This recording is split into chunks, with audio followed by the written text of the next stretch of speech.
It's week 4. My team is officially falling apart. I'm sure that yours is maybe as well. But we're going to go through. We're going to do everything that we can do. Try to piece things together and keep this train moving. Let's pull up our first team here.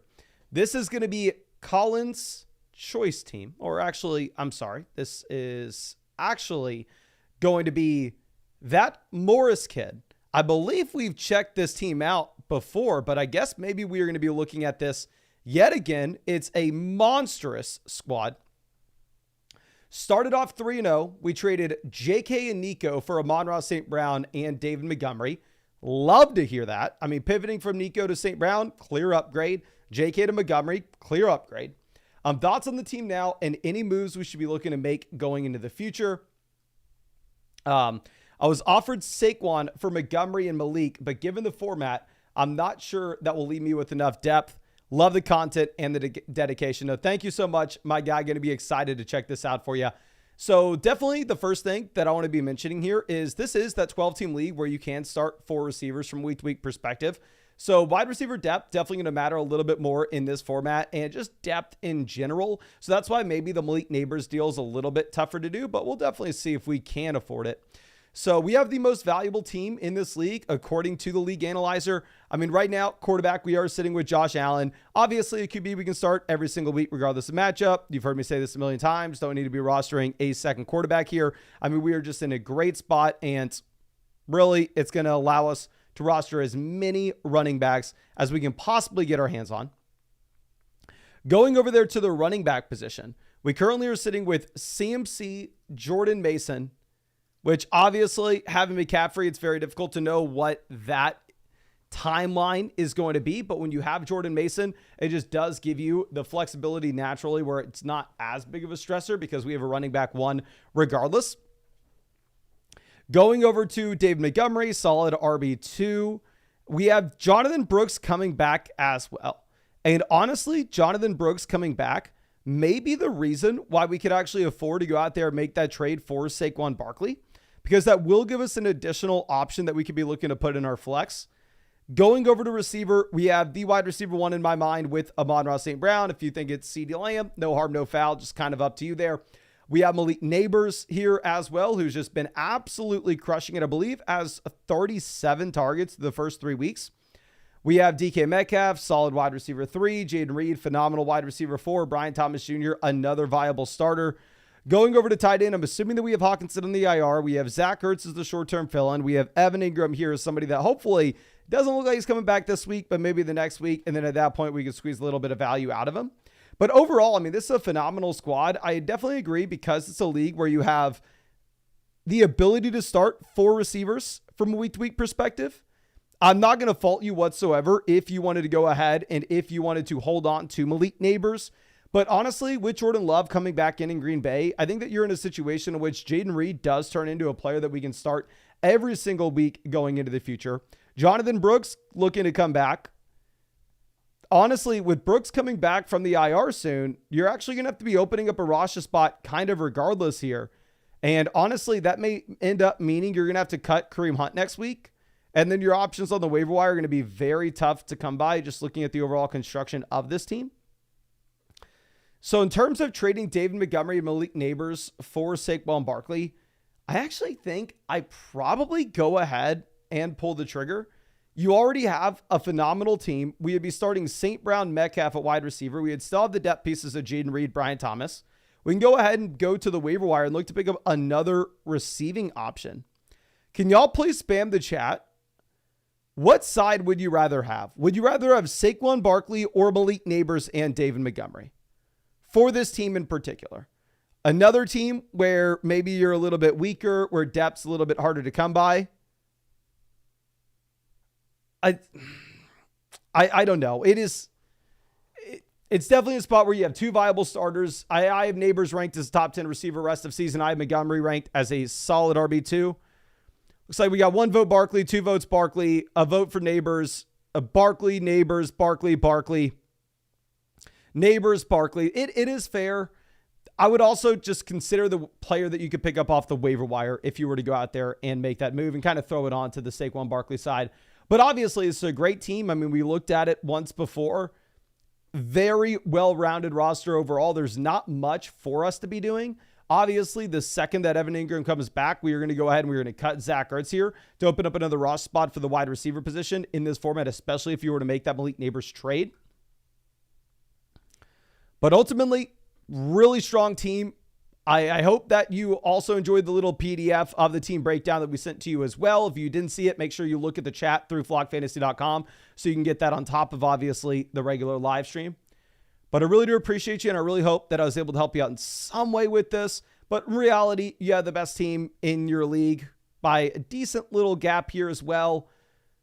And this team's much better than my team. It's hard for me to say much, and that's really impressive considering the fact that we do have the CMC injury here. But congrats. Really do appreciate you. But let's move over to a start-sit question coming out from Red. It says, Pitts, Njoku, and Komet on the waiver wire. Should we drop Andrews? Yes, I would drop Andrews and I'll go get Kyle Pitts. I would very easily rather have Pitts over Andrews, to be honest. Going over to what we have with the next squad. This is a big leg. Says, I have a ton of running backs, but not sure if it's worth giving up Mason with CMC going overseas. So looking at this, Kyler to Jalen Hurts, give me Jalen Hurts in the long term. Ayuk to Tyreek, give me Tyreek in the long term. Obviously, Jordan Mason is a pretty valuable asset at this point going down. And definitely, if you're submitting a trade question or anything through flockfantasy.com, if you play on ESPN, Yahoo, or Sleeper, link your team. That way I can go and just pull up your roster whenever you ask a question. Here we have Bijan Robinson. We have Jahmyr Gibbs. We have Singletary. We have Chuba. We have Algier. I would definitely see if instead of trading away Jordan Mason, we could try to get away with trading Chuba Hubbard. I think that would be very appealing if possible. But if not, honestly, with how strong your team is in particular, I think you can afford to go out there and overpay for Tyreek and Jalen Hurts if you expect that Tua is going to be coming back in the long term. But let's move this over. This next trade question is from Jake Kim, longtime member of the flock, always in the chat. Going to be excited to check this out. And I did realize we completely forgot to say this at the beginning, but just in case you don't know what we're doing, we're answering all the questions through flockfantasy.com right now. If you ever want a question answered, you can submit it through the site, whether it's a trade question, a full-blown roster review, a start-sit question. They're all through flockfantasy.com. Gets you a guaranteed answer. We've actually had so many people on flockfantasy.com over the past 2 hours. We actually were having to deal with a little bug and ramping up so we can accept more people onto the site. But yeah, if you go and ask a question, not only is the answer going to be made in the live stream, so if you're alive, you could see it, but the answer is also going to be sent to you through the site as well. So even if you weren't able to make the live stream or you had to leave early, you're always going to get your answer. But I do want to reiterate, definitely, if you are wanting a team review, the cheapest way to get that team review is actually taking advantage of the offer that we have over there on Underdog Fantasy, where if you go over to Underdog and use promo code FLOCK, you will get a 50% deposit bonus up to $1,000. Plus, with promo code FLOCK, you will also be getting a free Patrick Mahomes pick, more than less than half a total yard. And on top of that, you'll be getting an additional Dak Prescott free pick, more than less than half a total yard for the Thursday night game. And if you were wanting that free team review on flockfantasy.com, after you use promo code FLOCK and make that $10 deposit on Underdog, set up an account on flockfantasy.com with the same email address as your Underdog account. That way we can accredit you with that free team review. Now and Erasing says, shout out, by the way, I won 90 off the $10 I spent for a team review. Well, congrats, my guy. I got smoked with Pick'ems last week, so my $90 probably went to you, if that makes you feel good. But anyway, looking at this, J. Kim says, my team's looking cooked, projecting to get last. Would this trade help spread out my points? Thanks, Mason. Here, if you're right now struggling, the last thing I want to do is trade for an injured player with Puka Nacua. I think you definitely keep the best asset here. I think you definitely keep Breece Hall. Like, please, on a struggling team, the last thing you want to do is go out there and trade for Puka by giving up the best player. Shaheed scored 0 points yesterday. Kenneth Walker, coming off an injury, should be a running back too, but at the same time, you're effectively tearing down from a top-end RB1 to a running back 2/low-end RB1 to pick up a boom-bust wide receiver, potential flex option, and somebody to go on your IR. Now, C. Peterson coming out says, should I do this? And who should I drop to make room? Thinking Dobbs and Zamir. So essentially, if you're having to trade away, drop Dobbs and Zamir White, we're effectively trading them away here as well. So we're downgrading from Kyron to James Conner. We're upgrading from Zamir to J.K. Dobbins. We're upgrading from Romeo Dobbs to Mike Evans. This is a 10-team league where you start 2 wide receivers and 1 flex. So specifically because it's a 10-team league where you only start 2 wide receivers and 1 flex, I would actually rather have the best player here in Kyron Williams. Whereas if it was maybe a little bit of a deeper format, obviously you could talk yourself into the side with 3 starting players. But in a 10-team league with only 2 receivers and 1 flex spot, I don't even know if you start Dobbins. David says, what happens if you already have a Flock Fantasy account? Can you still use the Underdog free team review? 100%. Yes, you can still use the free Underdog team review. The emails just need to match. So what happens is every day Underdog sends me the list of email addresses that use promo code FLOCK and made at least that $10 deposit on Underdog Fantasy. And then we upload that CSV to flockfantasy.com and accredit all those accounts with the same email addresses, a free team review voucher on the site. But this next trade is going to be Jordan Love versus Anthony Richardson. I have A-Rich ranked at 82 overall. I have Love ranked at 122 overall. I want to be on record for sure. Jordan Love is a much, much better quarterback. But when you get the free rushing upside with A-Rich, I think Richardson's going to be a little bit better going into the future than what he has been through the start of the season. So I'm going to take Anthony Richardson over Jordan Love still. Let's move this over. 50 Caliber says, I'm 1-2 after some unlucky and Swift being dead weights. Time to churn our RB2. So looking at this, we are moving Lockett, which at this point is kind of similar to just a waiver wire asset that you would have. Actually, a 14-team league. No, never mind. I was going to tell you, we take CeeDee Lamb and we run for the freaking hills. But if this is truly a 14-teamer where you start up to 4 receivers, the wide receiver depth is going to be a lot more important. If we were to make this trade, we are starting CeeDee Lamb, wide receiver 1, Jamar Chase, wide receiver 2, Deontay Johnson, wide receiver 3. Running back, we are going with Jonathan Taylor, RB1. And that's it. I guess Carson Steele, RB2, but obviously it's a 14-teamer, so the depth's going to matter a little bit more. So actually, in this 14-team league, would like if we could convince them to just throw in like a small piece on their side of the deal. Like if we could convince them to add in Calvin Ridley, I think that'd be very interesting. I think the raw value is on the CeeDee Lamb side. Just makes me a little hesitant since it's a 14-teamer. Swidby says, where do I buy the review if I don't want to use Underdog? So if you don't want to make the $10 deposit on Underdog, just fair warning, a full team review is going to be more expensive on flockfantasy.com. But I mean, you could get like a trade question or start sit question for like $5. Here, just go to expert advice, this little button in the top right corner of flockfantasy.com. So go over to flockfantasy.com, hit expert advice, and then you should be able to ask a question to any creator you want, any start sit question, any trade question, roster review, whatever you want. Like I said, though, if you are wanting a roster review, I definitely recommend taking advantage of the Underdog $10 offer. Now, moving this over to the next question. It's coming out from M. Gromsey. Says St. Brown, Brian Thomas versus Josh Jacobs and Tyreek Hill. So obviously St. Brown to Tyreek will be a downgrade. Brian Thomas to Josh Jacobs will be an upgrade. Our team is linked here, so we can see we have it running back. Running back, we're currently rolling out Dobbins, James Conner, and that's it. Just Trey Benson, our RB3. Since at running back, we have James Conner, Trey Benson, and J.K. Dobbins as our only options. I think this is an okay price to go out and get Jacobs and Tyreek. I would definitely prefer if we were able to go out and get another player added in, maybe just a little bit of a depth piece. Like if we were able to say they don't really have too many depth assets. I mean, even just getting getting Jonathan Brooks here, like if we're add to like Trey Benson on our side, add Jonathan Brooks on their side, it would make me more excited about the deal, but I think you can do the initial one for free anyway.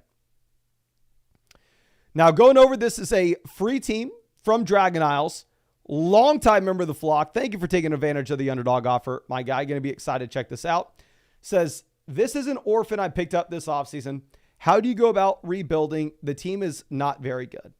I know this is a little hot take that I have for Dynasty, my guy, but I think in general, I'm not wanting to pick up orphans. Unless you know the people in the league and you really want to be in a league with them.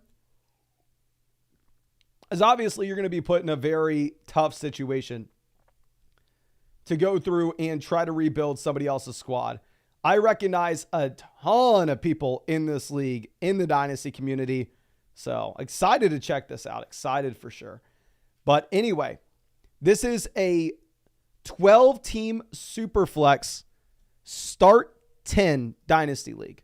So obviously this is going to be very, very, very, very different than the vast majority of the leagues that people are playing in with this. So just bear with me and let's go through.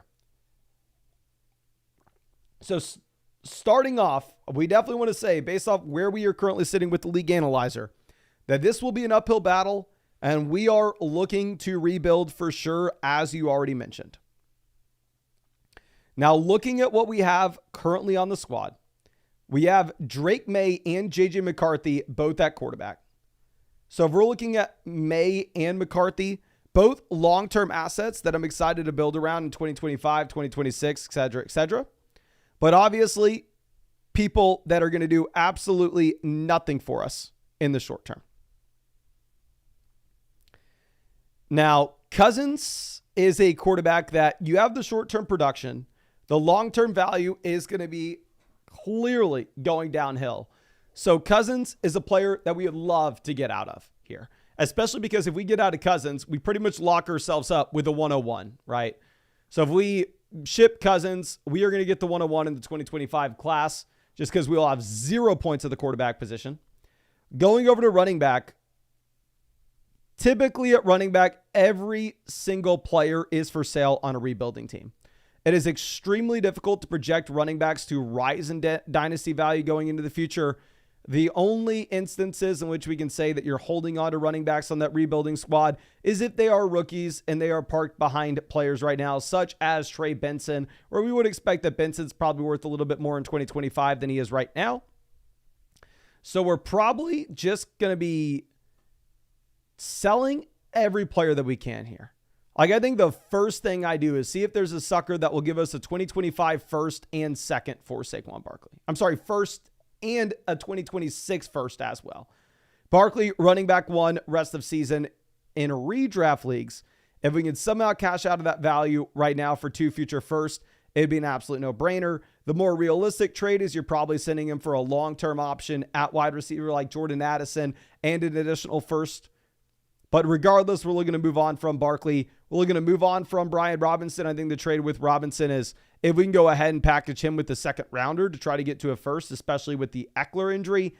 Chubb, it's all going to be about timing. Like, if you are able to get a little more out of Chubb once he actually returns, then maybe you want to go ahead and hold on to him. And then going over to wide receiver, I think St. Brown is one of these cornerstone pieces we can build around. But Pittman and Deontay Johnson are good examples of wide receivers that aren't super old. Like, you could naturally expect that they are actually more productive in 2025 than they are in 2026. But if we just look at the natural trajectory of their dynasty value and not their production, I think it has them both as very easy sells. You're not going to get value for any other receiver here. I think I would be willing to go through and sell either receiver for a second and a third next year. And then obviously we're completely fine building around Pitts and Likely. But I mean, this is definitely one of those orphan teams that everything that we're doing is we are selling current production for future value. That's the name of the game here. Like, going through and trying to figure out maybe a team that's willing to trade for Cousins. This team doesn't have a QB3. They have Jordan Addison. They have future first as well. Like, you could sell Cousins for like Addison in a second from a team that needs the piece. Maybe move off of Cousins, try to get Jonathan Brooks from the squad with only 2 quarterbacks. This team would start Cousins immediately, but they may be a rebuilding team themselves. But yeah, I think those are the moves we were wanting to make. But thank you for being a long-time member of the flock, and excited that we were able to check out your squad for you, my guy. But let's move this over. This is a trade question coming out from Kath Reg. This is Stephon Diggs, Jordan Mason versus Marvin Harrison. Says, if this trade is unfair, what's a better package to put together? Thank you. No, thank you. This isn't, if this is filled out correctly, Well, let's check out the squad. If we were to trade for Harrison, our wide receiver 1 is Jamar Chase. Our wide receiver 2 is Rashee Rice. Our wide receiver 3 is Marvin Harrison. Our running back 1 is Jahmyr Gibbs. Our running back 2 is James Cook. Our running back 3 is David Montgomery. We have Josh Allen. We have Sam Laporta. This is an 8-team league where the only thing that matters is getting the best player in return. So considering that fact, the best player that you could possibly get here is going to be Marvin Harrison Jr. We go ahead, we take Harrison, you run for the hills. If this was a different format with a different team where we needed the running back production, then I think you could very easily make the argument for the Mason and Diggs side. But specifically for this format and setup, I think you take Harrison and get the best player. I think you want to make 2-for-1 deals and get the best player every chance you get in that 8-team league. Now it's another free team review from that Underdog promo. Stroll into the end zone, Silent Yeti. Really do appreciate you and going to be excited to check this out. Now, going ahead and looking at this squad, we are by far and away the best team in the league.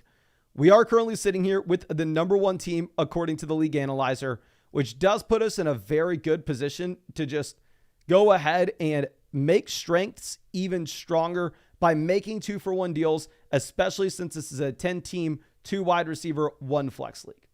Says, I'm 2-1, feeling like I've been lucky to avoid serious injuries. What should the focus be on right now?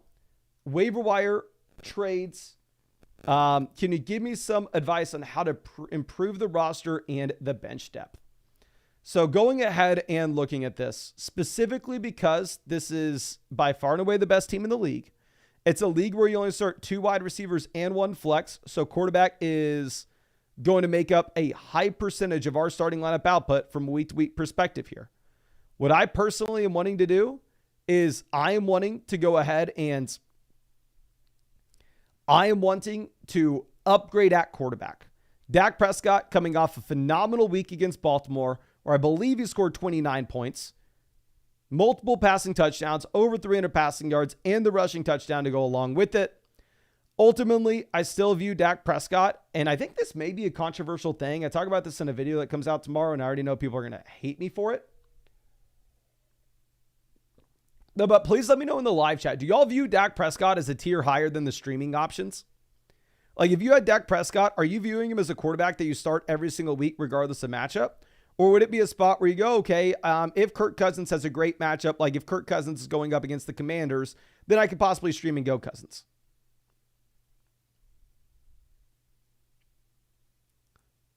So, I don't know. I think I would want to be upgrading at quarterback here if possible because we are so strong with this team.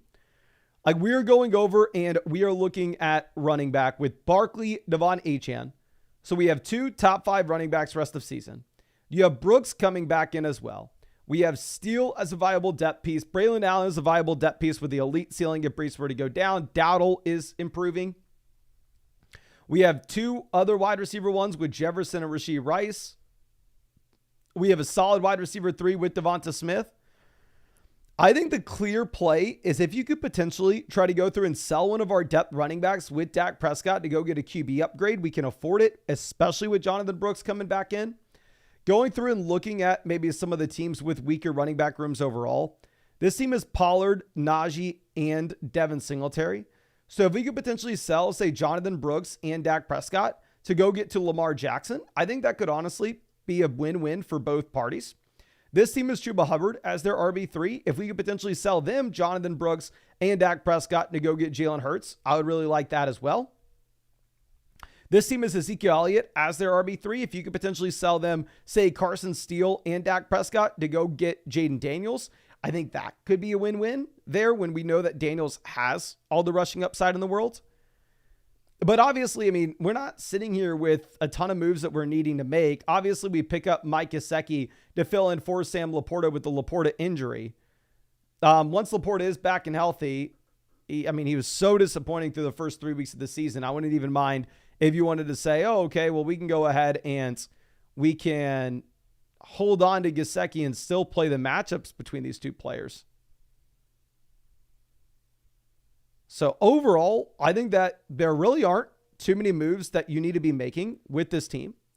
I think that I'm probably chilling as is. And if there was anything that I was going to do, it's upgrading quarterback, trying to make that 2-for-1 deal, selling a depth running back piece, and then filling in with another running back down there off the waiver wire, because this should be a league where you have solid options on waivers, with it only being a 10-team league.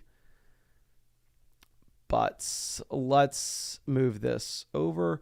The Game Maker says, can I use code FLOCK on Underdog if I already have an Underdog account? I'm sorry, the free team review with code FLOCK and with the Patrick Mahomes free pick and the Dak Prescott free pick, those aren't available to existing accounts, only new accounts. So I'm sorry, my guy. But Johnny says, Johnny, welcome being a member of the flock. Welcome. But let's move over. This next question's a trade question from John. Says, should I do this to get Rashee Rice? I'll be left with Gibbs and Devin Singletary as my running backs. So going over from Kenneth Amari to Rice is an upgrade. We essentially pay the Seattle backs to get that done. This is a league where you can start up to 4 receivers from a week-to-week perspective. If we were to sell Amari, Walker, Charbonnet, our squad is... we have the Cooper Kupp injury as well. We have Jefferson as our wide receiver 1, Rashee Rice as our wide receiver 2. Our wide receiver 3 is Xavier Worthy. Our wide receiver 4 is Dontavian Wicks. RB1 would be Jahmyr Gibbs. RB2 would be Devin Singletary. RB3 would be Tyler Algier. If this was a league where you only started 2 wide receivers and 1 flex, I would say let's go with the best player in Rashee Rice. But because it's a deeper format and it doesn't seem like we have a ton of depth on our team as is, I'd probably just keep the best player here. And probably keep the value that we have with the Seattle backs and Amari Cooper as well. But let's move this over. And this next team is going to be one of those free Underdog reviews. Big Bank Hank says, hey, Mason, how can I improve the team? Also, name the lineup this week, please. In addition, need a drop or take 2 players with Mixon possibly coming back. Thanks, man. I'll be watching. Much love, my guy. Excited to dive into this for you. I definitely want to look at a couple different things right away here. One, with the league analyzer, we are currently sitting at 4. The top 4 teams have a wide gap between them and everybody else here, so it's nice to be there. Second thing is, I want to submit your starting lineup for you right now before we forget. We are starting Geno, Mason, Connor, if Mixon were to miss. Wide receiver, we are going with Ayuk and Wilson. Wilson is a really tough matchup this week, though. Tight end, we go Kelsey. And then for the flex, we are going to go ahead and we're going to take Najee Harris with the Jalen Warren injury. And then if we were having to go through and drop anybody here, the player that you would have to drop with Joe Mixon coming off the IR is going to be a receiver, especially in a league where you can only start 2 wide receivers and 1 flex. You would either need to drop Cortland Sutton or Jawan Jennings. I don't think you can drop Braylon Allen. If you are looking at Braylon Allen, obviously this is an RB that is a Breece Hall injury away from being a top 10 option in fantasy. And like a very easy projection as a top 10 option. Now going over to what we have at quarterback, we have Geno. If Geno is our QB1, I definitely want to be streaming the position where if Geno has a bad matchup, you definitely go ahead and you pivot to a different spot where necessary. Like I actually just cut Geno Smith in my league this week and I'm just streaming quarterbacks. So obviously completely fine to stream QBs. Just don't be married to anybody. Going over to running back, we are currently sitting with Joe Mixon, Jordan Mason, James Conner inside the starting lineup. We have Najee here as that depth piece. I think that this is a phenomenal running back room, especially in the short term when you have the CMC injury, you have the Jalen Warren injury, we have 4 viable RBs. I think in that case, maybe this is a situation in which you can actually afford to go out there and upgrade your quarterback room. I think we can actually afford to potentially sell one of these running backs in a 2-for-1 deal with QB to go give a team that has a quarterback some running back depth and help us out at the same time. Now, of course, we are wanting to target the teams with bad running back rooms. This team is Pollard, White, Moss, and that's it. If you could send them, say, James Conner and Geno Smith, to get to Lamar Jackson, I don't really think that negatively impacts us too much. We're still starting Mixon, Mason, Najee regardless, and we could get Lamar into the lineup. This team has Gus Edwards as their RB3. If you could potentially go ahead and sell them, say Jordan Mason and Geno Smith, and go get Josh Allen, or honestly, I'd sell them any one of our running backs to go get Josh Allen. This other team here sitting with Mahomes and Daniels, they are currently starting J.K. Dobbins and probably Justice Hill this week. And they have Mahomes and Daniels. This is a very easy spot where if you could potentially go through and pick up either Mahomes or Daniels on the cheap, we would love to do so. I mean, whether that's trading, say, Najee Harris for Jaden Daniels or Patrick Mahomes, or trading Devin Singletary and a depth receiver at the same time in a 2-for-1 deal here. But yeah, running back, we are extremely strong. And honestly, we have so much depth that I think we can afford to potentially give a little bit up. Now, going over to wide receiver, we are currently sitting with Garrett Wilson, Brandon Ayuk,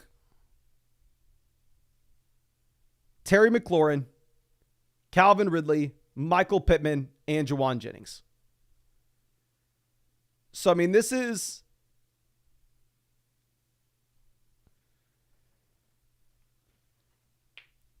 a really deep wide receiver room where we don't necessarily have that true top end talent. Now, if we had the ability to make a 2-for-1 deal where we could potentially package together Calvin Ridley and Terry McLaurin to move up and go get a wide receiver that's a little more exciting in this league where you only start 2 wide receivers and 1 flex. Going ahead and looking at this, we have Jefferson, Metcalf, Amari on this squad. Then they have Greg Dortch as their wide receiver 4. So if you could potentially take like Terry and Ridley and go get DK Metcalf here in a league where you only start 2 wide receivers and 1 flex, and we're already having an issue with depth overall where it's difficult to cut a player, we're so deep, I think that that would be a very interesting move on this team. But obviously the names here, Pittman's going to be somebody that you can't sell for anything. Nobody's paying for him. I think if you were to make that 2-for-1 deal, you're probably packaging together Terry and Ridley to tier up at receiver. And then going over to tight ends, we have Kelsey and TJ Hawkinson. So Kelsey's been disappointing. I still think he's a tight end 1 rest of season. It's because every other tight end's been horrible at the same time. But to have Hawkinson down there on the IR, just waiting for the value to expand, definitely not something that we are going to stress about. But I think that's all we got for you. Again, thank you so much, my guy, for being a member of the flock. Hope that we were able to help you out in some way here. And yeah, really do appreciate you. I think you have a ton of interesting moves that we can be making on that squad, and hope that we were able to help you out with it. But let's move this over. The next free team review we're going to be looking at will be the next door neighbors, but a couple different things I want to do. One, I want to answer some free questions in the live chat. So if you have any questions, please drop them in the chat. And 2, in the Flock League, I just got an offer sent over from Sal Vetri. All right. Let's figure this out together. Okay. Just a little bit of a backstory here. I'm sure most of y'all know Sal Vetri. He traded and picked up Anthony Richardson on a team where he has Josh Allen. So he is now sitting with Josh Allen and Anthony Richardson. I, on the other hand, am streaming quarterbacks. I'm the only team in the league streaming quarterbacks, so presumably I'm the only one who would be interested in buying Anthony Richardson. He offered me Anthony Richardson and Ladd McConkey for Terry McLaurin and Tajee Spears. What side would y'all rather have? Let's see if this will focus. Would y'all rather have Anthony Richardson and Ladd McConkey, or would y'all prefer having Terry McLaurin and Tajee Spears here? Please let me know. We got Richardson, Ladd. Yes. Richardson. Yes, do it. Get Richardson. Somebody says no. Yes. So, sounds like most people are saying yes. Okay. I know this is. This is stressful. Last time I made a trade in the Flock League, I got absolutely cooked. Last time I made a trade in the... Actually, no. The last trade I made is I picked up Akers, which was a completely fine deal. But the one previous to that, I traded for Hollywood Brown 3 days before he went on the IR. Let's see. They receive Terry McLaurin. Come on, baby. Load for me. Like I said, we had so many people using flockfantasy.com earlier that the trade calculator actually went down. It looks like it may be down here right now. So I'm going to send a message to the devs to get them on this. But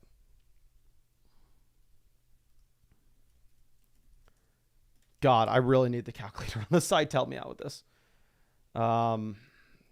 Let's see. Will the calculator work on Safari in a different window? Calculator.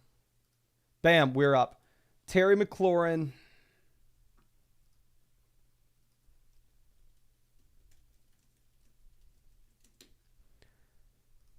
Terry McLaurin and Tajee Spears versus Anthony Richardson and Ladd McConkey. Saying I slightly win.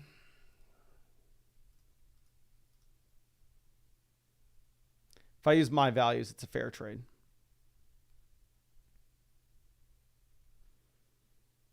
It's tough. Jordan says devs trying to sleep, bro. Chill. I know. Yeah, we've been a little bit rude to the devs lately. People are saying Spears is nothing. It's not a dynasty league, but I know Anthony Richardson sucks as a passer, but Anthony Richardson has the rushing upside, which is the only reason why this is appealing, right? Like, I'm not expecting Anthony Richardson to come out here and ever come close to being a top 10 QB in the NFL in terms of passing yards or passing touchdowns.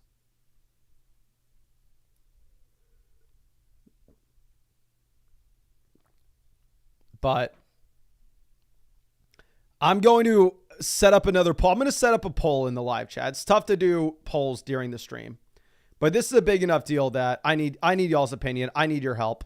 Even though I will say last time I asked for your opinion and got a poll going, y'all told me to start Caleb Williams week 1. Okay, so thank you for that. I said I would never listen to y'all again, but here we are. Which side of the trade? Okay. A-Rich plus Ladd versus Terry plus Spears. Let's see what people are saying.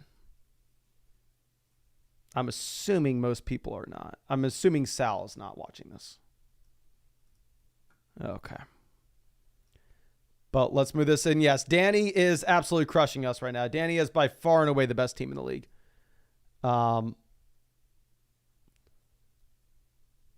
Bryce says, tell him to add Fab. From what I've noticed with Sal, I think Sal maybe values Fab more than I do. Jim says, if I deposited $10 in Underdog, will win the free team voucher come through. So if you deposited $10 on Underdog, it comes through the next day. If it didn't come through for you the next day, please shoot me a message on Discord or shoot me an email, mason.flockfantasy.com. If it didn't come through for you, it may mean that you didn't set up your flockfantasy.com account in time, but still, I'd be happy to set you up with a voucher anyway. So if you waited 24 hours after you deposited $10 on Underdog and you still don't have your free team voucher on flockfantasy.com, shoot me an email, mason.flockfantasy.com, and I will make sure you get it set up. Okay. But it looks like the majority of the people in the chat are saying A-Rich and Ladd. If y'all let me down again, ooh, there will be hell to pay. There'll be hell to pay. But let's think about who I'm starting this week if I make this trade. In that case, this week, I am having to put Devonta Smith. The issue is I'm going to be missing out on Smith. I'm going to be missing out on Eckler. I'm going to hold off on it now. I'm going to message Sal.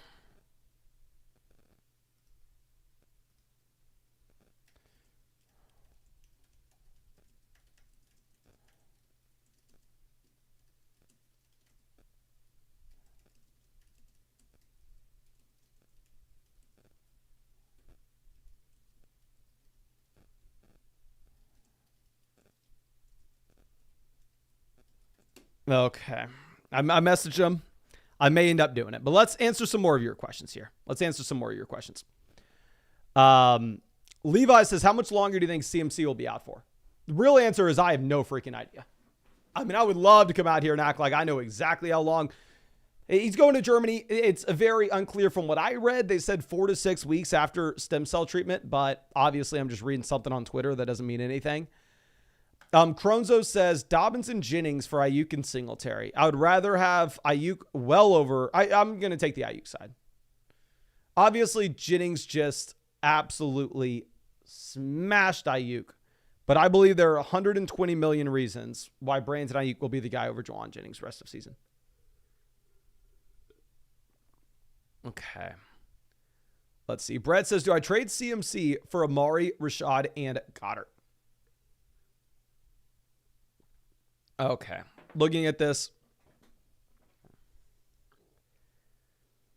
I think it's going to be very much up to your team. I'm viewing Amari as a low-end wide receiver 2, Rashad White as a low-end wide receiver 2, and Dallas Goedert as a low-end tight end 1 rest of season. So if it's a team where you're desperate for points right now and depth matters a lot in your league, then sure, you can go ahead and do it. Steven says, is JT a sell high? In full PPR formats, I will be possibly making a case to be moving from JT in the video tomorrow, which last week everybody screamed at me for saying that Achane was a sell high to go get Jefferson, St. Brown, Chase. We may be saying the same thing with Jonathan Taylor this week. We'll see. But let's move this over and let's go back and answer some of these questions on flockfantasy.com again. Of course, I will reiterate, y'all can always ask whatever questions you want through flockfantasy.com. Get yourself a guaranteed answer. You can ask a start sit question, trade question, full-blown roster review. Literally ask it at any time of the day. I'll answer it in that live stream, and through the site, you'll get sent a clip of that answer. So you don't even have to be in the live stream to see your answer. And obviously, if you ask it during a stream and you have to leave the stream early, you're still going to get sent it anyway. So it's all good. That's why it's a lot better than Super Chats. But if you wanted that roster review, I definitely take advantage of the offer that we have with Underdog. It'll be by far and away the cheapest way you can get it. If you go over to Underdog and use promo code FLOCK and make a $10 deposit, you will get a 50% deposit bonus up to $1,000. Plus, promo code FLOCK will hook you up with that free Patrick Mahomes pick, more than less than half a total yard for the Sunday game. A free Dak Prescott pick, more than less than half a total yard for the Thursday game as well. And that free team review over there on flockfantasy.com, similar to we're about to break down this team for free for the next door neighbors. All you have to do is make sure you set up an account on flockfantasy.com with the same email address as your Underdog account. That way we're able to go through and to credit you with that free team review voucher. But anyway, the next door neighbors, this is a 10-team, 2 wide receiver, 1 flex format. We're currently sitting here kind of middle of the road. If you are looking at the league analyzer, looks like this team up at the top has a juggernaut with Barkley, Achane, Jefferson, Mason. Yeah, that's a really strong squad. But anyway, you said I had DK Kelsey and traded them for Josh Allen. For context, I had Tua and I dropped him for Baker. Looking at the waiver wire right now with Goddard, Njoku, Evan Ingram somehow available. Any suggestions on what to do? Currently sitting at 2-1 in 4th place. So let's go ahead. I actually don't mind selling Kelsey if you're telling me that, we have Evan Ingram, David Njoku, and Dallas Goedert all on the waiver wire. Obviously, your league doesn't really value tight ends that highly. Looks like we already went out and made the play to get David Njoku and Evan Ingram. Sad thing is, both tight ends did miss practice today, so you may be in a difficult situation in which you may not be able to start either one of these players, which obviously would be very painful. But looking at this quarterback, you are currently sitting with Josh Allen. With Allen, you have a quarterback that you can start every single week, regardless of matchup. Don't need the backup. You heard me say this 1,000 times. Opens up the rest of the roster for you to be able to, go take that extra shot at receiver. Go take that extra shot at running back. Going over to running back, we have Gibbs and CMC in the long term. So when we do have McCaffrey in here, obviously, we're sitting with 2 solid RB1s that we can be extremely excited about. Obviously, in the short term, we have James Conner to play in for CMC. And in the short term, James Conner is a phenomenal option as well in his own right before you were having to deal with Trey Benson expanding his role. J.K. Dobbins as a quality depth piece. I mean, I would like rostering as many running backs down here that look like Dobbins, Charbonnet as possible. These guys that could potentially turn into just that every week starter for you if their situation were to change. And in a 10-team league, we're going to start 2 wide receivers and 1 flex. Typically, we are chasing that upside. Going over to wide receiver, we have Neighbors, Godwin holding the fort down with our top 2 slots. I am Malik Neighbors ranked at wide receiver 10 rest of season. So if I had Neighbors and as my wide receiver 2, I am freaking pumped. To have Malik Neighbors as my wide receiver 1 in a 10-team league, definitely not bad, but it's not the most exciting thing in the world. And then I have Godwin ranked wide receiver 18 rest of season. It's him as my wide receiver 2 in a 12-team format. I love 10-team leagues, kind of whatever. Hopkins is a weak wide receiver 3 in a 10-team league. Shakir, Addison, obviously we're just kind of playing the matchups between these guys. But honestly, it's enough depth in a league where you're going to start 2 receivers and 1 flex, where I would go ahead and I would let go of Wan'Dale Robinson, especially if we need to pick up a tight end just for a short-term fill-in here over Njoku or Evan Ingram, and go pick up someone like Zach Ertz just to play this week, and then drop Ertz immediately and roster Njoku, Ingram for the long term. And then once we drop that player, then we go ahead and we backfill with the running back that has the path to seeing an elite finish, such as like Tyler Algier, where if you were to have that Bijan Robinson injury, we've seen Algier go out there and consistently have over 100 total yards per game when he was the guy. And then in terms of potential trades that we can be making, honestly, I don't necessarily think we have enough depth to make anything once we made the Josh Allen deal, which I do like the Allen deal with the context of this team.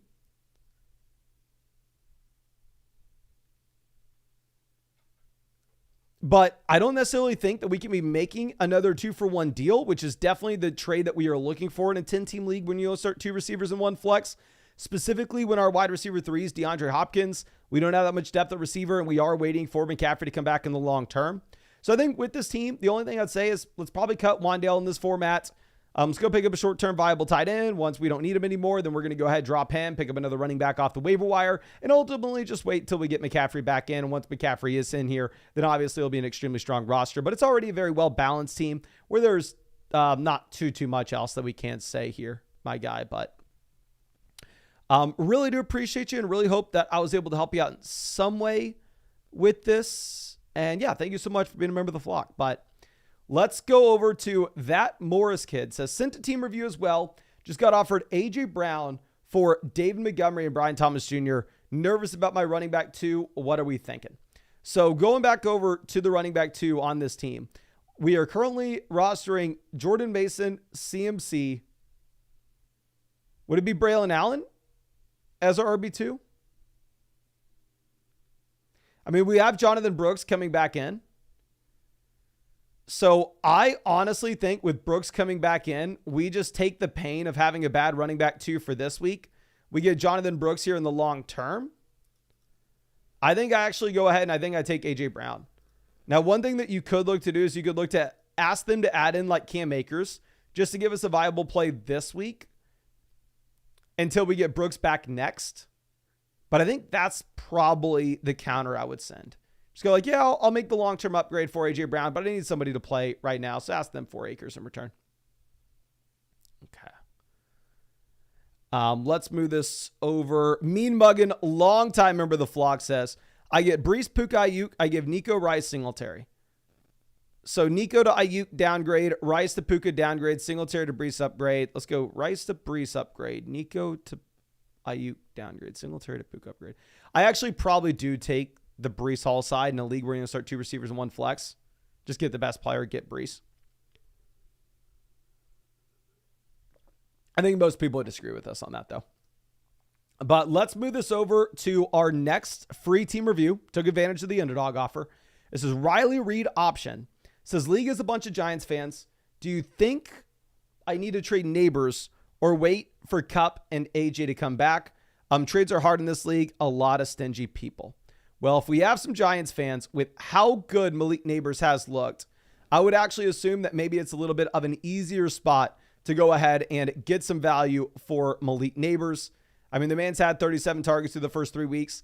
I still think the Giants are a pretty bad offense, and I don't mind whatsoever. You wanted to go out and try to extract some value for Malik Neighbors, depending on what that deal looks like. But checking out the squad here, we are currently sitting with the 6th team with the league analyzer. And real quick, I know we never ask y'all to hit that like button, but if you have not done so already, please go down there and drop a like on this stream.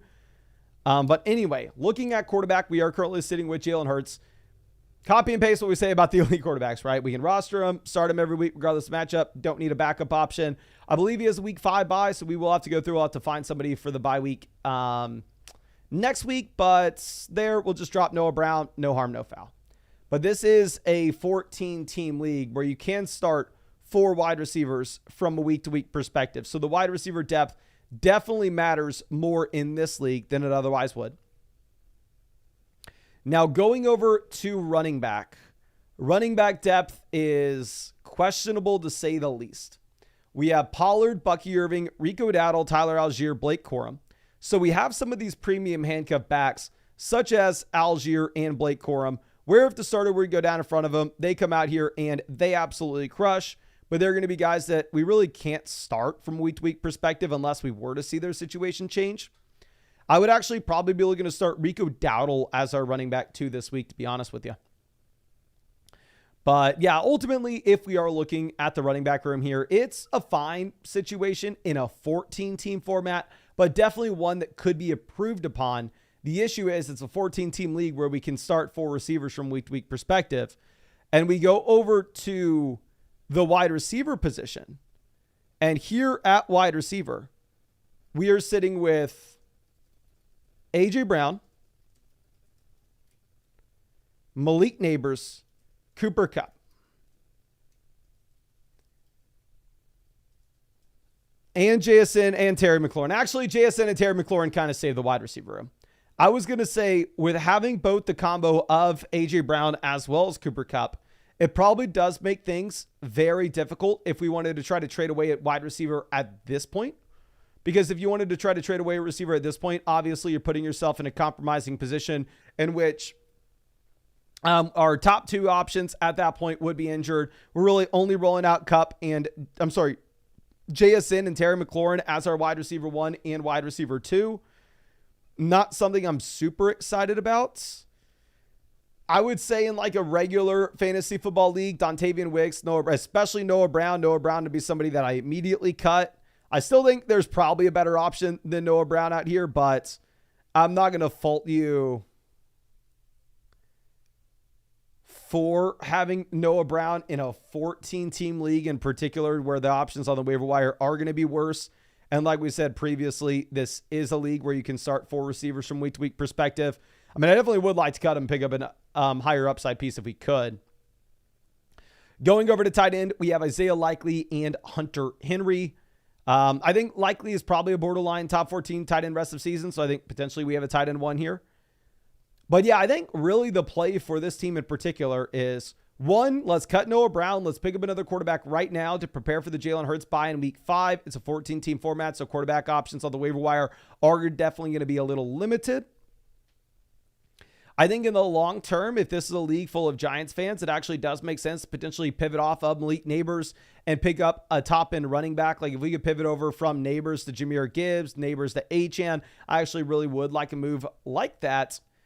But we're probably not able to make that trade until we're getting A.J. Brown back in, getting Cooper Kupp back in. So honestly, that's probably a trade that we're looking to make instead in about maybe week 5 or week 6, because you will have A.J. Brown presumably fully healthy coming out of the bye week in week 6. And then hopefully we have Cooper Kupp closer to returning then, because keep in mind, Cooper Kupp did dodge the IR. Now, of course, the Rams have 1,000 players in the IR, so I don't know how much that means, but still at the same time, I think you will be back to having A.J. Brown, Kupp, wide receiver 1, wide receiver 2, JSN, Terry as quality depth pieces. So you can afford to sell Neighbors at that point, but it's probably just a little bit too early to do it right now. And from a roster construction perspective, let's cut Noah Brown. Let's pick up a quarterback. But thank you again. Really do appreciate you, my guy. Really hope that I was able to help you out in some way here. And shout out Sebastian in the chat as well. But let's go ahead and let's move this over to another longtime member of the flock, always out in the chat, has been for years. This is Twinny Hardaway. CeeDee Lamb, Mike Evans versus Rashee Rice and Nico Collins. Says thoughts, ? Would rather trade Dell instead of Evans. Also, they have Jefferson, so I don't want to stack their team. So if I'm looking at this, I think Lamb is still a better option than Rashee Rice rest of season. I would rather have Nico over Evans rest of season. So this is a classic personal preference situation in my mind, where it is us trading the best player and the fourth best player for the second and third best player. I would definitely do the deal if you could swap Tank Dell and Mike Evans. 100%, as you're already mentioning. With this, I think I would just say, you know what? Evans is a solid enough piece that I'm going to just use the tiebreaker, give me the best player. But going out and looking at the ability to switch Evans with Dell, where if you could sell Lamb and Dell for Rice and Collins, this would be an absolute no-brainer, which I would absolutely love to do. Would absolutely love to make that move. But let's go ahead and get this going for somebody who is out here with us all the time. Dylan, my guy, why did you send us screenshots of the league analyzer instead of the actual, just all you do is hit submit? But anyway, first time we've had screenshots of the league analyzer. We'll be excited to check it out anyway. Really do appreciate you hanging out with me so much in these live streams, of course. But anyway, Dylan is the number 4 team with this league. Let's see if we can figure out what the league settings are. No, he did not tell us the league settings. We don't know how many wide receivers we are. Dylan, can you please let me know what are the starting lineup requirements in this league? Because this is obviously a 12-team format. Right now, looking at our squad, we are currently kind of middle of the road. Definitely the best team in this league is this team at the top here that has Breece, Rashee Rice, Godwin, Devonta Smith, Roma Dunze, Joe Burrow, George Kittle. But this is a league where you only start 2 wide receivers and 1 flex. So it's a league where we only start 2 receivers and 1 flex. I'm sure you've heard me say this before, but the wide receiver depth just simply doesn't matter here. What we are wanting to chase is we are preferring to grab an elite quarterback, while at the same time, we would love to have a top-end running back that's going to make the difference and build our team around running back depth at the very bottom.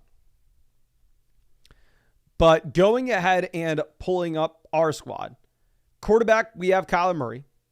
With Kyler, definitely a quarterback that we can start every week, almost regardless of matchup. If you wanted to roster a second option, I wouldn't fault you. But looking at pretty much all the other teams in your league, where the Mahomes team only has 1 quarterback, the Dak team only has 1, Anthony Richardson team only has 1, then at that point, honestly, I think we only need to roster 1 quarterback, because if we needed to go pick up somebody for the bye or an injury fill-in, it should be okay to just go ahead and get somebody off waivers where it does look like there'll be decent options. Now, going over and looking at what we have at running back, we have Jacobs, in my mind, projecting out as a low-end RB1 rest of season. Where if you are looking at Jacobs, obviously this is a running back that saw Emmanuel Wilson steal a ton of the points last week. But honestly, I'm not too concerned about that, because those points came off of pretty much a single reception. It's not like you had a ton of the volume going in the direction of Emmanuel Wilson. We have Kenneth Walker coming back from his injury. We have Jordan Mason that we can start every week. We have Zach Moss. So having Carson Steele here as our RB5, honestly, if we could potentially go ahead and send Carson Steele in a 2-for-1 deal and get an upgrade elsewhere, I think you have 4 viable RBs that we can start every single week besides Steele. So I actually think we would do that if we could find a team with a really bad running back room. Going ahead and looking at this team up here, they have Joe Mixon, DeAndre Swift, Spears, Ty Chandler. So this team has DeAndre Swift as their running back too. Obviously, that's a spot that they probably need to change. So if we were to go through and potentially swap them, say Carson Steele, a player that they can actually put there at RB2 with one of our receivers to go get a wide receiver upgrade, I think that could make a lot of sense. Our receivers right now, we have London, DJ Moore, Deebo Samuel, Jordan Addison, Jerry Jeudy, Darnell Mooney. Honestly, I think a lot of our wide receivers are maybe a little undervalued at this point. These aren't guys that I want to sell. I mean, obviously, if we could find a great price point, if you could sell, there's no way. But I mean, if you could sell London and a running back to get the Lamb, we would. Honestly, London and like Jordan Mason to go get CeeDee Lamb, I wouldn't mind at all with this team, considering just how much running back production we have in general.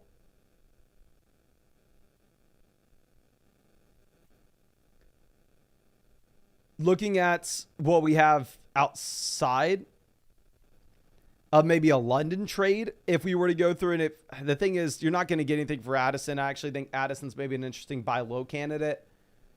You're not going to get enough for Deebo Samuel right now with his injury. Going over to tight end, we have the tight end one in fantasy in Trey McBride. A really comfortable spot there.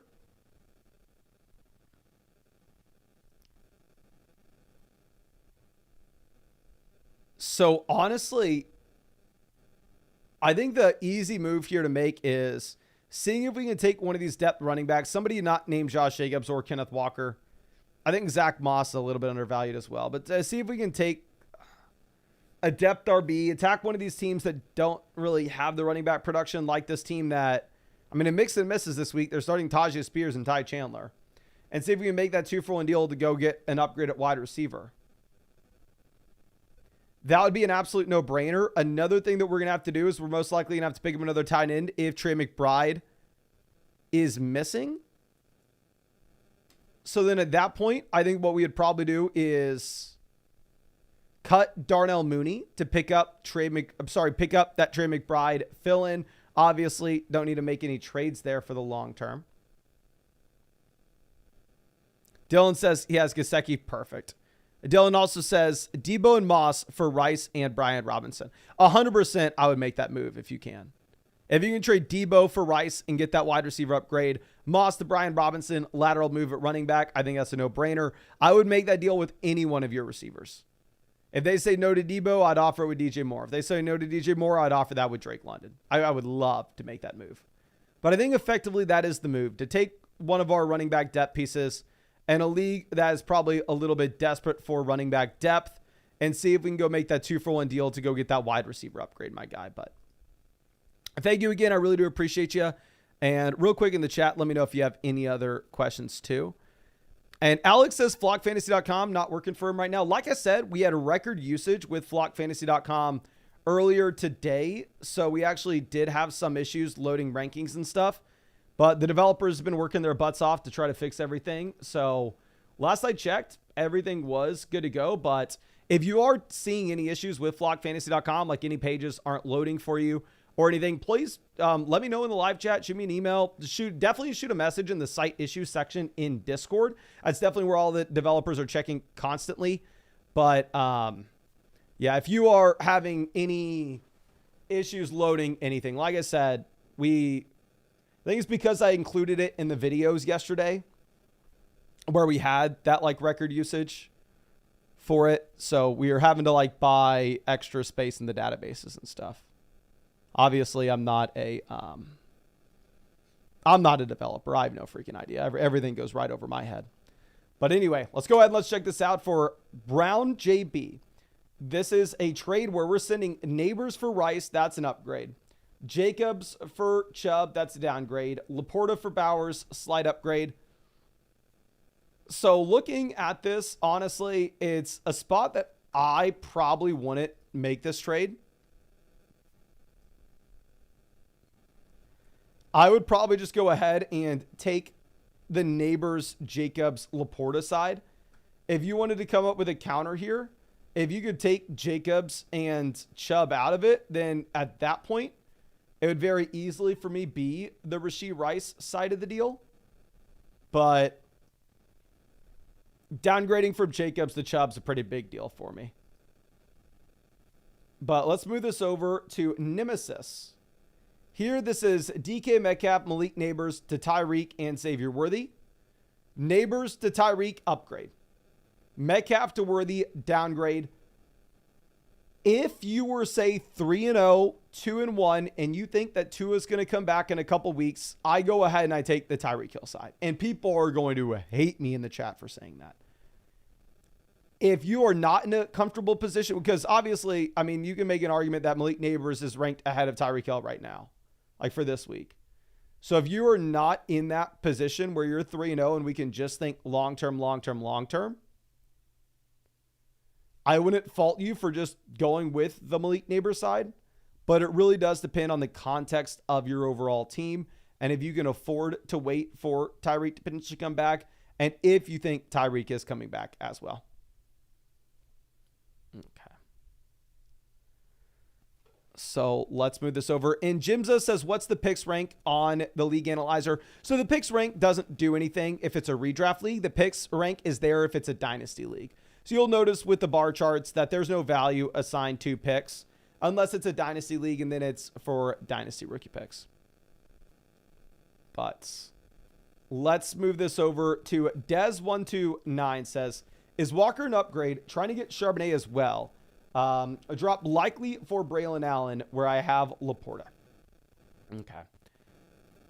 Not right now because Laporta's injured. Long term, I think yes. But if you're telling me that you can pick up Braylon Allen off the waiver wire right now, then 100% we make this 2-for-1 deal to go get Kenneth Walker. Because if you can make this 2-for-1 deal, then turn around and pick up Braylon Allen off of waivers, then at that point, we're trading David Montgomery and Rico Dowdle for Kenneth Walker, Braylon Allen. Yes, we do it. Let's go get Walker in that instance. Okay. Now, JMA Reed says, hey, I'm 3-0 and against the A.J. Brown manager. So this trade would probably lose me this week. So Adams, A.J. Brown, upgrade in the long term. Chuba's nothing really in the long term. Paying Metcalf to get it done.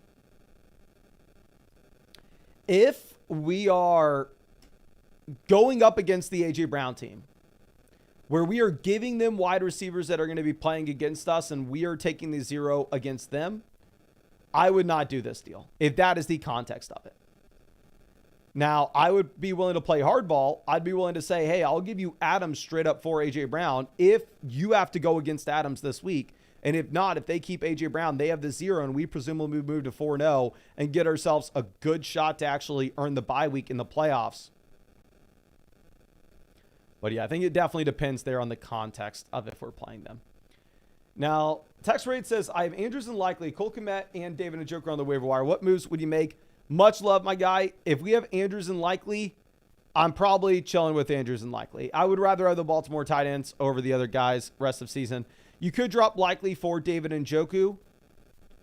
But in the case of Cole Kmet here, I don't necessarily know if we can say that he's an easy play by any means over any of the Baltimore guys. I think when we have more passing volume in Baltimore going into the future, it's going to be a better situation. Now, let's go over and let's check this out for In Peretz. It's a trade question where we're looking at Terry McLaurin and Devonta Smith versus J.K. Dobbins and DJ Moore. So, Devonta Smith, DJ Moore, lateral move. I have Smith ranked at 28. I have Moore ranked at 30. Up to you. Terry McLaurin, I have ranked at 68. I have Dobbins ranked at 74. It looks like this is, I don't know. I'd probably go Terry and Smith here myself. But it really is going to be up to you. It really is going to be up to you. And it's an extremely close trade. If you were telling me, Mason, I need points in my lineup right now, then obviously you're just going to go ahead and take the DJ Moore side. Okay.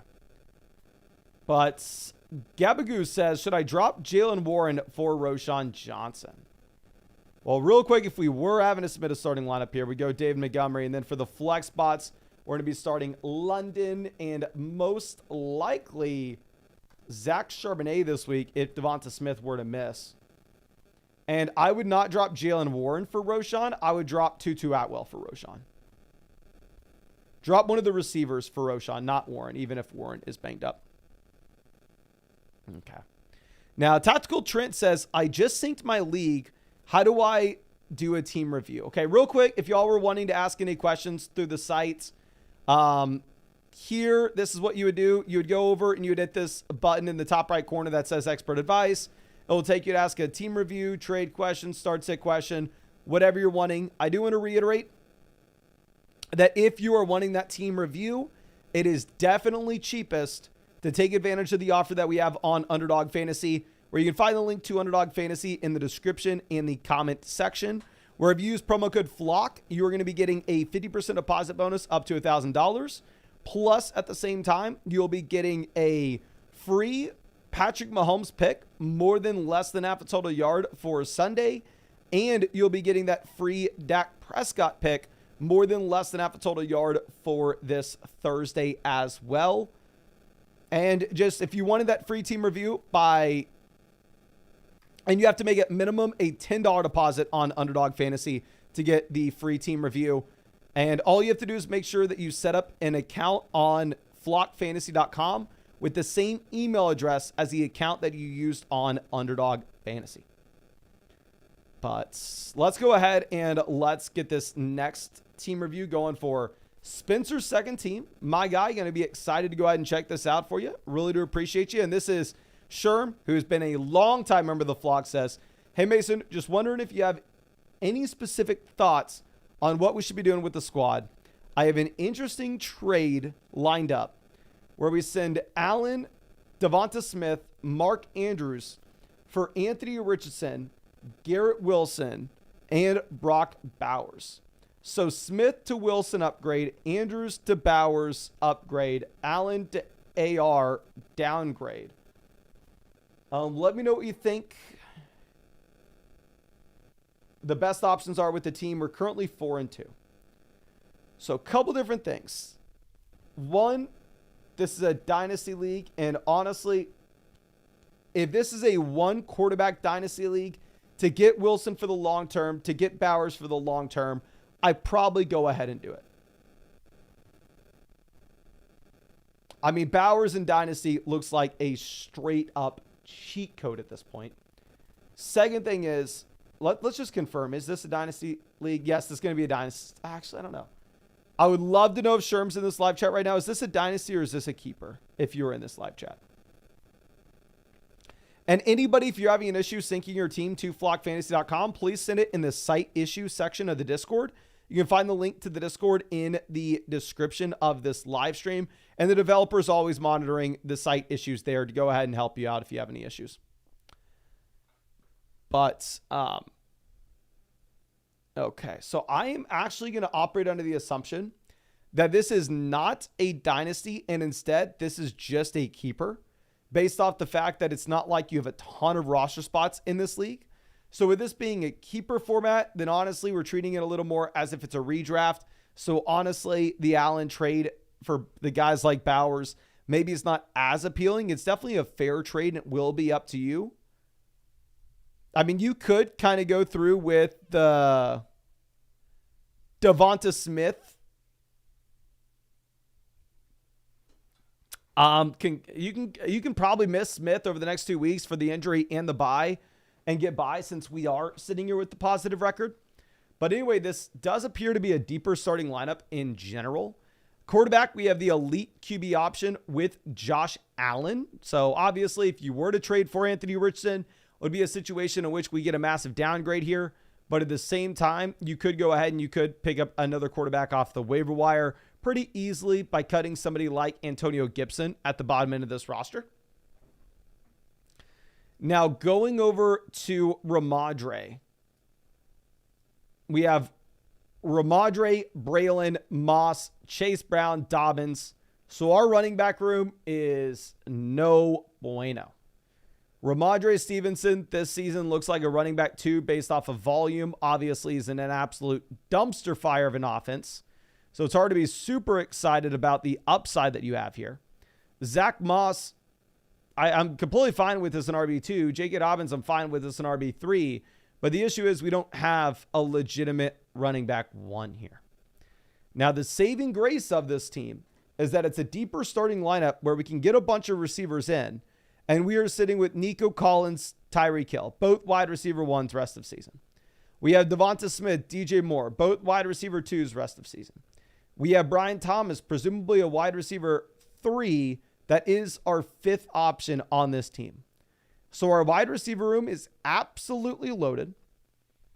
If we were to go make that trade for Brock Bowers, obviously we were getting an upgrade at tight ends.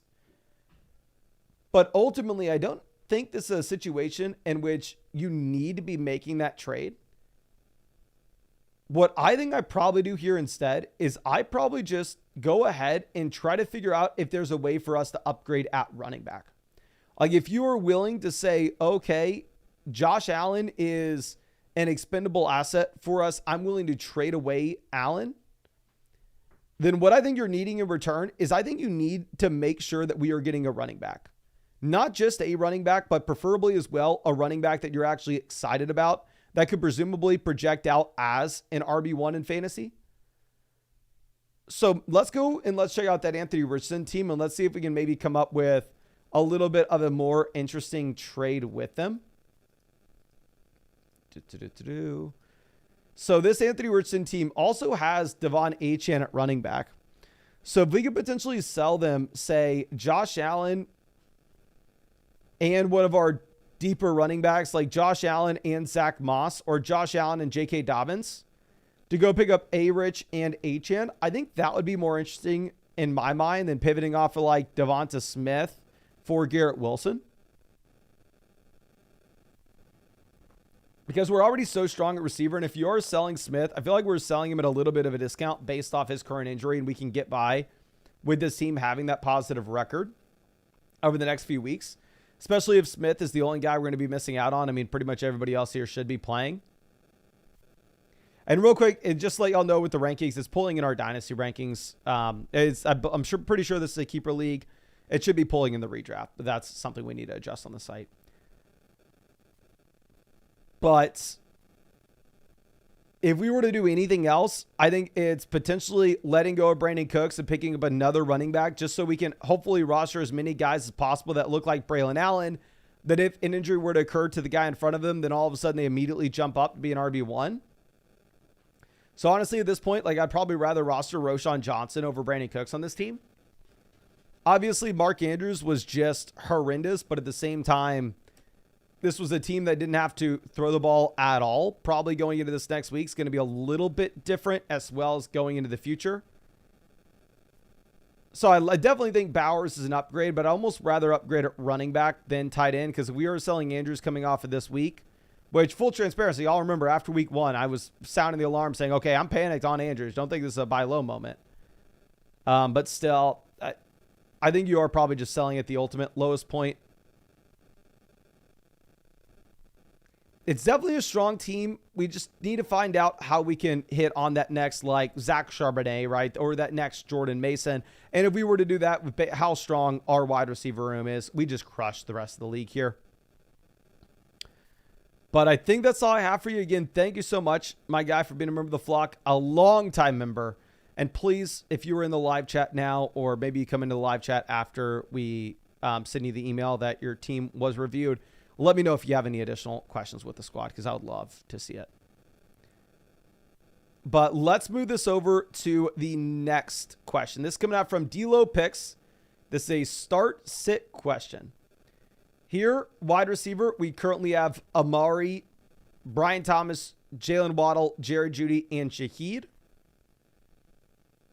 I would rather have Amari over every receiver here. If we were to get somebody in, it would be Jalen Waddle, but obviously very difficult to be excited about Waddle given the quarterback situation you have. Going over to the flex, I'm not wanting to start Waddle over Rome. So really, the only question would be, are we going to go Carson Steele or Rome Odunze? We probably go Rome. However, if you're in a situation in which Keenan Allen does play this week, I wouldn't mind if you wanted to go with Carson Steele, but Steele does have a tough matchup as well. But let's move this over. And you know what we are maybe going to do here to blackmail y'all for some likes? Let's see, how many likes are we at on the live stream? Here's what we're going to do.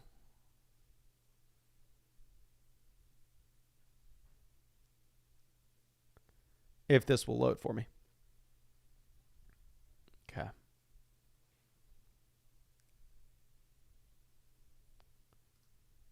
Here's an easier way to do this.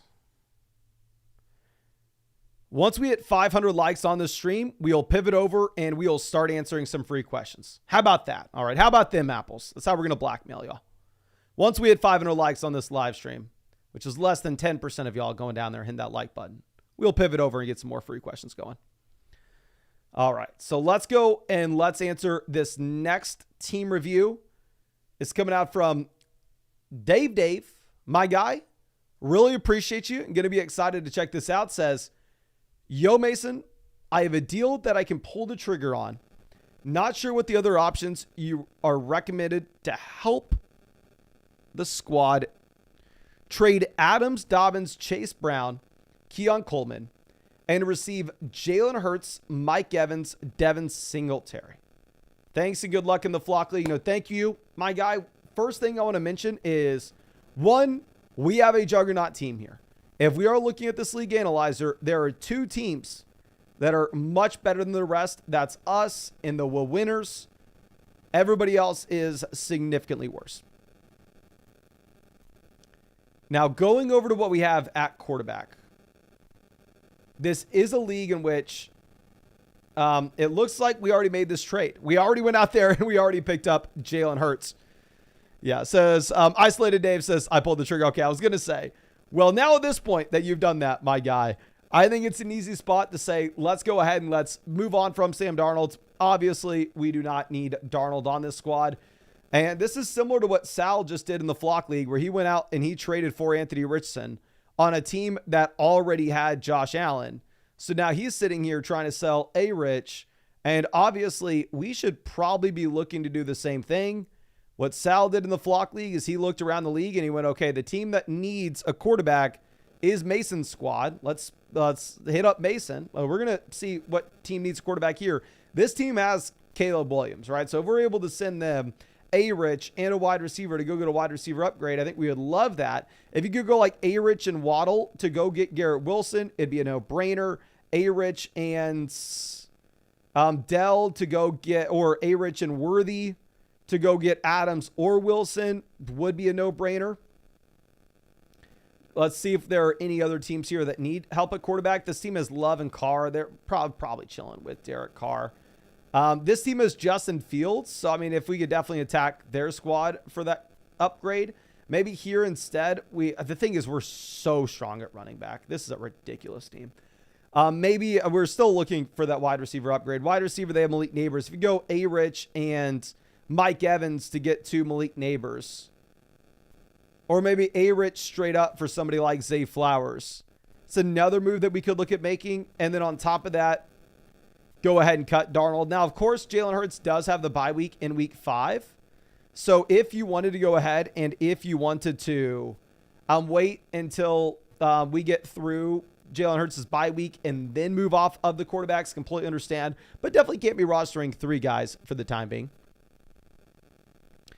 Now, go ahead and looking at running back. We have Jahmyr Gibbs, Devon Achane, Alvin Kamara, Najee Harris, and Chase Brown. So looking at Gibbs, Achane, Kamara, all 3 top 10 running backs rest of season, especially here in a full PPR format. And honestly, this makes some of these depth running backs like Najee Harris maybe a little bit expendable for us. Now, the issue in terms of selling Najee is when we're sitting here with the Jalen Warren injury and a phenomenal matchup going up against the Indianapolis Colts, I actually think that Najee probably just straight up crushes this week. And you could potentially actually get a little more for Najee Harris if you were to look to go ahead and sell him next week. So honestly, I think we maybe wait a week here. And then if we get a pop for Worthy, if we get a pop for Dell, if we get a pop for Evans, then at that point we can go ahead and look to sell Najee. But if this is that double flex format, then hell, we can go ahead and we can start Najee Harris in the lineup this week. Going over to receiver, I'd be very happy with Evans as my wide receiver 2. As my wide receiver 1, not super happy. I'd be very happy with Jalen Waddle as my wide receiver 3. As my wide receiver 2, not really happy. So, I mean, ultimately, we just don't really have the wide receiver production at the very top, which is why I think it makes the most sense if we could potentially go out there and make that 2-for-1 deal, either selling Najee and the receiver to go get a wide receiver upgrade, or potentially going ahead and selling Anthony Richardson and the receiver to go get that wide receiver upgrade. Looking at a team that potentially needs a running back pairing like Najee. This team's having to start Tajay Spears at running back too this week. Like if you could sell them Najee straight up for Brandon Ayuk, I'd actually really like that. Maybe even Najee straight up for DJ Moore. Like I said, I do think Najee's going to crush given the environment that you have in Pittsburgh right now. But going out and looking at the team at the very bottom of the league analyzer, they absolutely have nobody at running back. This week they're starting maybe Braylon Allen and Kareem Hunt. Or Braylon Allen and Zamir White. So if we could potentially give them Najee Harris and Mike Evans to go get to Jamar Chase, that'd be an absolute no-brainer for us. And then with Kyle Pitts, out of all tight ends in the NFL right now, Kyle Pitts is one of the very few players that actually has given you some type of production.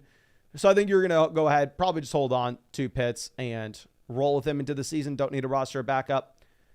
But overall, great trade, great team now. Definitely need to be trying to optimize some of this value that we have at the bottom end and trying to get that top end upgrade at wide receiver.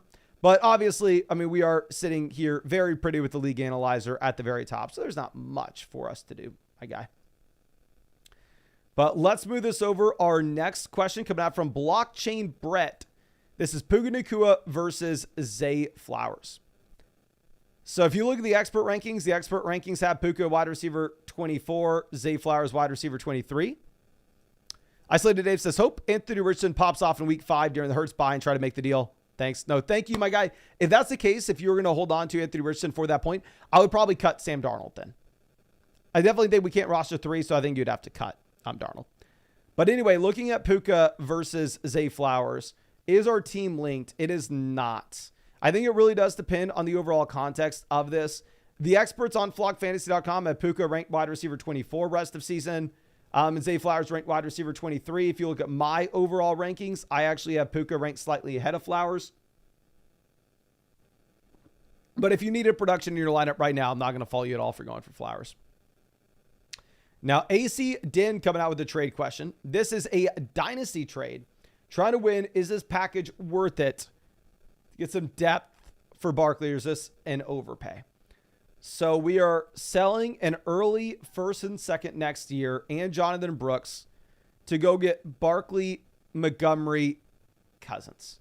If this is a super flex format and we are going to win this year, I'm okay with us going ahead and making this trade. If you look like you are a favorite to win this year. If it was a 1 quarterback league, obviously much less excited about it. But Montgomery should be better than Brooks rest of season this year. Paying the first and second for Barkley is reasonable on a team that wants to contend. And then obviously getting Cousins for free in that super flex format, I think is just fine.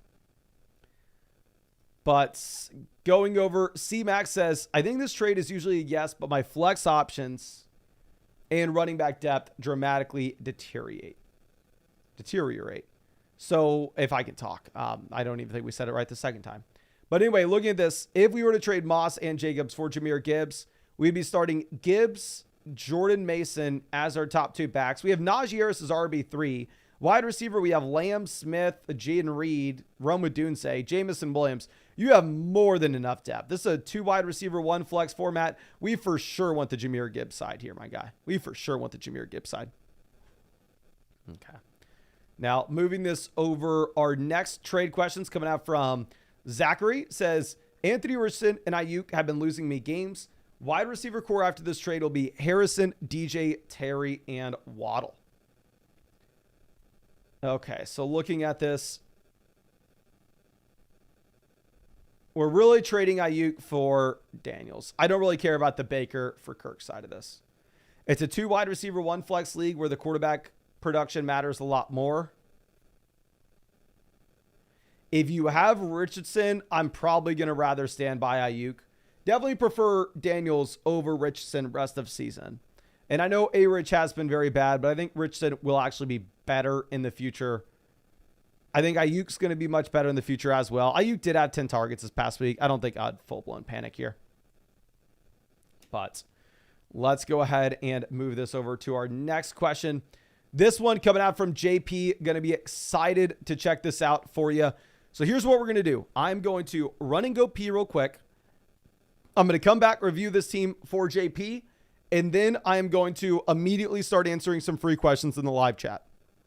So please stick with me just for 1 second. Let me pee, and we will come back, review this team, and get some free questions in the chat going.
All right. I'm sorry about that, but we are back, ladies and gentlemen.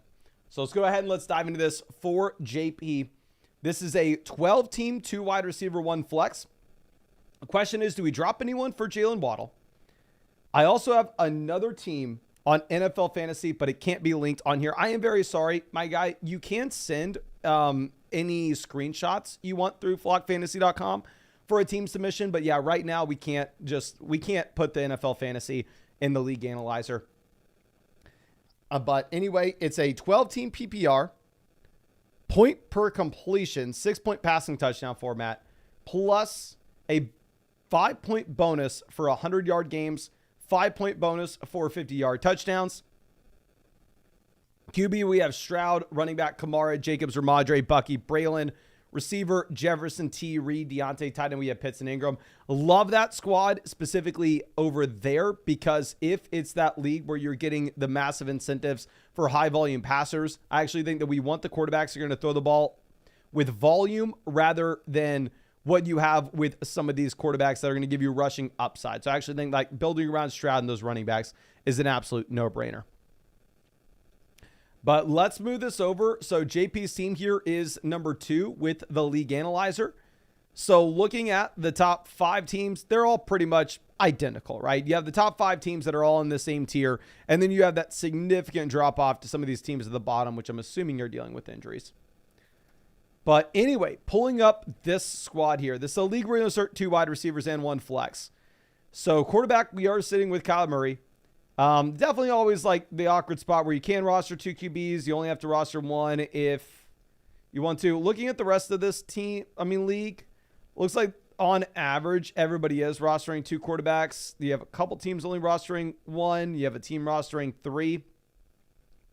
But if you have Kyler, especially with the later bye, I think you can go ahead and just roster him. And honestly, Kyler may be like my QB2 overall for this next week.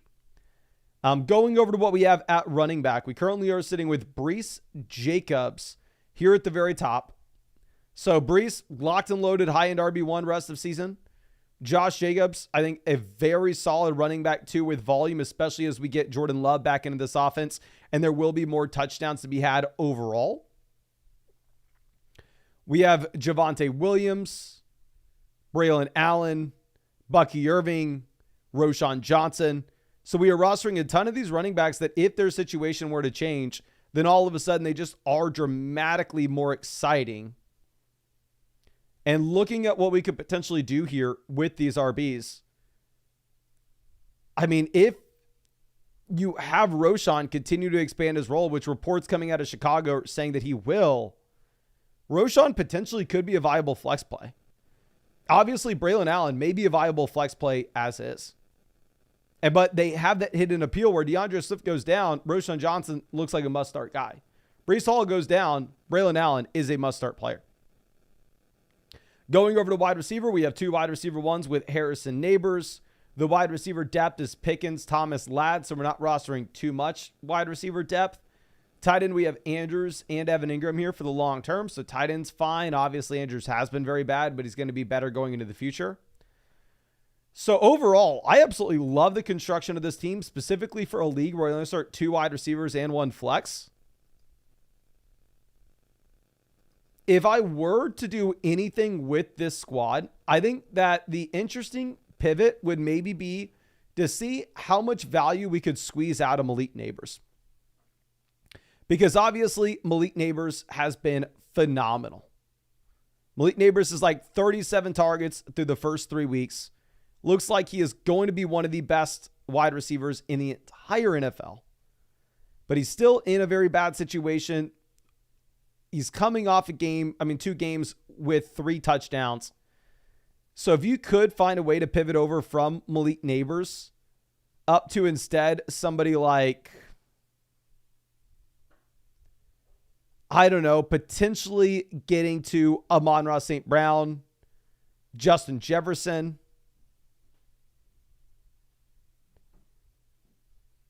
Tyreek, Jamar Chase, I think that would be very interesting. I'd be willing to take one of the depth running backs like we have, such as Bucky Irving, to go out and make that 2-for-1 deal to go get that upgrade at wide receiver. In terms of if we were to drop anybody on this team for Wan'Dale Robinson, no. In a 2 wide receiver, 1 flex format, I don't see how Wan'Dale ever hits your lineup here. I actually love that we're rostering these running backs down here in the bottom end instead. And honestly, I probably need to go ahead. I need to move Roschon Johnson up my rest of season rankings on the site. Based off the reports that came out of Chicago today, I had Roschon ranked at running back 58. I honestly think we probably need to be moving Roschon up to running back 50 at the very minimum. And we can consider to put him even higher than that. But yeah, I think if there were to be a trade to be made, it's like trading Javonte Williams and Malik Neighbors, seeing if we can pivot over to that true elite receiver like Jamar Chase. It's going to be in a good offense going into the future. Neighbors himself is an elite talent. I just don't know if we trust Daniel Jones as much as we do somebody like Joe Burrow. Obviously, he's phenomenal as my wide receiver 10 rest of season. But if we can pivot over to a true top 5 option, all we have to sell is one of the wide receiver depth pieces. I think that we definitely could. But thank you again, my guy. Let me see. We had that trade question here as well. Javonte and Pickens versus Jaden Reed. Honestly, Pickens and Reed are pretty much neck and neck with me. You're saying he's 0-3, needs some help. Is this linked? Could we potentially get a little bit of a better option? I really like Reed. I just think that we're giving up a decent amount here. Maybe instead of us sending him George Pickens, we send him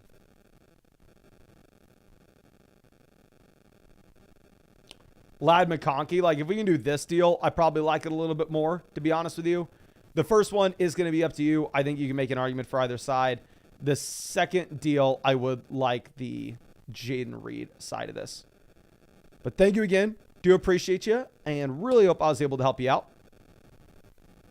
But let's move this over and let's answer some of the free questions in the live chat. If you have any questions, please go ahead and drop them down there in the chat. Somebody says there's a static sound with the audio. Is there still static with the audio? Please let me know. Yeah, ooh. I think I put my phone on a cord, so hopefully it's not bad. Nick says, can you see if I'm eligible for the team review? I did the fantasy thing and added 20 and got the $10 bonus and the Mahomes offer. I'm not going to see any emails. So like I said, obviously, how the Underdog thing is set up, just pulling the curtain behind completely for y'all, is every morning Underdog sends me a list of any first-time depositors, their email addresses that use promo code FLOCK. So if you are an existing account and you use promo code, and you make a $10 deposit, that doesn't mean anything. If it is a new account, first-time deposit, promo code FLOCK, and makes at least a $10 deposit. Then that next morning, I get a list of those emails. We go ahead, we upload those emails to flockfantasy.com, and any account on flockfantasy.com with one of those emails gets set up with a free team review for one of these live streams. But let's move this over. Emerald says Jonathan Taylor and TJ Hawkinson for AJ Brown. Who wins? Probably the Jonathan Taylor side. I think Taylor has more upside. I'm sorry, more value than that currently. Marco says start Amari, Ramadre, or Singletary for the flex. So I did rank Ramadre ahead of Devin Singletary this week. Honestly, as soon as we did it, I kind of regretted it. The reason being is if you go ahead and if you look at what you actually have with the Dallas Cowboys rushing defense, the Dallas Cowboys rushing defense has been the worst in the entire NFL. Now, with that being said, if you did decide to play Devin Singletary, keep in mind, since he does play on Thursday night, instead of you putting him in your flex spot, you would want to go ahead and move him to running back 2. And whoever would be in your flex, you'd want to move, running back 2, you'd want to move down to the flex just in case anything happens. Obviously, you want the flexibility to make changes later in the week. I think I'd probably start one of the running backs for sure over Amari, though. Okay. Dino says, my league mate has 0 running backs. Should I trade him Jonathan Taylor for Malik Neighbors now? Like, I actually had Jonathan Taylor as a sell high candidate this week. That video will come out tomorrow, but honestly, I may not have included him if these were the deals that I knew y'all would be looking to make. I kind of very easily rather have Taylor over Neighbors. Alex says Drake London and Bucky Irving for AJ Brown. Yeah, for sure. I'm going to go ahead. I would take AJ Brown in this instance. Like if I'm looking at AJ Brown here, this is a wide receiver that probably misses this week. Sadly, wasn't at practice today. And at the same time, if you were looking at what you have in terms of the bye week, you have a bye specifically for the Philadelphia Eagles in week 5. So if AJ Brown were to miss this week, then you could go into the week 5 bye, get fully healthy, come back in week 6.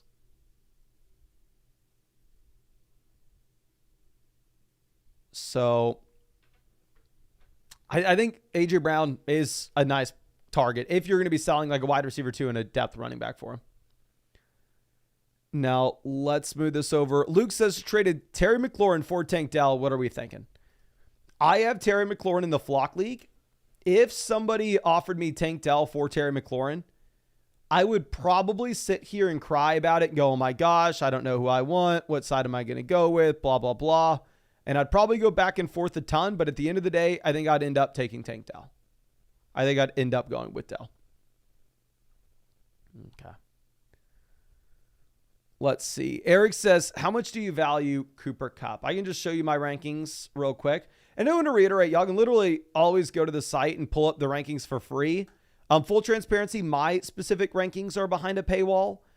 Like all the individual creator rankings are behind a paywall. But if you wanted to just look at the average of all of the creators, that's completely free. You can always pull that up. So like, say you wanted to ask like what's Cooper Kupp worth? You can always go to wide receiver, look at Cooper Kupp. I have him ranked wide receiver 23. The average experts have Cooper Kupp ranked wide receiver 22. These are the players that he's around. And also, if you always wanted to go say, oh, what's Cooper Kupp worth? You can go over to the trade finder on flockfantasy.com and you can just type, okay, Cooper Kupp. I want to be looking at only 1 quarterback leagues, only full PPR leagues, and only 10 team and 12 team leagues. Then you can go through and you can scroll and look at all Cooper Kupp trades that have been made in real fantasy football leagues. And this is all free. You can do this on the site whenever you want. We built this out for y'all. So, yeah, please just, if you're ever wanting to see that, just go to the site. It's very easy to figure it out. Let's move this. Thomas says, receive AJ Brown or Drake London. We just talked about that. I'd rather have AJ Brown. Warrior says DJ Moore or Bucky Irving and George Pickens. I'd go DJ Moore. DJ Moore is actually averaging close to 10 targets a game so far this season. High Society says Roschon Johnson running back 1 rest of season. So I think y'all know this if y'all were with us in the offseason and watching the Underdog drafts, but there's not a single running back that I have more money invested into this year than Roschon Johnson. Roschon Johnson was going undrafted / in round 18 of Underdog best ball drafts. Every time I needed a running back in round 18, I either took Tank Bigsby or Roschon Johnson. I thought I was toast. I thought I was dead in the water. I thought I was going to get crushed with Roschon being inactive through the first 2 weeks. But your boy now has some life. Your boy may or may not have just hit on the best running back value at the very end of drafts, and I could not be more excited about it. Okay. Jeff says he's my most drafted running back as well. Love to see it. I don't know if Roschon's my most drafted, like in terms of percentage of my drafts, but I know if you sort by dollars spent, which is honestly what I kind of look at when I'm trying to see my investments, quote unquote investments, more like me blowing money, of course, but regardless, when I'm trying to see my investments, I sort by dollars. And I know Roschon's the number 1 running back. I'll let y'all know. Let me see who the top 5 quote unquote investments we have in Underdog best ball drafts. Now in the Flock League, on the other hand, I have DeAndre Swift. So RIP DeAndre Swift, and that does not help us at all. Roschon coming out. And what sucks, I actually have to play against Roschon as well. From a dollars spent perspective, my 3 most invested into running backs are Roschon Johnson 1, Jonathan Taylor 2, Tank Bigsby 3, Nick Chubb 4. So honestly, it was like Jonathan Taylor looks like he's performing very well for the range that he was getting drafted in, but it's kind of bittersweet because it's like, oh, that could have been Saquon Barkley. Saquon Barkley was going right next to him as well. But John says how to share ESPN on the Flock site. So if you were wanting to link any of your teams, what you do is you go over to the My Teams page on flockfantasy.com and you can do it all through there. But let's go ahead and and if you're having any issues linking teams, please send it in the site issues section of the Discord, which you can find that link in the description. I can't do customer support here. I'm sorry. But let's dive back into the questions that we have over on the site. On flockfantasy.com, of course, you can always ask a start sit question, trade question, a full-blown roster review, whatever you're wanting. Definitely want to reiterate, though, again, that the cheapest way to get a roster review would be taking advantage of the offer that we have over there with Underdog Fantasy, or if you use promo code FLOCK on Underdog, you're going to be getting a 50% deposit bonus up to $1,000. Plus, at the same time, you will also be getting that free Patrick Mahomes pick, more than less than half a total yard. And on top of that, you'll be getting a free Dak Prescott pick, more than less than half a total yard for Thursday night.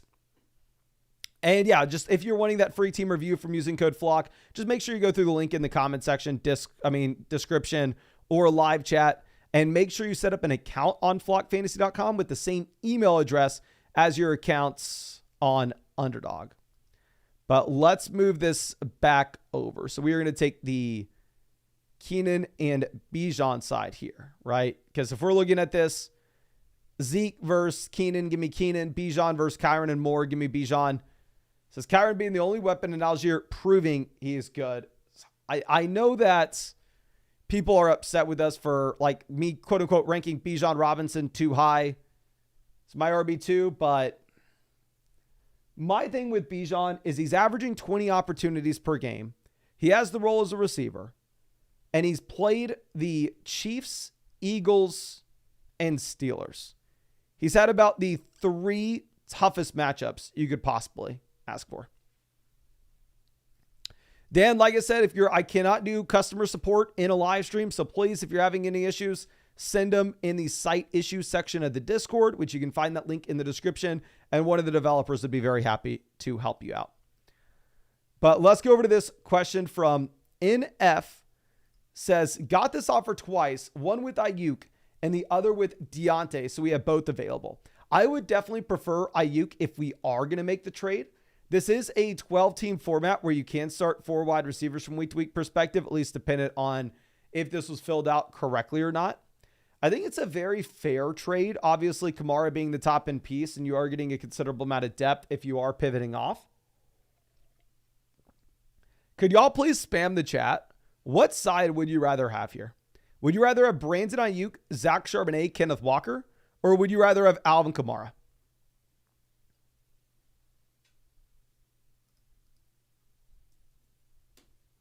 An MLB pitcher says, whenever I link a new team, I get an error message. Then I refresh the page and the team is there. Might be good info for anybody having issues. Hopefully that helps somebody out, but let's move this over. Please spam the chat. Like I said, what side are you going with between Kamara, Ayuk, Charbonnet, and Kenneth Walker? We got pretty much everybody on the Ayuk side. And yes, Kamara did pop up on the injury report today. You had Kamara missing practice.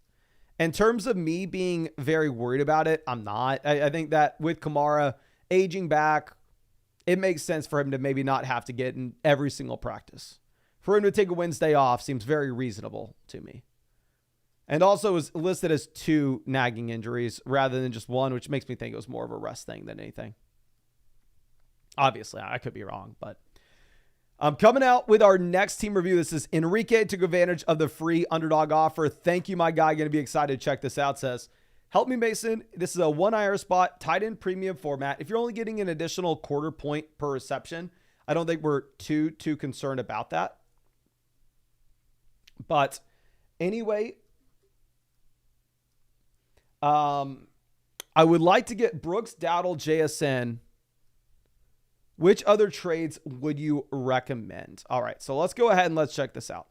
First thing is this is a league where you can start up to 4 receivers from a week-to-week perspective, and it's a 12-teamer. So it is a league where depth does matter a little bit more here. So it does put you in a spot where it makes sense to go ahead and trade for somebody like Jackson Smith and Jigba. Where in another instance, a player like, say, and maybe Rico Dowdle, in a league where you're going to start 2 wide receivers and 1 flex, would I be excited about Dowdle? Not at all. But here, on the other hand, I mean, hell, you definitely could go in that direction. But we are at the very top with the league analyzer. There are about 3 teams here that are all in the same tier. Outside of that, we have a bunch of people below that are much worse. Looking at our quarterback room, we have Jalen Hurts. Obviously, we say this every single time we see this guy, but perfect. Don't need to roster another guy. We'll pick up somebody else in week 5 to just get a little short bye week fill in. Then we're going to go. Don't need to roster another quarterback for the rest of the season. We're starting him every single week regardless. Going over to running back, this is a bad running back room. This is by far and away the weakest point of this team. Now, it's not the end of the world having a bad running back room, specifically in a league where we can start 4 receivers from a week-to-week perspective. But definitely a situation in which if we had the opportunity to go out there and upgrade, I would. David Montgomery as my running back 2, I'm very happy with. David Montgomery is my running back 1, not so much. Zach Moss, my running back 2, I'm okay with. Zach Moss, my running back 3, I love. Jerome Ford, DeAndre Swift, Spears, these guys down here look like they're probably not going to be making a big difference. So really, this just comes down to us wanting to bring in a top-end running back if we get the ability to. And honestly, I think we probably will. Going over to wide receiver, we currently have Tyreek Hill, who I actually think is going to be much better going into the future than he is right now. We have Devonta Smith to stack up with Jalen Hurts. We have Puka Nacua. We have Rome. We have Worthy. We have Thomas. We have Michael Wilson. So there's a very clear issue with this team, with how it stands right now, which isn't a quote-unquote issue, but it's an issue if we're trying to make trades. This is a team that the short term is going to be painful. The long term is very exciting. Tyreek will be better in the long term. Smith will be better in the long term. Puka will be better in the long term. Rome will be better in the long term. Worthy will be better in the long term. Brian Thomas will be better in the long term. So for us to be making trades with these assets, we are fundamentally giving up future production at a discount if we are trying to sell any of these receivers. Going over to tight ends, we currently are sitting with Trey McBride, a tight end that we can start every single week, regardless of the matchup. I don't need a backup. Obviously, if McBride were to miss this week, then at that point, we're going to go ahead. We will cut Michael Wilson to pick up a tight end off the waiver wire just so we can get that short-term fill in.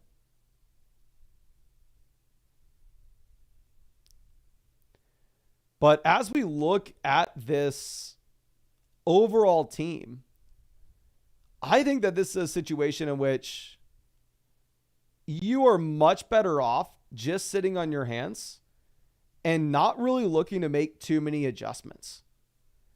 I think this is a situation in which you will just naturally get wide receiver value accruement as the season goes on. If you wanted to go out and if you wanted to trade for somebody like Jackson Smith and Jigba or Brooks, if you could sell Zach Moss for Jonathan Brooks, go for it. If you could sell DeAndre Swift for Jonathan Brooks, go for it. If you could sell Brian Thomas for Jackson Smith and Jigba, go for it. But especially like somebody like Jonathan Brooks, it's going to be very tough for you to trade for with this team because we're already so centered around the long-term build where we kind of need more so production in this lineup right now. So to be honest with you, if this was my team, my focus would be not how am I going to make trades to raise the overall ceiling of this in the long term. And instead it'd be, okay, how do I get by with it as of now and just naturally let the team continue to improve as these players get healthier and as these rookies get better? That would be my main focus here, my guy. But I think that's all I have for you. Again, thank you so much for being a member of the Flock supporting the channel. I really hope that I was able to help you out some way here. I really hope that you were able to get something from this. Now, going over to this next team. It's another free team with that Underdog promo. It says, hey, Mason, been watching since the Collinsworth intro. Hell yes. Thank you, my guy. What moves are we going to make in terms of quarterback and running back? Or if I should try to move from Laporta. Love the content. Thank you so much. Looking at this, we are currently in a league where you only start 2 receivers and 1 flex. So definitely the wide receiver depth's not going to be a priority, as the priority will primarily be centered around how are we going to go ahead and get the best option we can at quarterback, get the best options that we can at the very top end at RB. Obviously, elite receivers are great, but the wide receiver depth pieces like George Pickens aren't going to matter as much. And now looking at our team, we almost chose the wrong team again, but here we are. Holy guacamole, we are a streaming quarterback. We have Goff and Sam Darnold. So we are sitting here with both these QBs, definitely viable streaming options. We can play the matchups between them from a week-to-week perspective, right? Not necessarily having to sit here and say that Goff's our starter regardless. So in that instance, I definitely think that we can roster 2 QBs, and it looks like both quarterbacks have a ton of upside with the situations that surround them. Now going over to what we have at running back, we currently are sitting with Mixon, Connor at the very top. Real quick, can y'all spam the chat? Do you think Joe Mixon plays this week? I know this is kind of off topic, but please spam the chat yes or no if Joe Mixon plays this week, because we need to figure it out in terms of can I start Cam Akers. And real quick, Miles says how to redeem a free review. Signed up for Underdog with Flock a year ago. I'm sorry if you signed up a year ago, you got a different promo at the time. Specifically, this is a promo that started on September 5th, my guy. But it looks like most people are saying no on Joe Mixon. Good news for me, because I kind of have to start Cam Akers this week. But regardless, here we can start Chuba Hubbard this week. We also have Akers as the short-term fill-in as well. I'd probably go Chuba Hubbard over Cam Akers. But regardless, we are going to be just fine at running back, of course, with this squad. If we were looking at potentially making any moves, I don't know. What could we do here?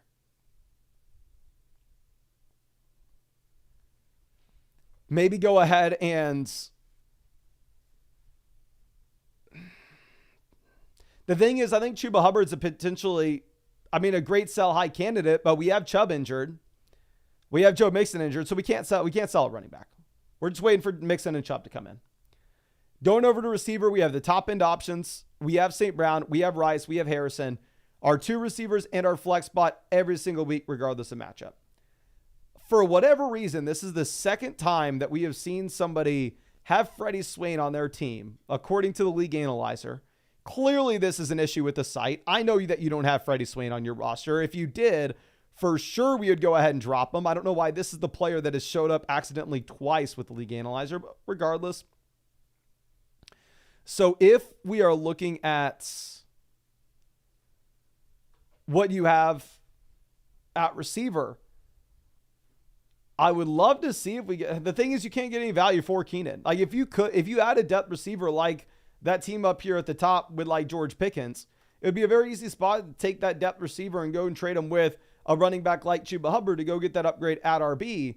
But the reality of the situation is, no, nobody's going to buy Keenan Allen. So we're just kind of sitting here with what we have at receiver. Honestly, I don't really think that there are any trades to be made going over to tight ends. I know you're asking if you should sell Sam Laporta. My thing is, you're just not going to get anything for him. Like realistically speaking, what could you possibly sell Sam Laporta for? Having Zach Ertz as a short-term fill-in, given the injury that you have, makes a ton of sense.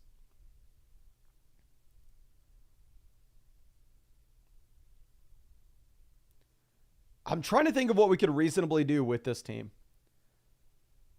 The construction already seems extremely strong. If we wanted to do anything, I think it would potentially be seeing if we can upgrade at quarterback in that 2-for-1 deal, because we are going to get Chubb Mixon coming in the long term. But the issue is we don't have that expendable piece right now that we can sell for that QB upgrade. So to be honest with you, I think we're probably sitting on our hands. Obviously, if Freddie Swain was actually on your roster, we'd go ahead and we'd cut him immediately, but I don't think he is. Once Sam Laporta is back and healthy, I think you probably cut Zach Ertz, pick up another running back off waivers. If Roshan does pop up and all of a sudden is very interesting in Chicago, then maybe at that point we have a running back depth piece we can sell with Jared Goff to go get a locked and loaded quarterback that we can start every week, somebody like Lamar. But for the time being, I think that we're probably just sitting on our hands here. I think that we are just chilling with the team and really hoping that Sam Laporta is healthy, both for your team and for mine, my guy. Both for your team and for mine.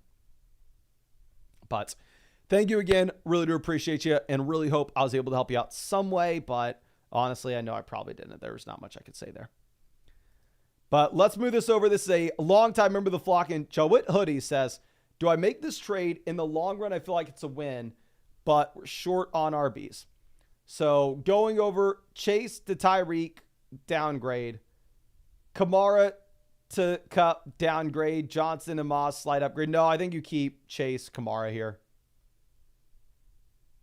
I agree. Maybe like the final month of the season, the Tyreek and Cup side's more valuable, but I think you're giving up too much running back in the short term, to be honest with you. Okay. Now let's move over to this question from Anthony Rocco. This is, it fits in my Palmer. Very unique team name. Have not seen that one this year, my guy. But going to be excited to go ahead and check this out for you. And real quick, Eternal says how to get a team review.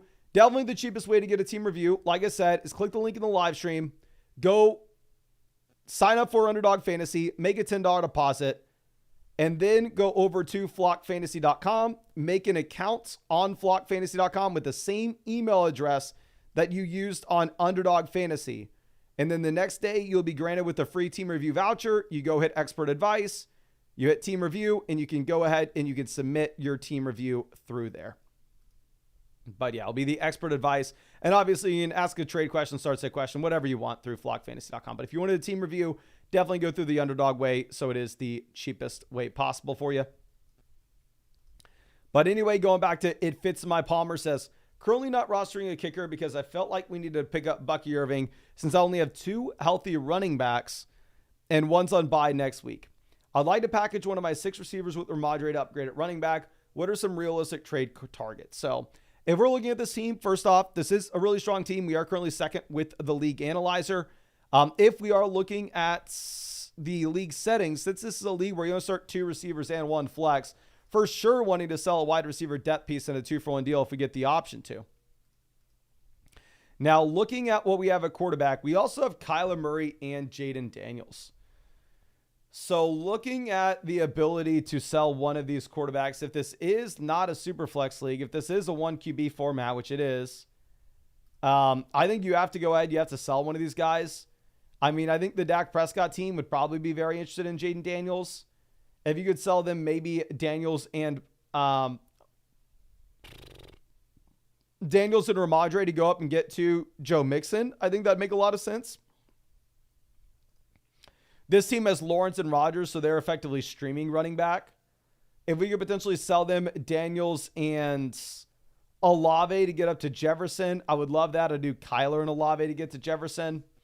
Maybe if you wanted to send them Daniels and Bucky Irving to see if we can get up to Kenneth Walker, I think that'd be great. This team down here is Brock Purdy is their only quarterback. They have James Cook at running back. If you want to send them Daniels and Ramondre Stevenson to try to get to James Cook, I think that would be a very interesting trade as well. Because obviously, I mean, Kyler and Daniels are both kind of set up here to crush in the long term. We only need one. Going over to running back, I don't mind you picking up Bucky Irving because we have CMC, Jonathan Brooks injured. Obviously, we're sitting here with Pollard and Ramondre Stevenson as those players that we can put in the lineup right now as we wait for that long-term upside to come in.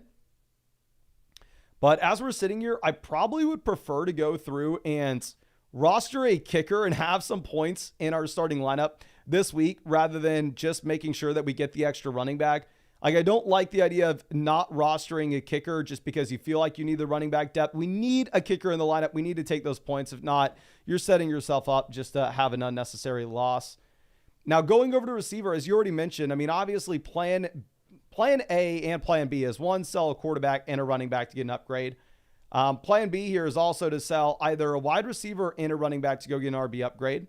Or another thing that you could look to do is just sell two receivers and a 2-for-1 deal to go get an upgrade at wide receiver. Like, if you could potentially sell, say, like Deontay Johnson and Terry McLaurin, or Terry McLaurin and Amari Cooper, or Deontay Johnson and Amari Cooper.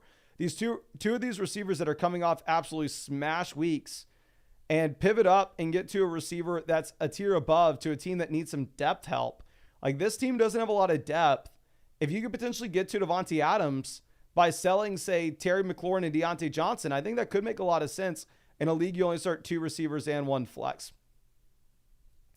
Let's see if there's another team that is lacking some depth here. This team is DeAndre Hopkins is their wide receiver 3, but the issue is they don't have a top-end option for us. If you want to go like Terry McLaurin and Khalil Shakir to get to T. Higgins, I think that could make sense. This team is Calvin Ridley, wide receiver 3, Shaheed, wide receiver 4. If you could potentially go like Amari and Deontay Johnson to get to Garrett Wilson, I would look to do that as well. It's like you're saying, the main issue that we have with the squad right now is you just simply don't have the roster spots to be able to make moves and have the flexibility that we would want. And then going over to Bowers, definitely only have to roster one tight end here. Obviously, we can start Bowers every single week, regardless of the matchup. And really comfortable spot. Obviously, this is a team with just a ridiculous amount of value on it. I definitely think that the value here is to go through and package together a quarterback and a running back and go get a running back upgrade. See if we can package together two receivers together, just get a tier up at wide receiver, open up some spots at the bottom end of our roster so it's easier for us to make plays on the waiver wire. That way we can roster a kicker as well. But yeah, obviously this is a great squad, but if it's only a 2 wide receiver and 1 flex league, I just think the depth here probably doesn't matter as much, my guy. But thank you again. Really do appreciate you. Really wishing you the best of luck this season. And I wish my team was as good as yours. I'll definitely, especially in my format. Oh my gosh. Ty Chicks coming out with a massive dono. If y'all don't know, y'all can tip on team reviews. Ty Chicks, this is the most that the site lets you tip. We capped it at 200. Dear God, my guy, thank you so much. I really do appreciate you. And we'll get to this in one second. Let me answer this because I know this is a confusion that some people have had. Tex Rates has submitted a start-sit review on Flock Fantasy last night. Today I go to my reviews and it's blank. So if you're on if you're on your my reviews and you're looking for the review that was completed, hit the little gear icon and go to the completed reviews and you should see it there. Go to the completed reviews and you should see it there. What most likely is you're on pending right now. But anyway, Tide Chicks, appreciate you. And trust me, I did not forget this team name. It'd be very hard to. But anyways, it's currently 3-0. You've helped me out a ton. And this is my 3rd time doing a team review. Thanks so much, my man. I've just traded Zamir and Deontay for Kenneth Walker. No idea who the hell was willing to buy Zamir White from you. Should I stay put or continue to make some moves here? So this is a league where you only start 2 receivers, 1 flex. It's only a 10-team format as well. So, I mean, I'm sure we said this 1,000 times with you already, but yeah, every chance we get to make those 2-for-1 deals, we are wanting to upgrade inside the starting lineup. We are wanting to open up roster spots because here in this 10-team league, Zamir White may not even be as good as some of the options that you have down there on the waiver wire. So going through and making as many trades like that as possible just makes so much sense. But looking at this team with how it stands now, post the Zamir and Deontay trade, currently at quarterback, we are currently sitting with Josh Allen as QB1. I'm sure you've heard me say this 1,000 times. When we have Allen to QB1, we don't need a QB2. He is just going to absolutely crush. He is a clear tier out of every other quarterback in fantasy. Not only do you have the passing volume, but you have the rushing upside. I think he is one of, if not the second best quarterback in the NFL. It's why I had the Bills, my Super Bowl team this year. And yeah, Josh Allen just absolutely crushing. Now going over to what we have at running back, we are currently sitting with Devon Achane, Jonathan Brooks, Carson Steele, Javonte, Rico Dowdle, and then we traded away Zamir. And honestly, Zamir White was the last guy on this team for us, right? A general rule of thumb is the last player on your roster, the guy that would be the first person you would cut if you needed to pick somebody up off the waiver wire. That's a player that we should essentially be assigning 0 value to. Because at the end of the day, I don't know. I mean, if you are looking at Zamir White, the options that you're going to have on the waiver wire, like Roschon Johnson, are about the same. So who freaking cares if we send him? So essentially, you just traded Deontay Johnson straight up for Kenneth Walker. And if we bring Kenneth Walker in here, Achane's a running back 1 rest of season. Walker is a low-end RB1 in a 12-team league, probably a high-end RB2 in a 10-teamer. We have Brooks coming in the long term. We have Steele, Javonte, Rico as quality running back depth. So we have the running back production to the top end. We have plenty of depth as well. Going over to receiver, we have 2 wide receiver 1s with Lamb and Chase. We have Debo for the long term. We have Worthy, Brian Thomas Jr., all as players that are going to continue to get better in the long term here as well. Going over to tight end, we have 2 of the very few tight ends that are actually producing with Kyle Pitts and Jake Ferguson.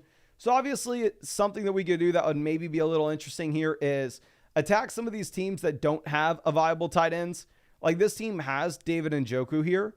So if you could potentially sell, say, like Deebo Samuel and Kyle Pitts to get up to St. Brown, obviously it's an absolute no-brainer move, but probably can't happen. But I mean, if you could potentially sell, say, like Jake Ferguson and Jonathan Brooks to go and get Josh Jacobs, I think that could be a trade that you're actually able to pull off, especially with how that other team looks. This team is Mark Andrews likely. They're probably not willing to trade for a tight end. This team has Evan Ingram as their only tight end here. What would be very interesting is if you could potentially take somebody that we don't necessarily need right now, and you're actually already making this trade with this team for Kenneth Walker. And yeah, I think this is a good team to be attacking with trades based off the way it looks. But anyway, if you could help them out and give them some production right this second, and give them, say, Kyle Pitts or Jake Ferguson, and then give them a depth running back as well, like Carson Steele, and get back in Christian McCaffrey. So give a team that's absolutely desperate for some points in their lineup and go get that long-term upside. I think you do a similar trade for Travis Etienne. It's like we discussed. I mean, 2-for-1 deals in this kind of format are just a straight up cheat code, which obviously we've already done to perfection, having Lamb and Chase on the same squad, and then going and making that deal for Kenneth Walker.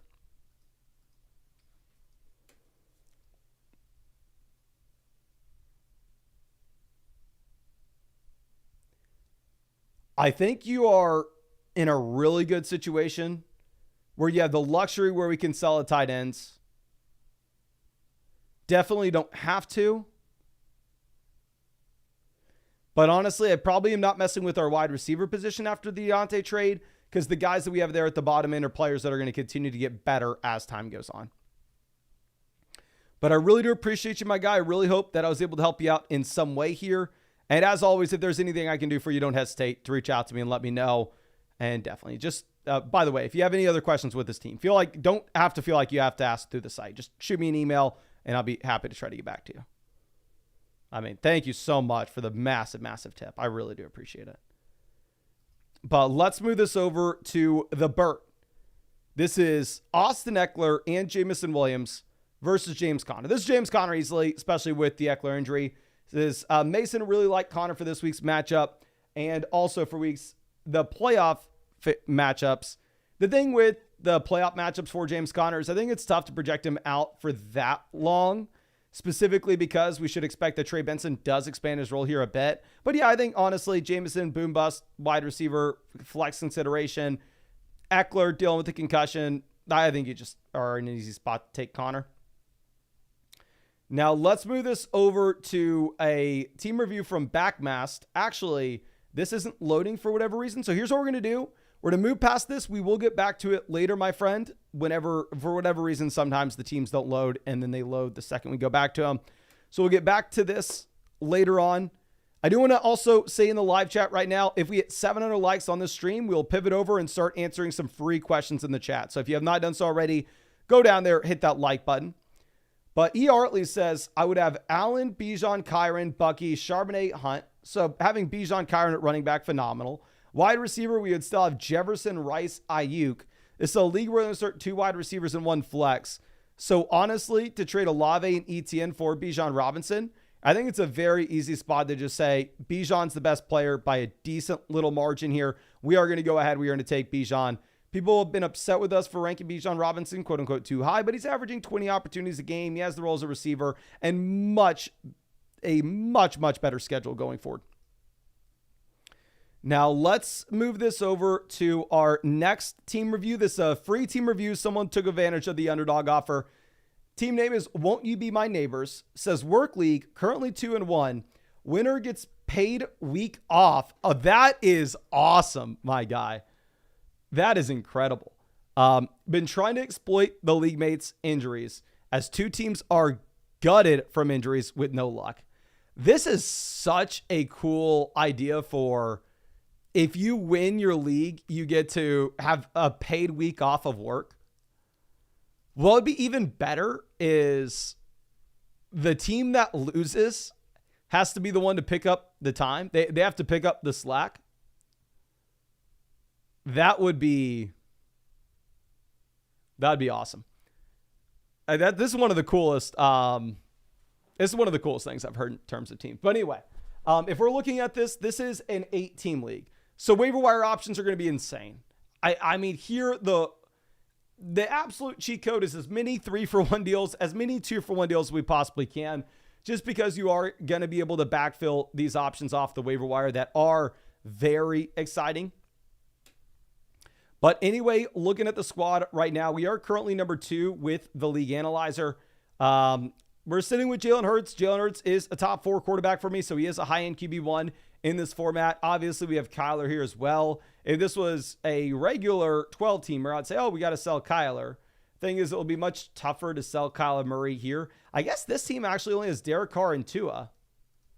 If this is a 1-quarterback format, I would actually love to go ahead and see if we could package them. I mean, send them Kyler Murray and get an upgrade elsewhere.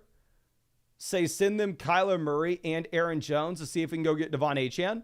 Now, obviously, if this is a super flex formats, then I think it would be a much tougher spot.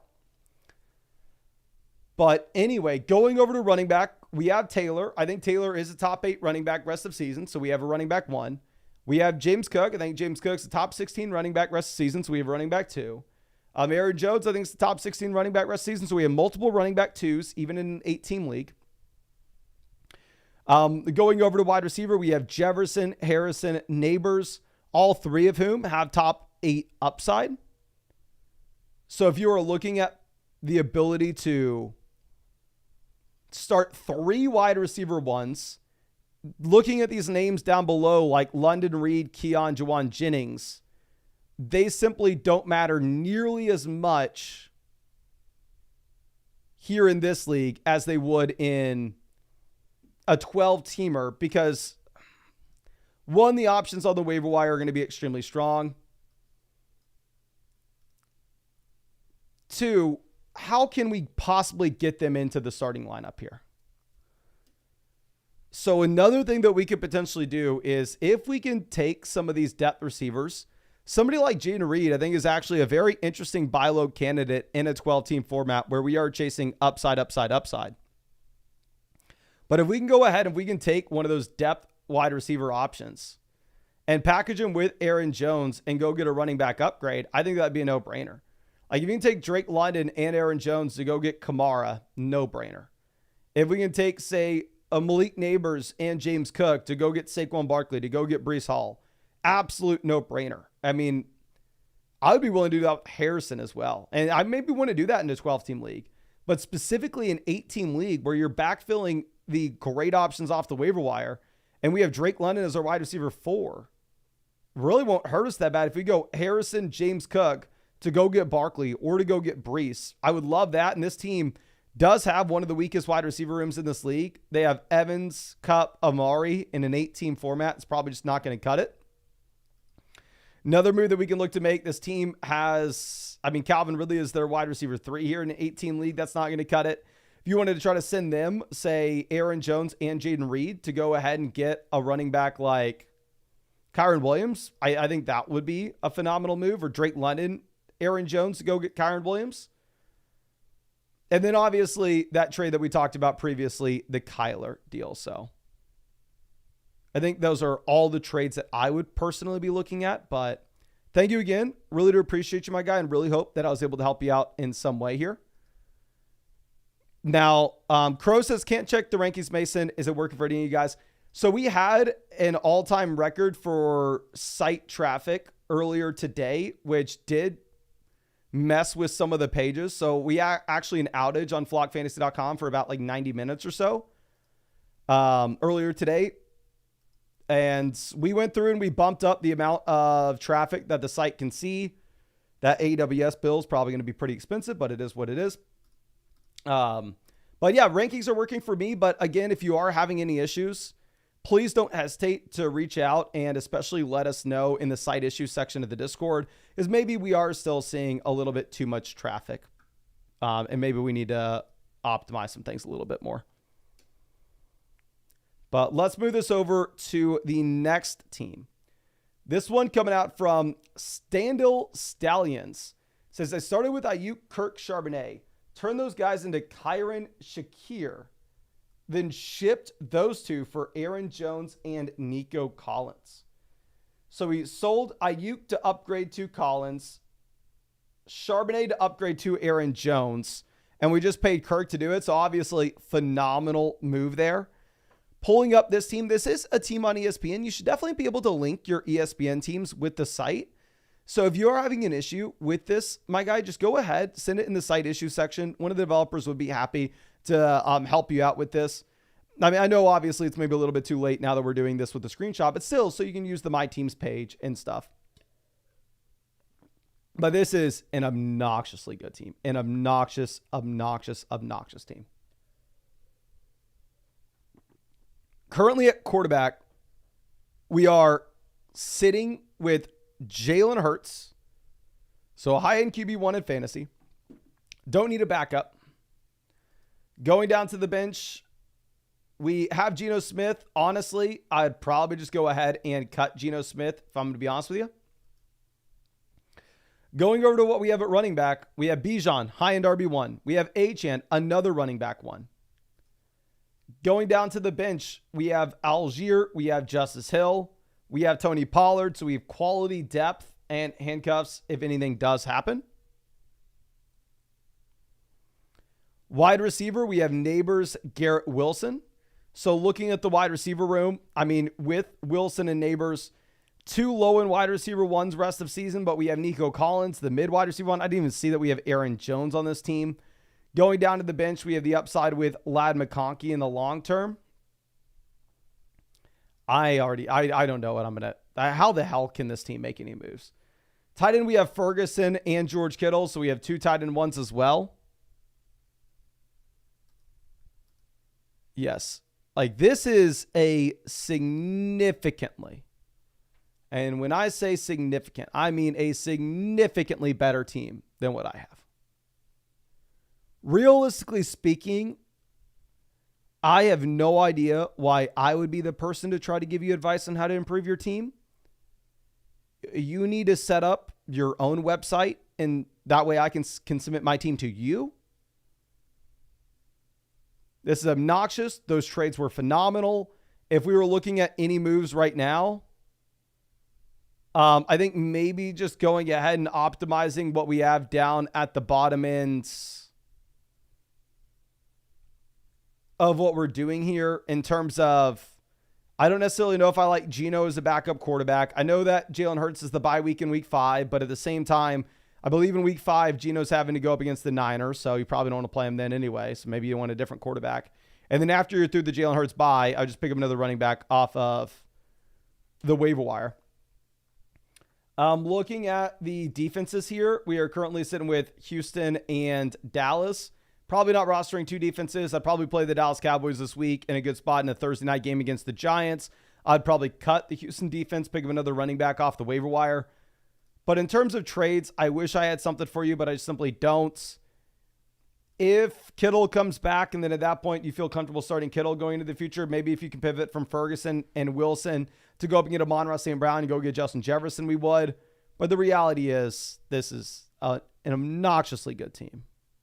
Obnoxious. Even in an 8-team league. There's not much else I can say there. But JPG coming out with our next question. Says, need to start 2 flex, but unsure what to be doing. So this is a team where we have a bunch of depth. First off, wide receiver, if we're looking at Flowers versus some of these other options, they are all kind of similar. Running back, Brian Robinson, I think is probably somebody that we have to play with the Eckler injury. Going down to the bench, assuming that this is a full PPR format, which is what is filled out here, I think we're probably most interested in the wide receivers. I think we are most likely going to have to take Amari Cooper and Juwan Jennings. If you wanted to pivot from, say, one of these receivers to Rome Odunze, you could. But the instance that you would go ahead and you would start Rome Odunze over one of these receivers is you have no Keenan Allen. My thing is, it does seem like Keenan Allen is going to be playing right now. And also, if you are looking at Juwan Jennings, obviously, if either Debo or Kittle plays, then we actually pivot over to either Chuba Hubbard or Rome Odunze. So definitely it's going to be an interesting situation to go ahead and monitor the injury reports. But it'll be hard for me to tell you to bench Juwan Jennings coming off a game where you just ended up seeing the 47 fantasy points. Now, going over to the trade question from Jesse. This is Malik Neighbors and Juwan Jennings versus Tyreek Hill. People are going to hate me for this. I completely understand why. Obviously, Neighbors and Jennings are absolutely crushing right now. But I would take Tyreek Hill. I would take the rest of the season upside. Rest of the season, Jennings is a 0. Once Tua comes back in, I think Tyreek crushes Neighbors. Okay. Now, DJ coming out with a start say question. Says, another league member just dropped Jacob, so spending all my fab. Should have him as another running back. For sure, spend all your fab. And then there I would start Josh Jacobs over Amari Cooper. So if you're able to get Jacobs, I'd go Jacobs over Amari. And if Eckler misses, I may go Brian Robinson over Amari regardless, to be honest with you. Now, E. Silva coming out says, hey, Mason, love the channel. I'm 2-1, looking for a number 1 receiver. Did I lose? We also have McLaurin and Amari. Really appreciate you, my guy. Going to be excited to check this out. So we downgrade from Bowers to Andrews. Gesicki is an absolute 0 here. So we downgrade from Bowers to Andrews so we can sell Waddle and Flowers for Nico Collins. Can y'all please spam the chat what side you'd want? I actually probably prefer the Bowers, Flowers, Waddle side. Bowers, Flowers kind of sounds funny to say together. I've never realized that, but Please spam the chat. Would you rather have the Jalen Waddle side or the Nico Collins side? This is Waddle, Flowers, Bowers versus Andrews, Gesicki, Nico. So Bowers, Waddle. We got one vote for Nico, but it does seem like the vast majority of people are on the left here. I definitely think Nico is actually, no, there are some people coming out and saying the Nico Collins side for sure. So it's definitely close. I do think it's up to you here. If maybe you didn't include Bowers for Andrews in it. I mean, if you didn't include Bowers for Andrews, like if this was the trade instead, then give me Nico Collins. But downgrading for Bowers to Andrews is tough. Now, Just Shook coming out with the trade question. It says, traded for CMC and Bucky week 1. Not sure I can move off of Kyron with CMC missing some serious time. So looking at this, Dak to Allen upgrade. Kyron to Moss, massive downgrade. So like if I'm viewing this, if I was going to make a trade like this, if we wanted to pivot over to Josh Allen, in my mind, this is the trade to make. I agree with you. I don't think you want to be trading away Kyron Williams. So if this is the deal, I'd rather just keep Kyron. If you wanted to come up with a trade for Allen, I think we're going to try to trade Dak and Kittle for Josh Allen. Okay. Now moving over to our next question that's coming out from J-Dog.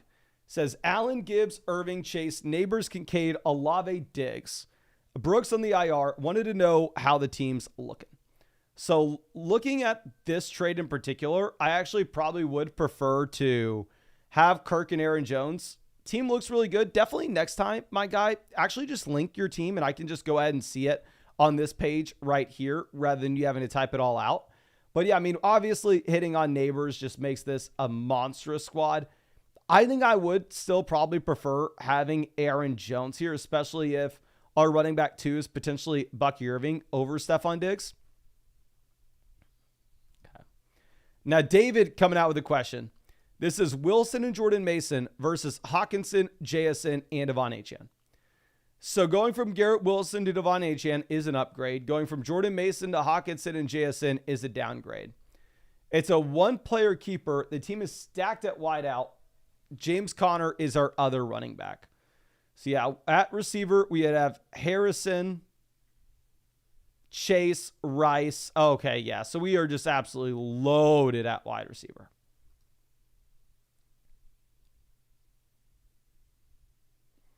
I think you can go ahead and make this trade for Achane if you still view Achane as the top 5 running back rest of season.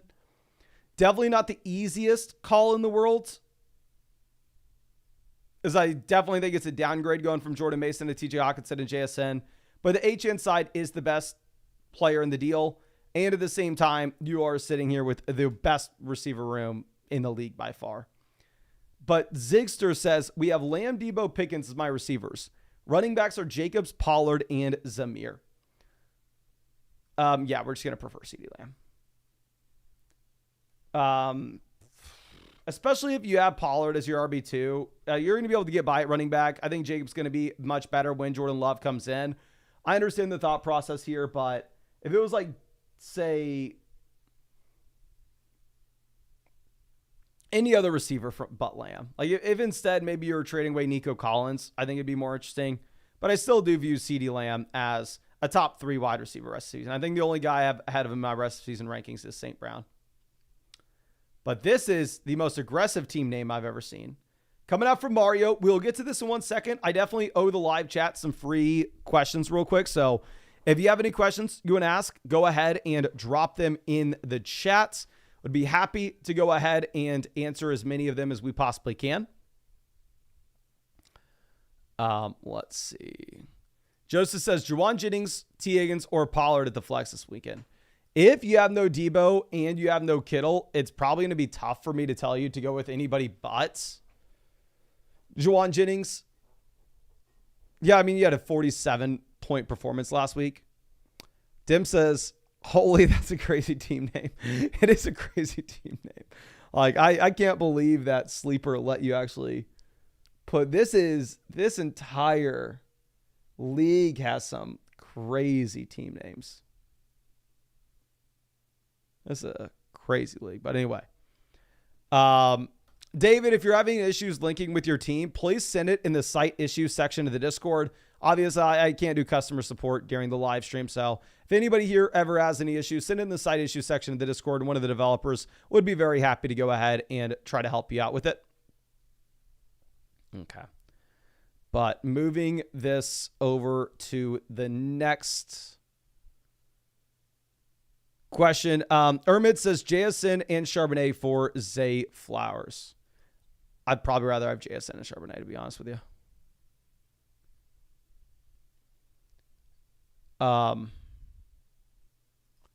Christopher says Waddle for Jonathan Brooks. I'd rather have Jalen Waddle. If you think Tua's never coming back, then maybe you go Brooks, but I expect that Tua will be back. Okay. Kale says, Mason, I'm trying to get the referral code for a team review. I made the $10 deposit on Underdog. You don't get a referral code after you make the $10 deposit on Underdog. You get a free team voucher. So all you have, like I said, once you make that $10 deposit on Underdog, all you have to do is make an account on flockfantasy.com with the same email address. And then we go ahead and we manually credit your account with that free team review voucher. So just check your account page. If you did set up that account, if you didn't set up that account and you're going to do so today, you're definitely going to have to shoot me a message so then we can go retroactively add that team voucher to you. So shoot me a message on Discord. They're not in the site issues. Just click on the name Flock Fantasy and send me a DM or email me at mason.flockfantasy.com. But yeah, it's not like we send you a referral code and then you have to do anything. It's just use promo code Flock and Underdog, make the $10 deposit, set up an account on flockfantasy.com, and then we can go ahead and credit you with that free team review. Now, Nick says start two, Chuba, Pollard, Reed, JSN. I'll probably go with both running backs. I think Jaden Reed definitely going to be a lot more appealing now that you do have Jordan Love coming back in. Billy says, are you a fall or a winter guy? If anybody in this chat is a winter person, what is wrong with you? Best seasons by far. Fall and spring are both great. They're tied for number 1 and 2. Probably fall edges out spring because of football, plus Thanksgiving, plus Halloween. You have all the holidays. So we're going to go fall number 1, spring number 2, summer number 3, winter number 4. There's nothing worse than winter. Francisco says, I'm in Arizona. If you're in Arizona, but I'm in Texas. So Billy says spring is overrated. Texas, Austin's spring this past week was beautiful. Hassan says winter's coming. Let me flex on y'all with I know this is what everybody's here for. Everybody's here to get the weather report for Austin, Texas. I know that's what y'all are wanting right now. But look at this beautiful weather. This is what I like to see. This is some classic fall Texas weather. We get the lows in the low 60, the highs in the high 80s. Sunny. It's beautiful. Shorts and t-shirts. Not too hot. Okay. Of course I know that was a Game of Thrones reference. Sadly, I've not seen Kill Tony. I've seen pretty much every famous Austin stand-up comic. Like I've seen Tony Hinchcliffe a ton, but to get tickets to Kill Tony itself is very, very tough. I've never been able to do it. Okay. Pitcher in and says the humidity's fine. It's fine. But let's see. Farouz says trade Wilson and Dobbins for Gibbs and Amari. I would rather have Gibbs over Wilson. Amari versus Dobbins kind of up to you. So yeah, I would go ahead. I'd take Jahmyr Gibbs there. Now let's move this. Soap says trade Calvin Ridley for Jonathan Brooks. Yeah, I would rather have Jonathan Brooks. I am doing great tonight. Here's something that I am worried about. And I'm actually, if we're going off the rails and I'm talking about anything here, what I'm terrified of right now is I was supposed to have a wisdom tooth yanked earlier this offseason. I didn't do it. I was too lazy. And now, it's starting to hurt pretty bad back there. And it breached the skin. I'm very afraid that it's I'm getting an infection. And during the season, I'm going to have an emergency, yanked out. And then I'm not going to be able to live stream or record for a couple days, which would be the most devastating thing in the world. So send up a prayer that my tooth's okay, but it's not feeling good right now. Nicholas says keep or sell Pacheco. I mean, if you could sell Pacheco for something reasonable, I would. The issue is I just assume that you're not going to be getting anything for Pacheco. There's a chance Pacheco's not back till the playoffs. Swidby says, Mason, what's your next move in the Flock League? My next move in the Flock League is Sal and I are cooking up a trade right now.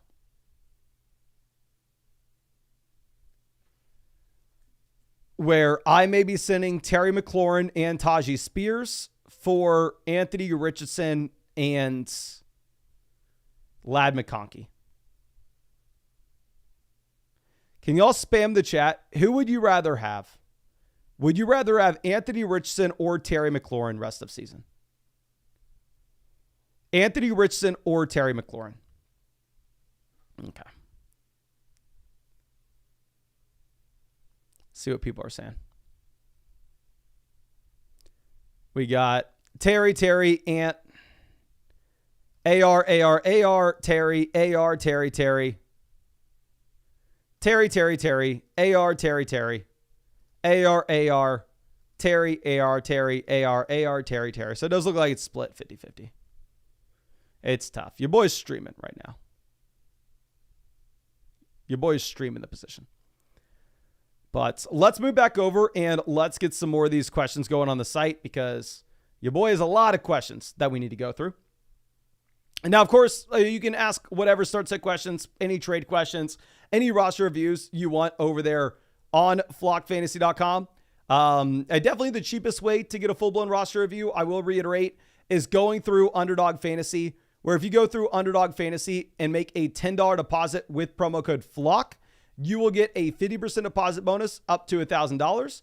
Plus, you'll get that free Patrick Mahomes pick, more than less than half a total yard. On top of that, you will get an additional Dak Prescott free pick, more than less than half a total yard as well. And yeah, if you wanted that free team review with code FLOCK on Underdog, just make sure you go over to flockfantasy.com and set up an account with the same email address. That way the next day I can go through and I can accredit your account with that free team review. But let's go ahead and let's get this going for Mario. Says we also need some help with submitting the starting lineup this week. So starting lineup this week, I think is pretty easy in my mind. Running back, we're going to be going with Kyron and Josh Jacobs. Wide receiver, we're going to be going with St. Brown and Rashee Rice. And then we're going to be throwing Nico Collins into the flex spot. It is brutal that you have to bench Malik Neighbors here. But honestly, I think that kind of goes to show what we need to be doing with this team and how strong the roster is. We're on the bench. We have Zach Moss, Malik Neighbors, and Brian Robinson. So because this is a league where you only start 2 wide receivers and 1 flex, quarterback is going to make up a very high percentage of our starting lineup output from a week-to-week perspective. So honestly, I think it does make a lot of sense for us to potentially go out there and try to make that upgrade over from Dak Prescott if we get the ability. And honestly, the trades that would stand out to me would be going through and trying to sell one of these depth running back pieces. Like if you could potentially sell Brian Robinson and Dak Prescott to go get to that quarterback like Lamar with the rushing upside, I think that would be advantageous. Looking at some of these teams at the bottom here, this team has Montgomery, Carson Steele, Raheem Mostert as their top 3 guys. They have both Chubb and Pacheco injured. Honestly, if you could sell Dak and Chuba Hubbard, which is probably the worst player that we have on our team, would be the first guy to cut if we wanted to make a waiver wire move. If we could go Chuba and Dak down here too, Anthony Richardson, I think that could be appealing if this is a 4-point passing touchdown format. Going over to the other teams that maybe need some help at running back, this team, I guess this team's fine. They're going to get Jonathan Brooks in at RB3. It's the thing with the 10-team league, there aren't going to be too many teams that are desperate for running back depth pieces.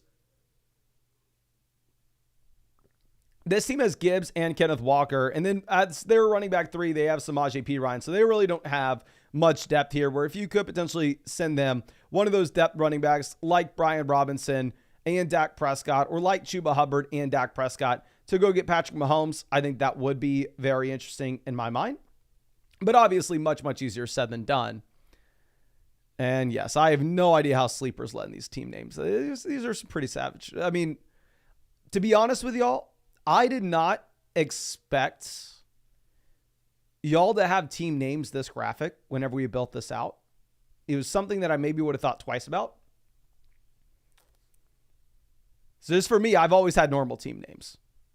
And the majority of leagues that I've played in, people have had very much maybe PG-13 team names. This league's a little bit over the top. This league's a little extreme. But let's move this over to what we have at running back. Kyron Jacobs, 2 locked-in guys that were able to start every single week. We have Zach Moss, Brian Robinson as quality depth pieces. And the thing is, obviously, we're not necessarily in a situation in which we need to worry about the depth. We have freaking Malik Neighbors on our bench. So that's why it makes so much sense for us to sell that depth piece with Dak Prescott to go get that upgrade. Receiver, we have St. Brown, Rice, Nico, Neighbors, T. Higgins. So with this team, the last thing that we would ever do is look to make a waiver wire move at receiver, right? Any player that you are ever going to pick up is solely going to be focused at quarterback, running back, and tight ends. Wide receiver, I don't think you need to be making any trades here. Unless if you could potentially sell like Chuba Hubbard and Malik Neighbors, go get Amon-Ra St. Brown, go get Justin Jefferson, go get CeeDee Lamb. We already have St. Brown on this team. Go get Jamar Chase. Like Chuba and Neighbors to go get Chase, I think could make sense on this team where we are just absolutely dominant. But plan A for me is definitely to go try to upgrade over Dak Prescott to go get a quarterback that we feel comfortable starting every single week, where we have the running back depth where we can afford it. And then going over to tight end, I think Dalton Kincaid is also somebody that we can start every week regardless of matchups, and no hesitation there whatsoever. So overall, looking at this team top to bottom, it's an extremely strong team. Obviously, we are the number 1 team with the league analyzer for a reason. The top 2 teams here are so much better than everybody else. I think we use our position of strength. We get the elite level quarterback by selling some of the depth running backs to a team that maybe needs it. But thank you again. I really do appreciate you, and I really hope I was able to help you out in some way here. Now, let's move this over to ResDog. This is a question between Dak, Jalen Hurts. It's easily Jalen Hurts. I have Barkley and thinks this would be a great deal. What do you think, Julius Cook? My guy, you know this is a great deal. You're coming out and flexing if you're actually able to get this. Really do appreciate you, and congrats on picking up Jalen Hurts. Now, Jason coming out with the next question. This is a Rachaad White JSN for Josh Jacobs. I think, honestly, JSN's an interesting buy low candidate, but so is Jacobs. I mean, with Jacobs, no Marshawn Lloyd, no A.J. Dillon. You're really just competing with Emmanuel Wilson. While at the same time, this should be a much better offense now that you're getting Jordan Love back in. So then we go ahead and we take Josh Jacobs here. Now, Alvarez coming out with the trade question says, in trade talks for this, should I take it having Achane and Marvin Harrison Jr.? Also, we'd be having Terry and Jaden Reed on the same squad. So going from Shaheed, Jerome Ford to Zay Flowers is an upgrade. Going from Chase to Breece Hall is an upgrade. So yeah, we'll go ahead. We will take Breece and Flowers. We have to keep in mind that the runway with Jerome Ford is definitely going to be limited, where we are going to get Nick Chubb back in. I mean, at some point this year. We've already had 3 weeks out of Ford. I don't think this is the worst time to cash in. Now going over to our next question. This was coming out from Nighthawk. It says, I have Kyron, Moss, and Rashad as my running backs. I need more depth because Rashad's dropping consistently. So yeah, going from White to Connor is definitely an upgrade. Going from Pickens to Keon Coleman's a slight downgrade. I don't think Jerry Jeudy's going to be moving the needle for us. I'm actually going to go ahead. I will take the Keon Coleman and James Conner side of this. If you're looking at what you have with Keon this past week, I mean, you actually had the receiving touchdown. Now, obviously, the snaps and the underlying route run data was bad, but that's because he got benched at the beginning of the game because it was a disciplinary thing where he showed up late, blah, blah, blah, blah.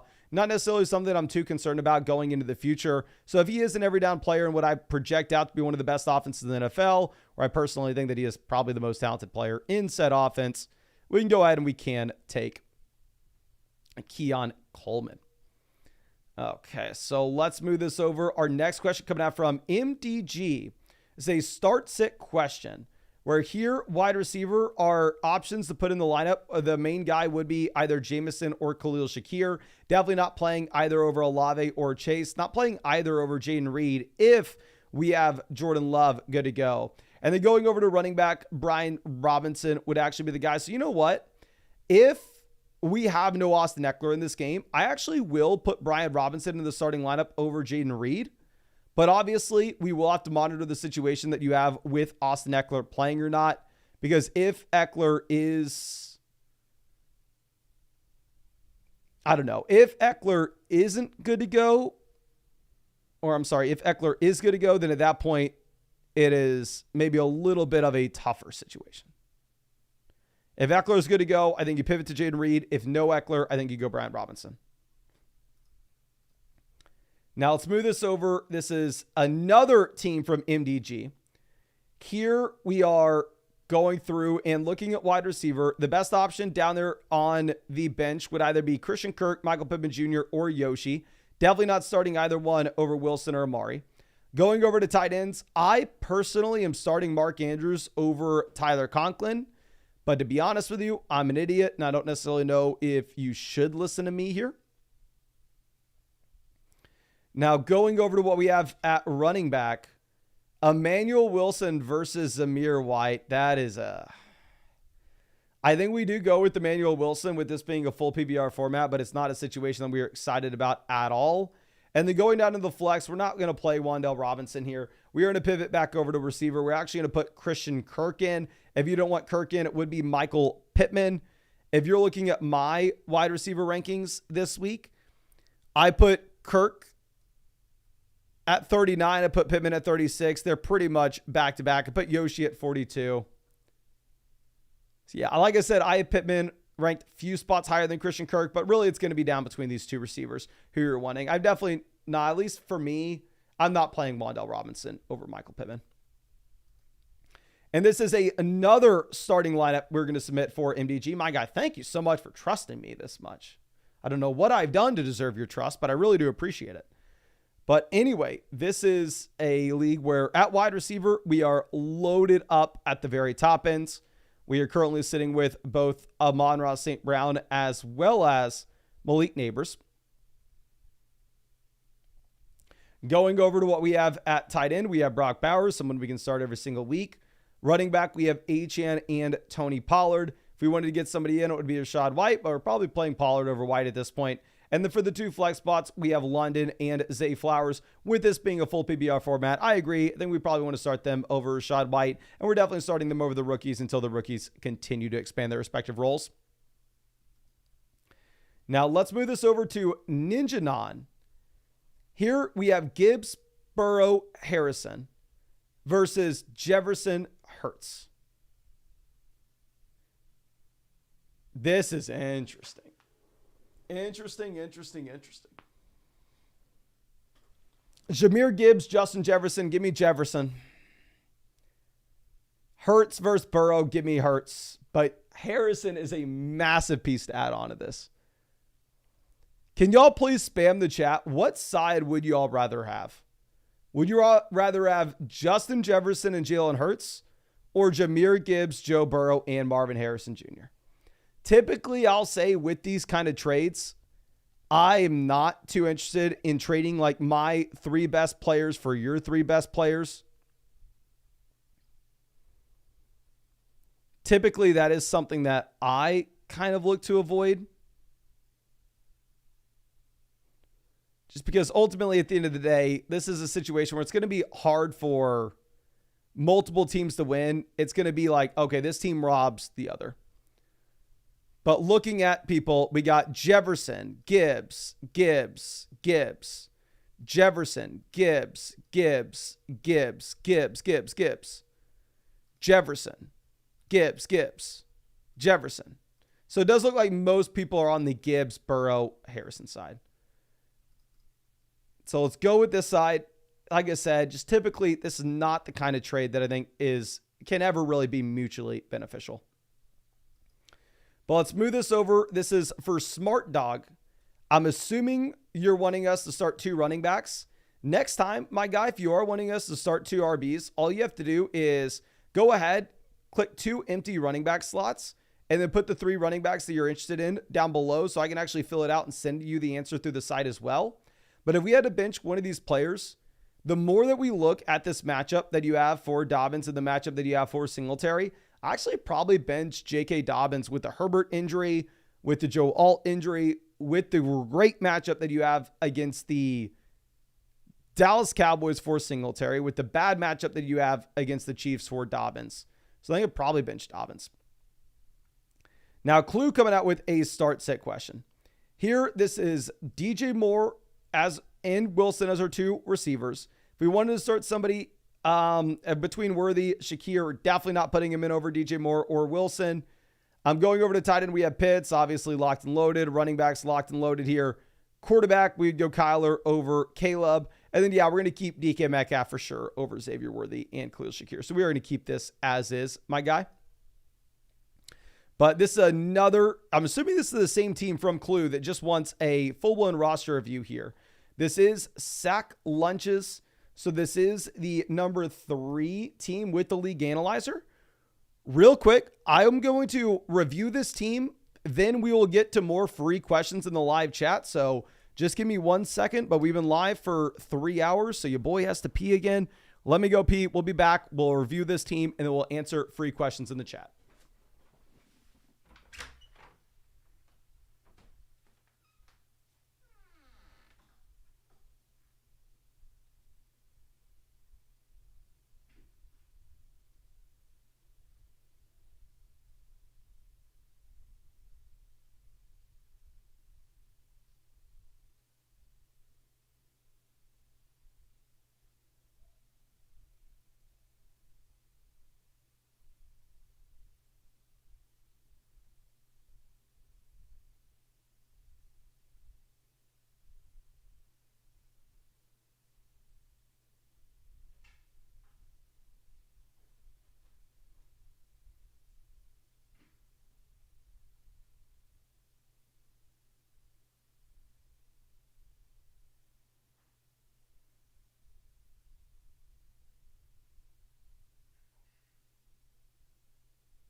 Okay, we are back, ladies and gentlemen, and here's a little cheat code, right? This is something I did not know for the longest time. I used to think that I had a bladder issue, and what it really was I would chug water in these live streams, get way overhydrated, having no salt, because I have to chug water because I'm just talking so much. So the main thing is I need salt, so here's what we got. We got some leftover pickle juice and some pickles. We're going to pour this in our water. We're going to have pickle water, so hopefully we don't have to keep on going pee. Okay.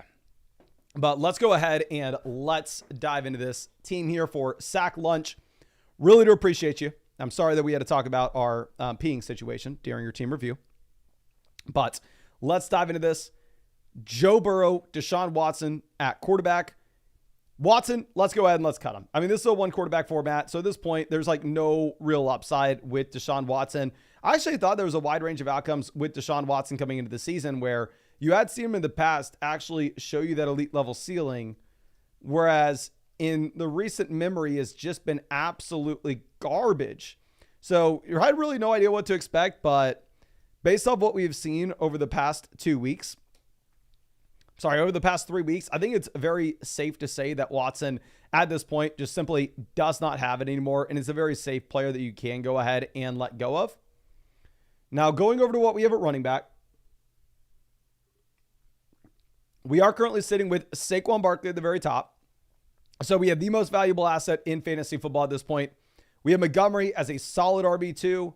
The depth beyond this is maybe a little bit worrisome. It's not great, right? I mean, Chase Brown, Tyler Algier, Roschon Johnson, as it stands right now, all 3 of these running backs are guys that we could presumably start if we were desperate. But the majority of the value that they hold is if the starter were to go down in front of them in their backfield. Maybe Roschon is an exception to this, where maybe with Roschon, you have a little more upside to see that he can just take over straight up from DeAndre Swift with how bad Swift has been. But ultimately, this is a team that's we're probably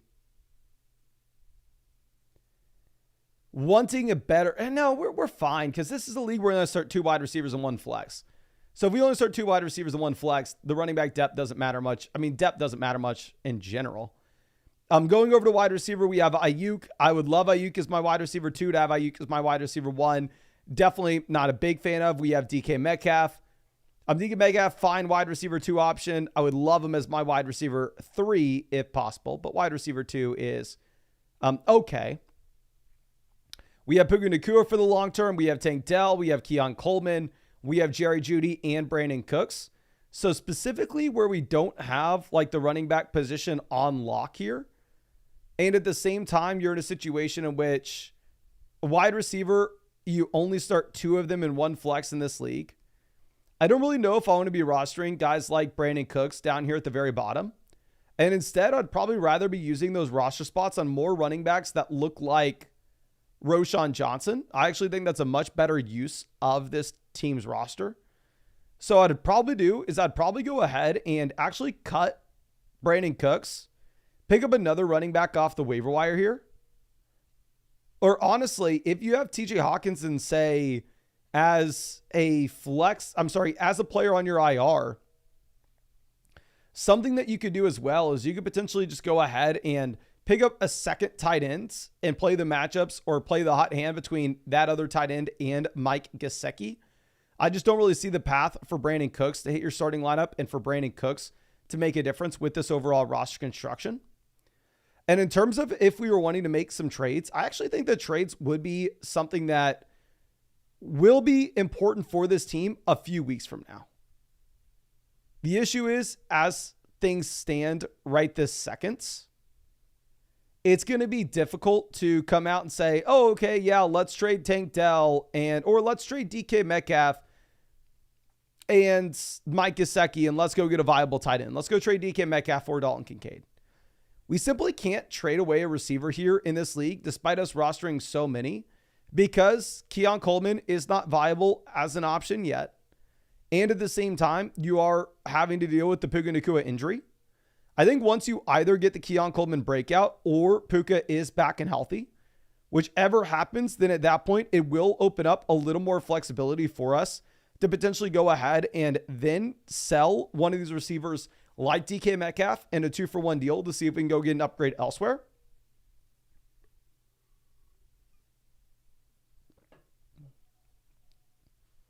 But in terms of making moves today, I think we're actually just better off making moves on the waiver wire, trying to add as many running backs in as possible that look like Roschon Johnson. That way we can potentially try to find the next Jordan Mason, potentially try to find the next Zach Charbonnet. That player that can just slide into our flex spot and be a very, very easy projection to see 20 plus touches in that single week. So yeah, cut Watson, cut Cooks, pick up a running back, maybe pick up another tight end if Hawkinson's on the IR for us. But I don't necessarily think that there's too many trades to make outside of when we get Puka, when we get Keon breaking out. Then at that point, I think a receiver becomes expendable. But thank you again. I really do appreciate you, my guy. And as always, if there's anything that I can do for you, don't hesitate to reach out to me and let me know. And I'd be super happy to help you out any way that I can. But let's move this over and let's answer some of the free questions in the live chats. And Flo says, I'm not sure if I can trust Mason for trading away Nico to Danny. That move made his team way too OP. Lord Helmet on the t-shirt, book it. Let's go back to this, right? Yes, I traded Nico Collins for Jalen Waddle and Ramondre Stevenson before the season started. All right, before the season started. I effectively moved back 1 pick in the second round from what I had to pick up Ramondre Stevenson for free.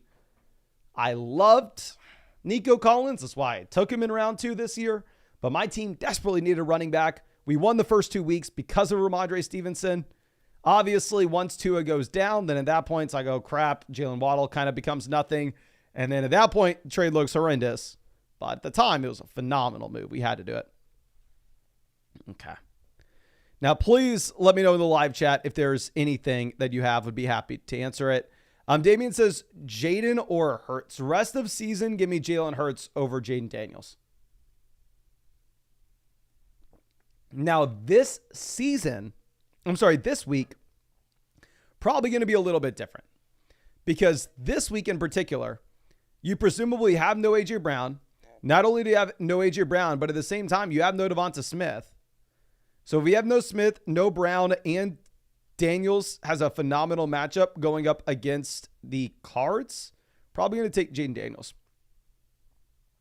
Okay. Delta Overheated says Kamara and Chase are both questionable. I'm not worried until we see them missing practices on Thursday and Friday. These veteran stud players, for them to miss a practice on Wednesday, not the end of the world. Be different, of course, if it's a situation like Devonta Smith who gets out in the game. You go, okay, crap, we know he's dealing with an injury.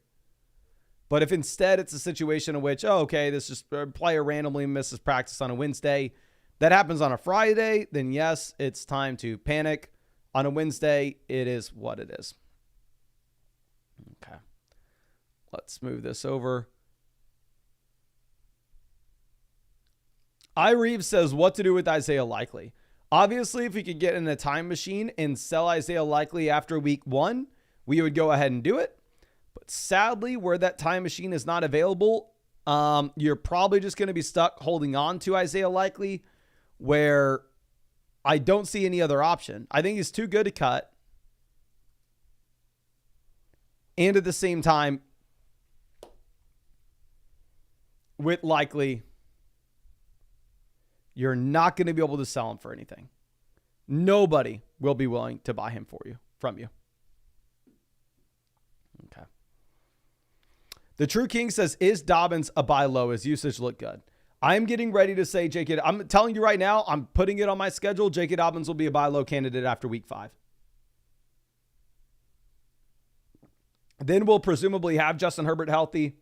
We'll have the offensive line a little healthier. We'll have gotten through some of the tough matchups, such as the Pittsburgh Steelers, such as the Kansas City Chiefs.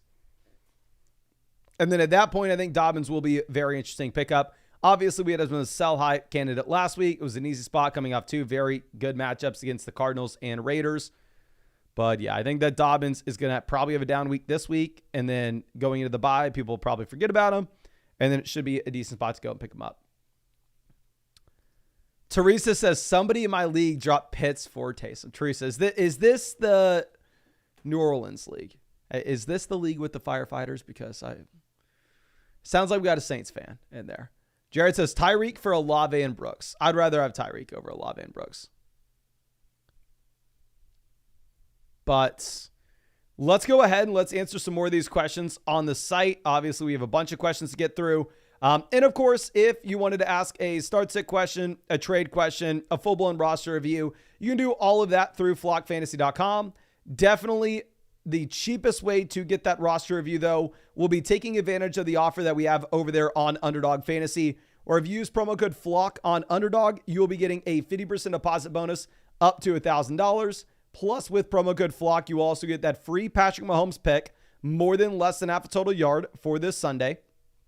And you'll be getting an additional Dak Prescott pick on top of this, more than less than half a total yard as well for this Thursday. And just if you wanted that free team review on flockfantasy.com after you make that $10 deposit on Underdog with code FLOCK, set up your account on flockfantasy.com with the same email address as your Underdog account. It doesn't matter which one you set up first, just as long as the email addresses match. That way we can accredit you with that free team review voucher the next day when Underdog gets us all those emails. But we already broke this down for a clue, so let's go over to our next team here. This is going to be Lil Florida with Love. This is Reek the Freak. Now, this is an interesting team name. We need to start compiling a list of all these team names. But 24 hours ago, we had Kyron Moore Eckler, no Bijan, Keon, or Ridley. If that was the cost to get Bijan, immaculate move. I think you can see it with the league analyzer as well, where you are just absolutely crushing the rest of the members here. Says, I hope I made the right choice. Also traded Rice before the season for James Cook. It's not like James Cook looks horrible. It'd be very different. It's like, I traded Rashee Rice before the season for Rachaad White. Then at that point, yeah, we'd be a little bit worried. But here, if you got James Cook, I mean, obviously we'd rather have Rice, but still. Now, this is a 12-team league where you can start up to 4 receivers from a week-to-week perspective. So ultimately, wide receiver is going to be extremely valuable, especially the depth options here as well. Now, going ahead and pulling this up, quarterback, we have Jalen Hurts. You've heard me say it 1,000 times. Quarterback that we're able to start every single week, regardless of matchup. Don't need another player here. So really comfortable spot to be in. We're needed to pick up a quarterback, I guess, for next week with the Jalen Hurts bye. But after that, we are just good to go. Now, going over to what we have at running back. We are currently sitting with Bijan Robinson, Jonathan Brooks inside the starting lineup. Bijan, RB1, anchor, holding down the position. Charbonnet obviously has been serviceable for us over the past few weeks. Getting Brooks in here in the long term will be great. Running back 2, definitely a little bit of a question mark for us, of course. So I would like to build out the depth at running back if possible. Now, going over to wide receiver. We are currently sitting with Tyreek Hill, Rashee Rice as 2 top 10 options, locked and loaded every single week, right? I mean, not necessarily having to, I think you said you traded away Rice. Or, I mean, it says we have Rice here. Let me reread this. Also traded for Rice before the season for James Cook. Oh, okay, no, never mind. Hell yes, we were getting Rice, especially in this league where you can start 4 receivers from week-to-week perspective. Absolute no-brainer. So we have 2 top-end options. Obviously, Tyreek will be much better in the long term than he is in the short term. But personally, I am expecting that Tua will be back in. So I think you're going to be just fine. Going over to what we have with the depth with Ayuk. I think Ayuk is a phenomenal option here at wide receiver 3. Obviously, Juwan Jennings crushed this past week. But at the same time, if you're looking at what you had with Brandon Ayuk, this is a receiver that had 10 targets. So it's not like we have to be too concerned. Calvin Ridley, Keon Coleman, fine depth options. We can throw Ridley into the flex if we really need to. So here, if this was a 2 wide receiver, 1 flex league, I think it'd be very easy to go ahead and see if we can pivot from Xavier Legette, Michael Wilson to pick up additional running backs off the waiver wire. But specifically because this is a league where we can start 4 wide receivers from a week-to-week perspective. And at the same time, I mean, we are in a spot where it's not like Ridley or Keon Coleman have proved themselves to be locked and loaded starters, guys that you need to have. I'm okay with us rostering the upside of someone like Xavier Legette down here. I do think that if we're looking at the limited running back 2 play that we have now that Kenneth Walker's coming back to Zach Charbonnet, I would probably cut Wilson for another running back off the waiver wire, but I would hold on to Legette because I do think Legette has the ceiling here with the Adam Thielen injury and with this offense looking much better. Going over to tight end, we have the top end tight end with Dalton Kincaid that we can start every week regardless of matchup. Don't need a backup here. So to be honest with you, I love the team, and there's not a single move I make outside of a small waiver wire claim. I think we cut Wilson. We pick up a running back. I would love to have more for you, my guy. I think you made phenomenal trades to put yourself in a great situation. If we redrafted teams today, we would have 3 round 1 picks. We have the elite quarterback, the elite tight ends. You look at us in the league analyzer, we are significantly better than the rest of these other teams. So it is tough for me to come out and say really to do anything. Like I don't want to come up with a trade just so we can come up with a trade and say that we did. Because I think all we have to do is wait for Jonathan Brooks to come back in. And honestly, I think Brandon Ayuk is going to be much better going to the future than he has been. But I think that's all I have for you. I wish I had more. I really do appreciate you and really hope that you just have the best of luck this season. But honestly, you probably don't even need it. Now, that Morris kid, always out here asking questions, says Neighbors and DK for Breece and McLaurin. What are your thoughts? Oh, Breece all easily. Couldn't add Terry on the site because the team hasn't updated. Oh, okay. So, yeah, if you're actually going to get Breece and Terry McLaurin versus Malik Neighbors and DK Metcalf, we're having a massive upgrade from Neighbors to Breece, a downgrade from Metcalf to Terry, but I think that Breece is by far and away the best player here. Looking at our running back room, we also have Braylon Allen as well. We'd have Breece, Mason, Montgomery, McCaffrey, Brooks. So honestly, as we have all these running backs, I wouldn't mind throwing Jordan Mason out there and seeing what we could get. Just because you don't really need that production right now. Now, let's move this over. And Alec Pierce, Sam Darnold versus Joe Burrow. Alec Pierce, not really worth the roster spot for me in my mind. I mean, right, if he is, he's right there at the bottom ends. Like somebody that you could cut any week now. So yeah, if we can just pivot from a streaming quarterback to a QB that we can presumably start every week, I think I would go ahead and do that. Okay.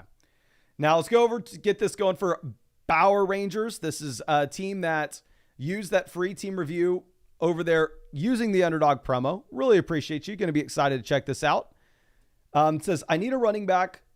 I know. Who should I target? All right. First thing is, looking at the league analyzer, there are 3 strong teams in this league. We are one of them. Outside of that, you do have a significant drop-off, and there are 2 garbage teams in this league. Now, this is a league where we can start up to 4 receivers from a week-to-week perspective.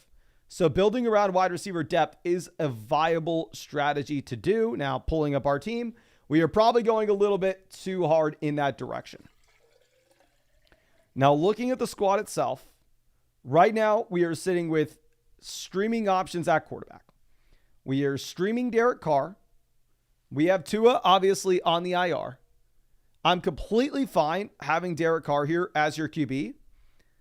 I just want to make sure that you're in a spot in which you understand that we are not comfortable to just start him every single week, regardless of matchup.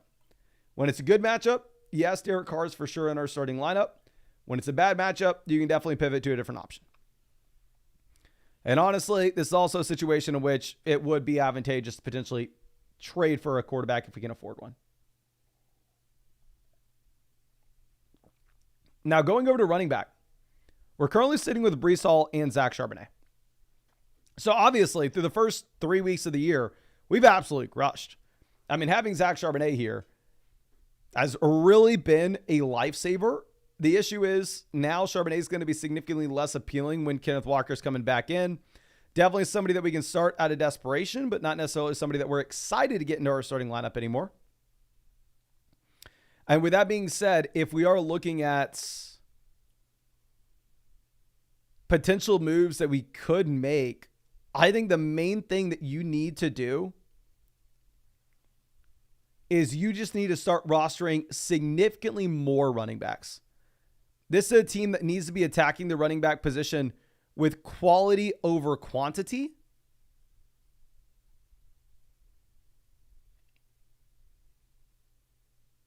And I'm trying to think if there's a way that we can say this easily, but I mean, if you just think about, say, what you have here with Zach Charbonnet, this was a running back that was a depth piece that all of a sudden turned into a top 10 projection very easily that you could put into your starting lineup week in and week out. Now, if we were looking at that potentially happening again, you want to be rostering as many of those running backs down there on the bench. That way you can find the next Zach Charbonnet. That way you can find the next Jordan Mason. That way you can find that guy that just absolutely crushes out of nowhere. And you are just able to put him in without questioning it.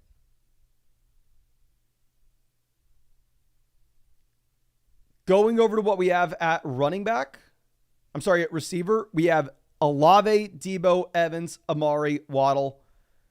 So, I mean, very easily, we have 4 wide receivers that we're able to start every single week. We have Reed, Sutton, Allen, Lazard. So the first thing that this team has to do at the very minimum is this team needs to cut Allen Lazard, and this team needs to pick up another running back off the waiver wire. Very minimum. The next thing that this team needs to look to do is to potentially go ahead and see if we can extract some of the value out of one of these tight ends. If this was a league where you started 2 wide receivers and 1 flex, I would for sure think that we also need to go ahead and we need to see if we could potentially sell one of the receivers to go get a running back upgrade, but specifically because you can start up to 4 wide receivers from week to week perspective. That's not necessarily something that you are needing to do here. So instead, I think that we go ahead, we see if we can sell either Travis Kelce or Brock Bowers and go get a top end running back. Now, the thing is, like, you're not going to be able to get anything for Travis Kelce. Bowers, the exciting tight end between the two. I have Bowers ranked tight end 2 rest of season. I have Kelce down at tight end 5. So the easy thing would be to say, oh, let's sell Kelce and let's go get a running back 2. Let's go sell Kelce and let's get let's go get Kenneth Walker. The issue is you just simply can't do that. I don't think we can try. Like, let's go ahead and let's look at some of these teams that need a tight end. This team has Cole Kmet, Pat Frymuth. If you could sell Bowers for Kyron, I'll do it in a heartbeat. That team has Andrews. I don't know if they're wanting to trade. This team has Mike Gesicki. If we sell Bowers for HN, I'll do it in a heartbeat, but probably can't. This team is Taysom and Michael. This team's rostering Michael Mayer. If we could sell Bowers for Josh Jacobs, I honestly would. Like, I think that's probably going to be the deal that we end up having to make. I think we probably have to sell the exciting tight end, the player that people actually want here.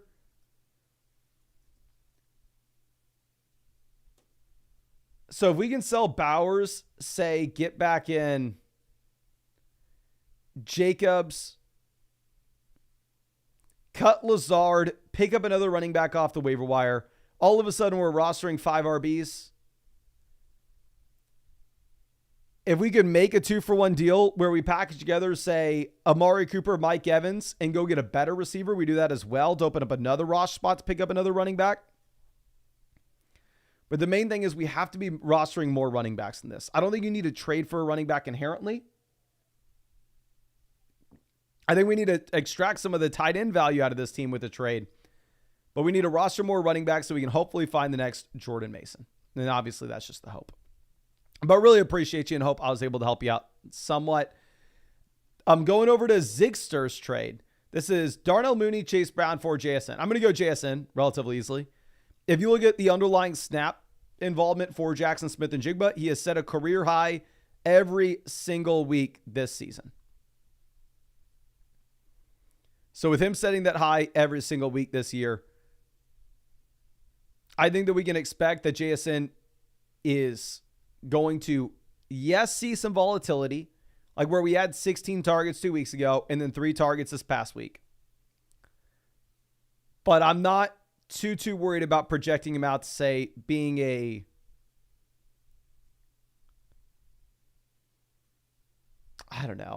top 36 receiver rest of season. Where Darnell Mooney, I think, is just going to be super boom bust off big plays. Now, Hermier coming out with a team review. This is one of those free Underdog team reviews. Really appreciate you. And dear God, we got work to do here. There are 3 juggernaut teams in this league. There's a little flat tier of us in the middle. And then there are the 2 garbage teams. We're in the flat tier here in the middle, down here at 8. Says, need some help. It's a pretty tough league to trade with. I have thought about trading down like Tyreek for London and Montgomery, something like that. I can also trade up with Smith and Connor, but we'll have no depth afterwards. I'll never forgive you for telling me to start Steele over Juwan Jennings. That was the different guy. That was a different guy. I don't know if you actually saw the announcement, but I'm Jason. I actually bought Flock Fantasy from that other guy, Mason, last week. Specifically, he said he couldn't show up anymore because he told somebody to start Carson Steele over Juwan Jennings. So I'm here to take his place. You can trust me. Obviously, that last guy was a clown. He had no idea what he was talking about, but thank God we now have a genius in here to help you with your team. But let's check this out. Anyway, this is a league where we can start 4 receivers up to a week-to-week, from a week-to-week perspective. Don't even know why I said that. Yeah, I'm getting rattled here, all right? I just got called out for telling someone to bench Juwan Jennings last week. What am I supposed to say? All right. Oh, yeah, that guy got fired. This is a new guy. We have new management in town. Like, I don't know if y'all, where y'all live, the crappy restaurants in Austin will like put up a new sign that says like, we'll put up a sign that says new management. Flock Fantasy is now under new management. All right. This new management's going to be better. Now, looking at quarterback, we currently are sitting with Dak Prescott. Having Dak, I kind of view him as a slight tier ahead of the streaming options. I think if you could go out there and get an upgrade at quarterback, we would. But in a 10-team league, I think you're probably just streaming here, to be honest. Going over to running back, we are sitting with Achane, Connor, Brooks, Steele, Hubbard, Pacheco, Roschon. So it looks like we dealt with the Pacheco injury. But ultimately, getting Jonathan Brooks back in is going to make this a much better situation in general. We have a lot of running back depth outside of HN. Maybe we don't have that top end name. So what you could potentially do here if you wanted is you could potentially see if we can go ahead and sell, say, maybe one of these depth running backs that we don't necessarily need to a team that is struggling for an RB play, like selling them Chuba Hubbard and a 2-for-1 deal to get an upgrade elsewhere. Like going Chuba Hubbard and Xavier Worthy to get that wide receiver upgrade, Chuba Hubbard and Tank Dell to get that wide receiver upgrade.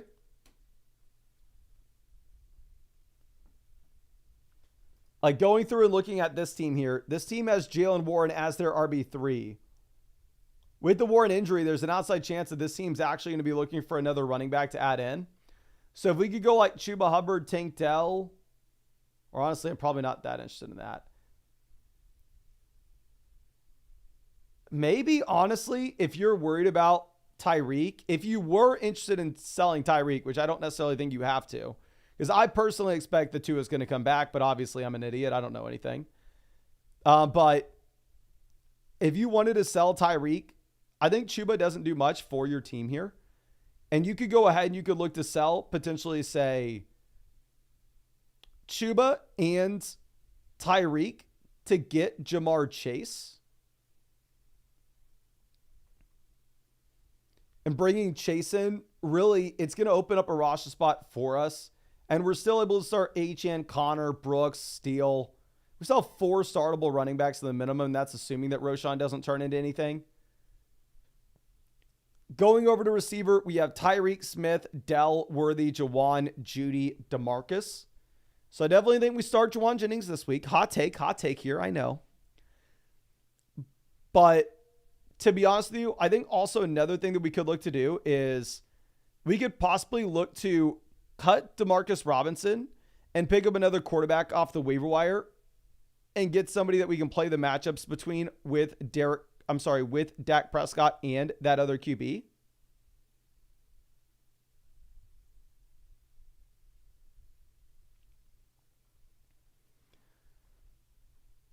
Trying to think if there's anything else. I just think the main thing is, I mean, obviously we could also sell a running back for a quarterback upgrade if possible. Like this team that also needs some help at running back. Maybe we could sell them Chuba Hubbard and Dak Prescott and go get Brock Purdy. Maybe that's a little bit more reasonable if you don't want to do the Tyreek deal. The only reason I suggested the Tyreek one is because that's what you were talking about. But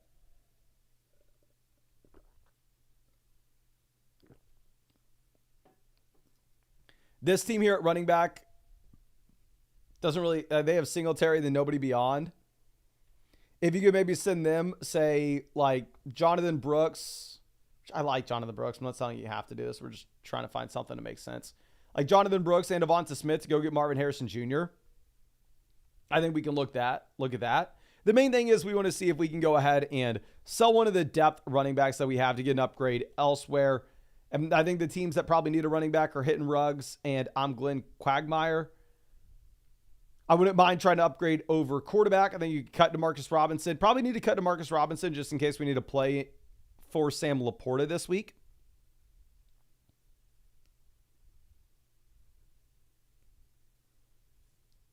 But overall, it's a team that really just was decimated with the Pacheco injury and obviously the Tua injury.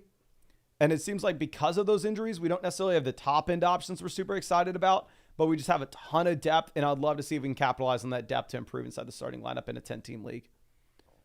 But thank you again. I really hope I was able to help you out some way here. But yeah, thank you for everything, my guy. Thank you. Now let's move this over. It's coming out from Stank, who left a mighty tip on this team review. Thank you, my guy. Going to be excited to check this out. This is an ESPN team where we are currently one of the teams near the bottom with the league analyzer. I'm assuming maybe we are dealing with some injuries. It is a 10-team format where you only start 2 wide receivers and 1 flex. And this is why we are near the bottom with the league analyzer. We just made a trade, which I am not a fan of at all. I do not see why we made this deal, my guy. This is a tough scene. We traded away McCaffrey and Jalen Waddle, 2 players that are obviously not exciting in the short term, but they give you the long-term upside.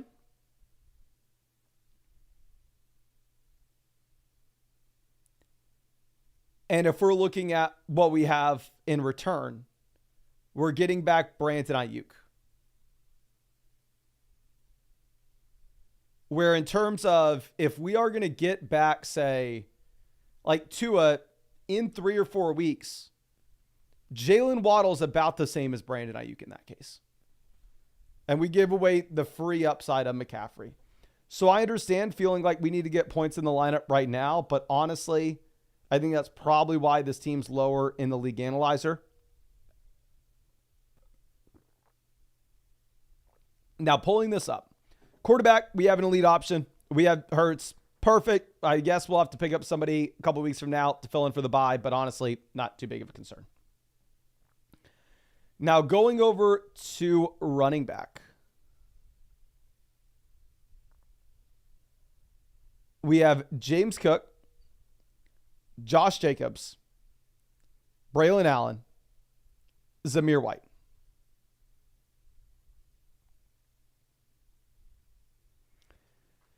So in terms of what we have at the top, James Cook, Josh Jacobs, both low-end RB1 / high-end RB2, specifically in a 10-team league. I think if it's a 12-team format, they're both running back ones. Braylon Allen, a desperation play if we need him during the bye week, has the elite ceiling if you were to get an injury to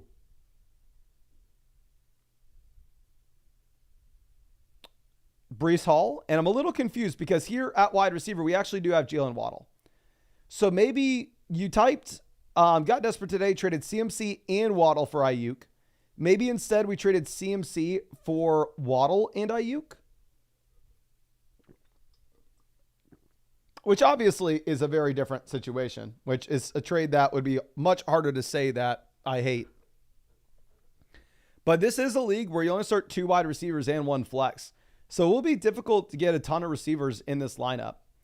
Right now, we have Harrison, Ayuk holding down the fort at the very top. We have Waddle, Keon Coleman as guys that we can play in the short term, but we're more excited about their long-term upside. We're excited about the long-term upside of Puka Nacua as well.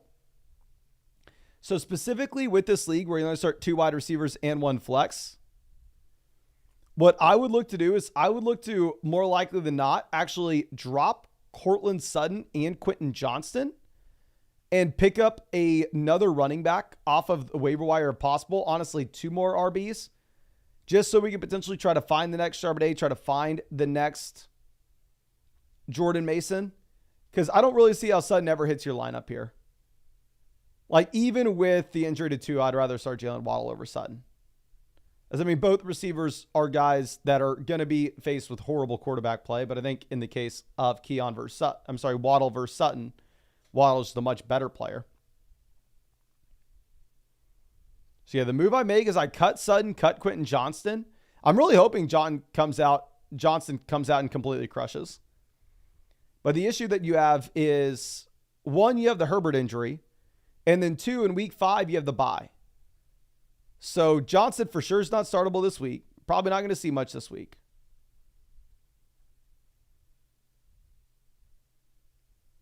And then if we're looking at what we can do with, then he's just a roster clogger in the bye week anyway. So I think cut Johnson, cut Sutton, pick up 2 running backs. Tight end, we have Laporta, Conklin. Conklin's a perfectly fine option if we needed somebody to start this week.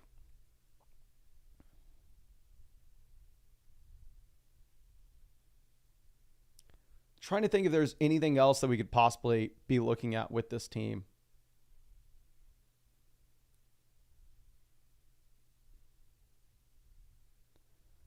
I just think you have to build out your running back room now that we traded away McCaffrey. I think we have to look for long-term upside. So we drop the receivers. We pick up the 2 running backs. Once Sam Laporta is back next week, we need to fill in for Jalen Hurts during the bye. We drop Tyler Conklin. We pick up another QB. Once Puka's back, once Tua's back, then at that point, potentially we can look to make a 2-for-1 deal, selling one of the receivers to get an upgrade elsewhere in the lineup. But we're probably not able to make that move right now because Waddle obviously is depressed with no Tua and Puka's not viable. So I don't necessarily think that we can make that 2-for-1 trade just yet. But I think that's all I have for you. Again, thank you so much for being a member of the Flock Sport on the channel. I really hope I was able to help you out in some way here. Really hope that you're able to get something from this. But let's move this over to the next team review or the next question. We're actually going to have to bounce out of this. And if you have a free question, let me see it in the live chat real quick as we get back up the stream mode to load the new questions that we have. Okay. The Hall of Pain team finally loaded for Jacob, so we're able to get to this one. But please let me know if you have any questions in the chat. FIFA God says, Jonathan Brooks on the IR. How are we feeling? I mean, I had Jonathan Brooks as a buy low candidate in the video today. Of course, hook 'em horns, but definitely the best running back that was in this draft class. Has the size to be a 3-down player, has the athletic profile you look for, and at the same time can catch the ball to the backfield. So a running back that's a lot more exciting now that it looks like the Carolina Panthers will actually be a viable offense going into the future. Okay. But let's move this over.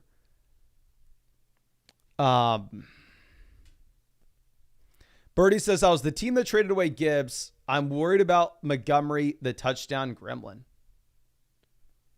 Yes, I understand about Montgomery's role eating into Gibbs. But my thing with Gibbs is like, I don't know, it's the best offensive line in the league, one of the best offenses in the league. There are more than enough points to go around to both guys. And Gibbs has the touchdown upside as well. I mean, Gibbs has, I think, averaged, he's either had 2 or 3 touchdowns through the first 3 weeks. Vision Fact says that Bijan Cup's wild. I actually got this as a gift at one of the Flock meetups that we had a couple years ago. This is yours truly with Bijan Robinson at the NFL draft 2 years ago. Which, shout out the person who made us this cup. Incredible. Super talented local artist in Austin. Very happy that he came to the meetup. Very nice gift too. Okay. I think this may be actually, no, that's a lie. I was going to say, I think this may be the only gift I've had at a meetup. But we've gotten a bunch we got gifts at meetups. The first meetup I think we got a gift. JN brought some stuff for us. This meetup, we got the cup. This past meetup, we didn't get anything. Typically, I'm the one giving out gifts. Typically, at the meetups, I'm the one giving out gifts like Santa. Bringing as much merch as I can, passing it around to everybody. But anyway, Justin says, how do we like Ayuk's future and Chuba Hubbard's role on the Panthers? I think Ayuk's going to be much better going to the future than what he has been. I think Chuba Hubbard's not going to be much at all once we end up getting back in Jonathan Brooks. Hubbard will not be startable. Obviously, he's a viable option this week. But when Brooks is back, Hubbard is pretty much nothing here. Okay. Now, let's move this over to the site again, getting some more questions going. And, of course, I do want to reiterate, you can always ask whatever questions you want through flockfantasy.com. If you are over there on flockfantasy.com wanting to ask a start-sit question, trade question, full-blown roster review, whatever you want is going to be the expert advice button at the very top. You can go a team review, trade question, start-sit question. And if you wanted a team review, definitely the cheapest way to get one and the best way to get one, it's only $10, is to use promo code FLOCK over there on Underdog Fantasy. If you use promo code FLOCK over there on Underdog, you will get that 50% deposit bonus up to $1,000. You will get a free Patrick Mahomes pick, more than less than half a total yard for the game on Sunday. You'll get an additional free Dak Prescott pick, more than less than half a total yard for the game tomorrow. And if you wanted the free team review on flockfantasy.com as well from using promo code FLOCK on Underdog, what you need to do is you need to set up an account on flockfantasy.com with the same email address as your account on Underdog Fantasy. That way, the next day when Underdog gives me those emails, I can go ahead and credit those accounts with the free team review vouchers. But let's go ahead and let's pull back up these questions. Jacob, I'm sorry that it took us this long to get to your team, but going to be excited to check it out now. This is the Hall of Pain. We are currently 2-1. I've made 2 trades so far. We traded away Laporta for McBride after week 1. Phenomenal move. Love to hear it. Even though I have freaking Laporta in the flock league and I have Laporta everywhere. But anyway, and traded Mahomes for DJ Moore after week 2. I'm feeling okay with my team right now, but I don't feel like it's championship level. What moves should we be looking to make to get to that level? So, Mahomes for DJ Moore will be interesting depending on the other quarterback we have. Obviously, Mahomes has not been great so far this season.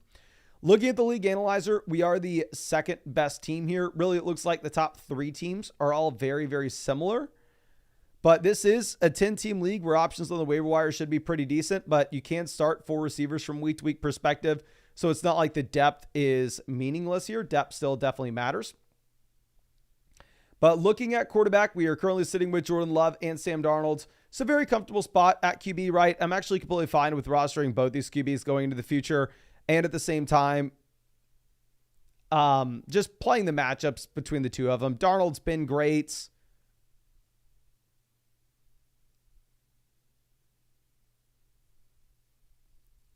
But I think Love gives you more of the long-term upside. But ultimately, we're just going to be playing the matchups between both. I don't think Love has the rushing upside. I view him as just a must-start player every single week. And if we picked up Love off the waiver wire, I definitely like the Mahomes trade a little more.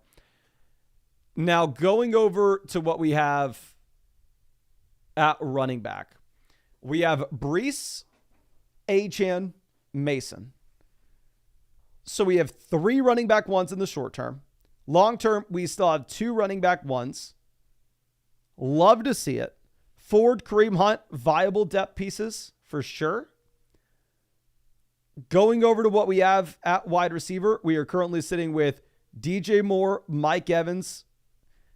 I'm really excited about Moore and Evans as a wide receiver 2.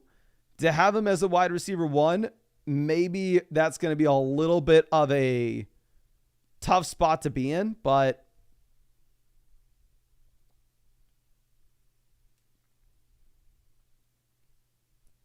we have Diggs as a wide receiver 3. I think we effectively have 3 wide receiver 2s as our top 3 receivers. Having Judy and Sutton, I think, are fine depth pieces in a league where we can start 4 wide receivers from week-to-week perspective. Tight end, it sucks that we're having to roster 3 of these guys, but we're going to assume that Hawkinson's on the IR. Hawkinson's not on the IR. We probably have to go ahead and cut him, pick up another receiver or running back. And then, obviously, we really only have Gesicki for the short-term fill-in if McBride misses this week. And then after that, we will cut Mike Gesicki.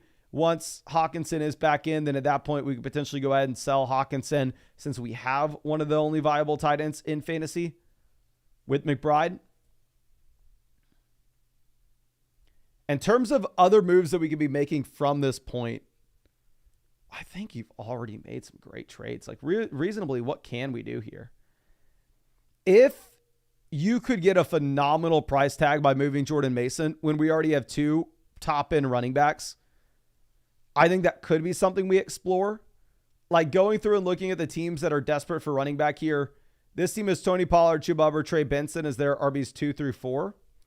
If you could sell maybe Jordan Mason and Mike Evans to go get Tyreek Hill, I think that could be very interesting if that team's worried about the long-term viability of Tua. This team has Joe Mixon, Rachaad White, and literally nothing else. This is a spot where if you could sell Jordan Mason and say DJ Moore or Jordan Mason and Mike Evans and get Jamar Chase, that would be an absolute smash. Even maybe Marvin Harrison Jr. would be appealing there as well. This team is starting Montgomery, Zach Moss, Brian Robinson. Maybe they'd be interested in Jordan Mason since they are the McCaffrey squad. Here, it would be a little bit of a different trade, however. I think what we would be looking to do is we'd probably be looking to try to get Josh Allen in return. So if you could potentially send them Jordan Mason and Jordan Love, and in return get back like Josh Allen and one of the depth receivers like JSN or George Pickens, I think that would be very interesting. But yeah, honestly, it's a move that you don't have to make. Obviously, we were sitting here and we are really high up with the league analyzer. I think you have a great squad. If we were going to make a trade, however, I think it is centered around trying to squeeze out some value from the running back depth pieces that we don't necessarily need ourselves, but could be very valuable on another person's roster. But Colin's choice team, for whatever reason, is not loading for us here. Will Raider power load? Laported is loading. So let's go ahead and let's get this going for Raider Power 77. Says, thinking of dropping Deonta Foreman for either Ricky Pearsall or Roschon Johnson. I would drop Foreman for Roschon, considering the receiving upside you have with Roschon. That's not there with Foreman.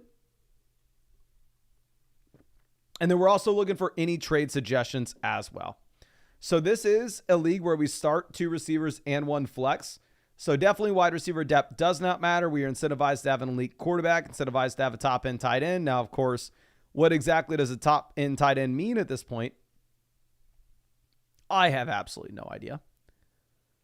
But going ahead and pulling this up, we are the 6th team with the league analyzer, so we are kind of right there in the middle of the road. We have 2 very solid quarterbacks. We have Kyler and A-Rich. I mean, obviously, at this point, it looks like A-Rich is somebody that you just simply can't start if you have Kyler Murray. We are definitely going to be looking to go through and try to sell Kyler if we get sell Richardson if we get the opportunity to. The issue is, obviously, one, A-Rich is coming off of a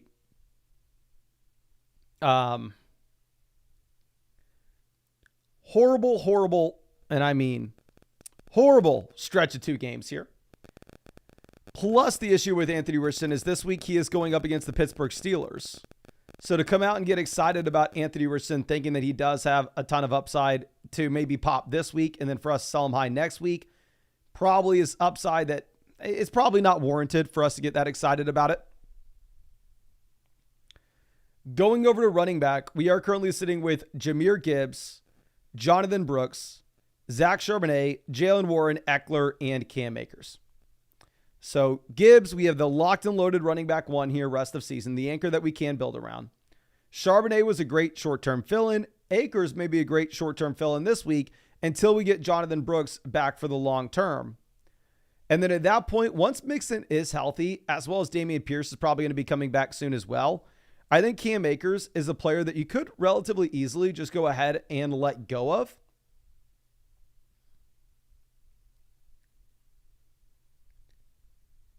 Trying to think if there's anything else that we could potentially be looking at.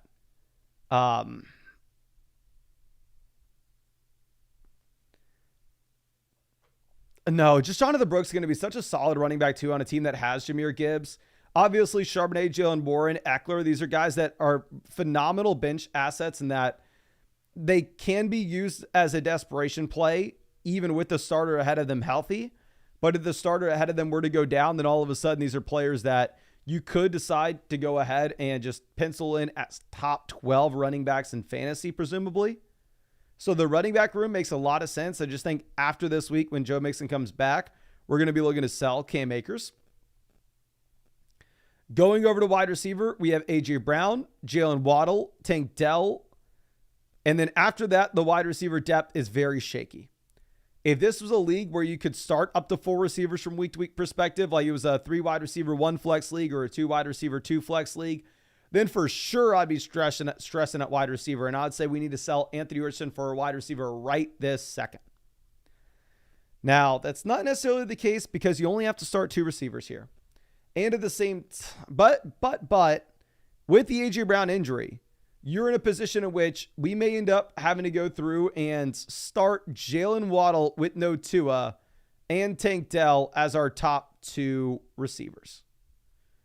And if that's the case, we're definitely very much concerned about what we have at the wide receiver position. Darnell Mooney, Romeo Doubs in this instance are viable depth plays. I think Ricky Pearsall, I actually have, I believe, as my most invested into running back. If you're looking at wide receiver, if you're looking at dollars spent in underdog drafts this year. So I am praying that Sticky Ricky comes out here and crushes it. But at the same time, if we are going to be realistic, it is tough to assume that he's worth the roster spot. If Sam Laporta misses this week and we need a tight end, then at that point, I think you're going to go ahead and you're probably going to be moving on from Sticky Ricky to pick up a tight end off the waiver wire. But the main thing that this team has to be doing is this team has to try to capitalize on some of the quarterback value that we have. And we have to go try to get an upgrade elsewhere. It's a 12-team league, so there should be some teams that are pretty desperate for a quarterback. This team has Dak and Carr. I mean, obviously, we would rather keep Kyler, but if we just think about like reasonably what you could expect to get from these QBs, I think you're just going to get so much more for Kyler Murray. The thing is, too, Kyler goes up against Washington this week. I think Kyler Murray will actually be a top 3 quarterback this week for us. So honestly, it probably makes more sense to hold on to Kyler right now, play him this week, and then afterwards pivot off and see if we can sell Kyler and go get an upgrade elsewhere. Like if Kyler Murray stays the QB1 overall this week against Washington, and we can package Kyler and Waddle to go get to Tyreek, or Kyler and Dell and go get to Devontae Adams, I think that those could be potentially interesting moves. This team down here is streaming. They have Baker, Bo Nix. They have Garrett Wilson. So if you could potentially go Kyler and Dell to go get Garrett Wilson, I think that could be very interesting as well. This team has Purdy and Cousins. I think the same thing there as the Wilson trade for Nico Malik Neighbors. The thing is, I would like to tell you to sell Anthony Richardson here. Just realistically speaking, I don't think you can get anything for Richardson. And then going over to tight end, I'm really hoping Laporta is going to be much better in the future. Obviously, he has been very bad. I do want to hold off some hope for Sam Laporta here. Now, realistically speaking, obviously, the injury is scary for a player that was already not productive in the first place. Kind of is what it is. I think the situation that you have is you probably just roster another tight end for right now and then hope that we are going to go and start Laporta starting in week 6. But the issue that you have with Laporta is he has the week 5 bye. So, I mean, honestly, as a Laporta owner, you may be happier if Laporta sits this week, but appreciate you and really hope that I was able to help you out there in some way. Like I said, obviously the main thing is trying to move off of one of those quarterbacks. But let's go ahead and let's check this out for Christopher. This is Brees and Quentin Johnston versus Kenneth Walker, Shaheed, and Amari Cooper. So Johnston to Shaheed. Give me Shaheed, but it's close. Who cares? Take him out. Would I rather Brees or Kenneth Walker and Amari Cooper? It's Brees by a mile. Even if you're struggling at wide receiver depth in this league, my guy. I'm here at wide receiver. We have Nico Collins, Cooper Kupp, Tyler Lockett. I think if you're selling Brees, you just need significantly more in return, to be honest. Like Amari is still in an absolute garbage offense. Now, DJ coming out says wide receiver trade. I'm sorry, W trade ? You need a receiver. So right now at wide receiver, yeah, we have the Kupp injury. Running back, we're sitting pretty. We have guys like, and we have Devonta Smith injured. So yeah, honestly, pivoting from Dobbins to Flowers, I do think makes sense here, especially as you have the Herbert injury and the Joel Alt injury. And I think that we should probably lower our expectations just slightly for this Chargers offense going into the future.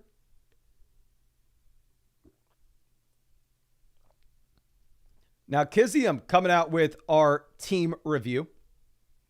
This is My Chubb Hurts. Says, how could I utilize Rome Odunze for a trade? And what is the team lacking with? Well, first off, this is a league where we can start 4 wide receivers from week to week perspective. So I actually think Rome probably does make a lot of sense in this format to just go ahead and keep if possible. But anyway, pulling this up currently as the 3rd best team in the league analyzer. We have the elite quarterback. We have the elite tight ends. Don't need a backup QB. Don't need a backup tight end here. I'm sure you're tired of hearing us say this with those teams that have Jalen Hurts and Dalton Kincaid, but obviously a really comfortable position. Now going over to what we have at running back. We are currently sitting with Devon Achane as a running back that you're able to start every single week, regardless of the matchup. That high-end RB1. We have Kenneth Walker as a solid RB2. We have David Montgomery as a solid RB2. We have Chubb for the long term. We have Eckler. We have Bucky Irving. This is a phenomenal running back room. And because this is a league where you potentially have the ability to start up to 4 running backs as well, this may be a double flex format. Hogan, please let me know, when did you ask your question? Hogan, do you mind letting me know when you asked your question? But anyway, because it's a league where you can potentially start up to 4 running backs, I don't mind having the running back depth here at all. Going over to receiver, we have the anchor with Lamb holding it down. We have a couple wide receiver 2s/3s with Diggs, Rome. We have the boom bust flex options with Jameson, Shakir, Addison, and Yoshi Vosh. How is this team only the 3rd team in the league analyzer? What does number 1 team look like? Number 1 team has Daniels, Barkley, Brees. Okay, who let the number 1 team have Barkley, Brees, Rashid, Nico? Okay. That's why this team's the number 3 team in the league analyzer. But yeah, overall, I think that this is a really strong team. If you wanted to sell Rome, I would just caution against it. He is the elite level prospect. Like I think that there is an outside chance that Rome ends up being the wide receiver 1 here over DJ Moore rest of season. If you were wanting to sell Rome, it's because we have all the depth in the world where we are taking Rome and one of the running backs, whether that's Montgomery or Kenneth Walker, and we're going and getting an elite upgrade. Like going through and looking at maybe some of the teams that need some help with the running back depth. This team here has Rashad White, Jerome Ford, DeAndre Swift. So obviously this is a team that really needs that extra starter. So if you could potentially send them, say, Nick Chubb, Rome Odunze, and pivot over to Garrett Wilson, that's a no-brainer. The thing is, I don't know if we want to be selling them Walker Montgomery. Like Walker Montgomery, one of those running backs with Rome Odunze, I don't even know if we want Garrett Wilson there.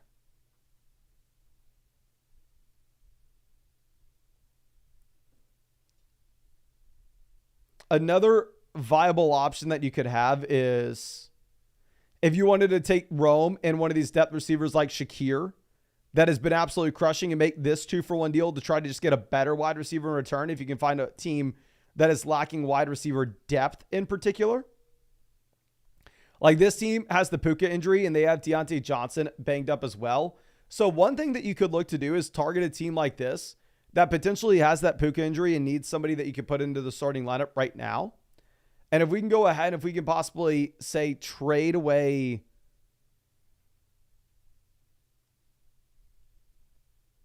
Rome Odunze for Puka Nacua, give them somebody that they can start right this second, while at the same time we get that long-term upside of Puka coming back in.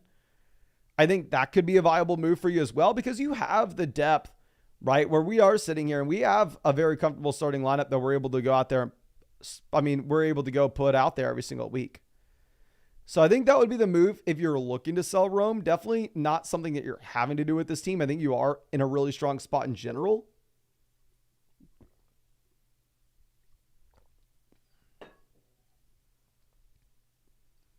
And then, yeah, like I said, quarterback, tight end, we don't change a thing.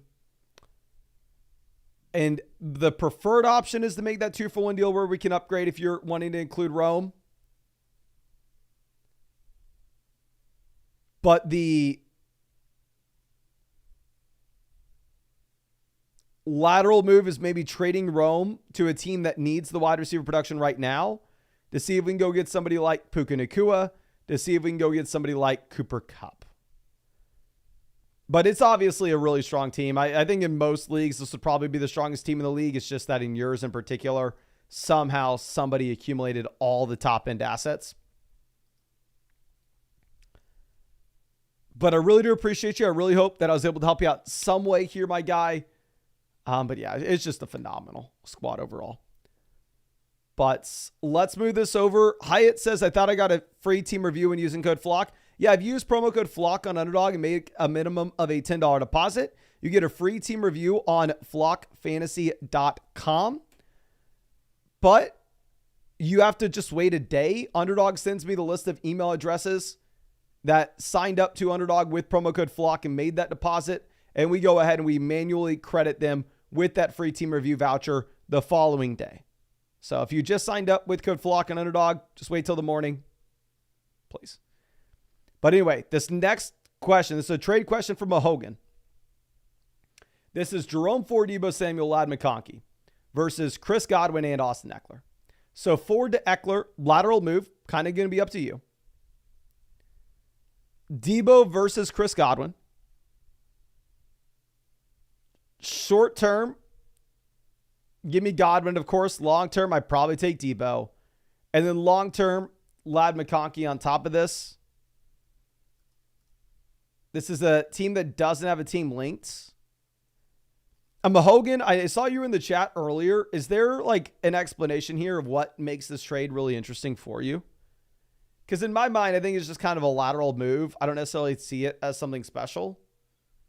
Like if I was going to like get excited about it, I think it'd be the instance where we get to keep Ladd McConkey, or instead we're sending them Deebo Samuel and Jerome Ford for Chris Godwin and Austin Eckler. There, I think it can make maybe a little more sense for me.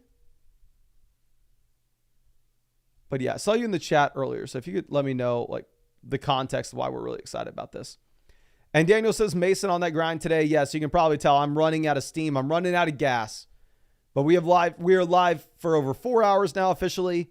So if you have not done so already, please go down there, hit that like button. Does help us out a ton.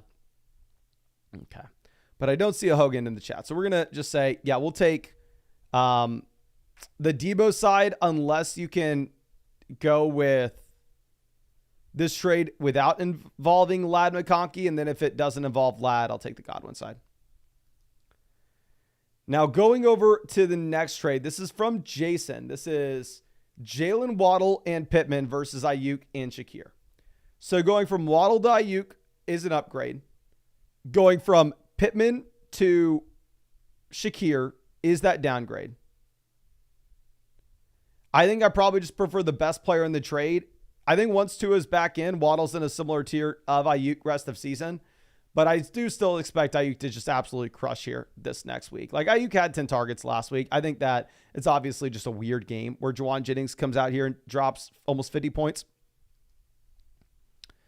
Isaiah says, I am a few spots away. Isaiah, let me know how long ago did you submit your team?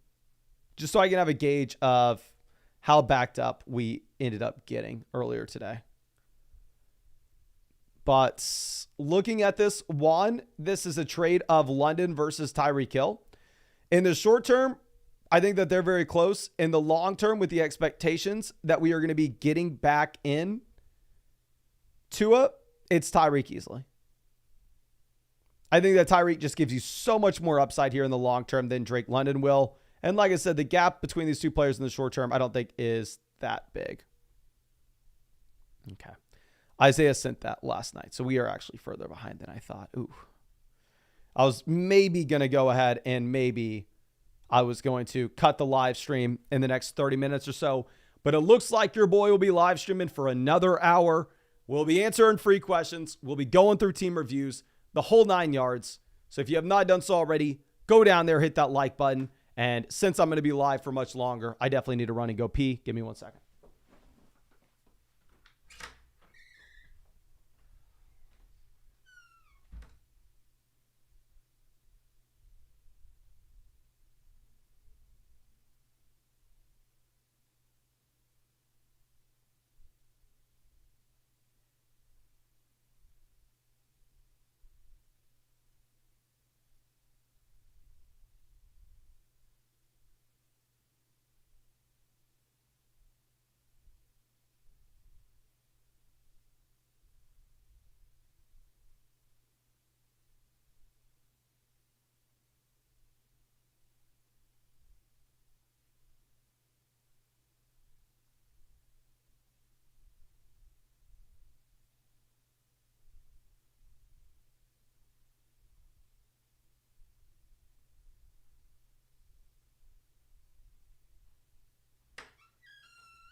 All right. We are back.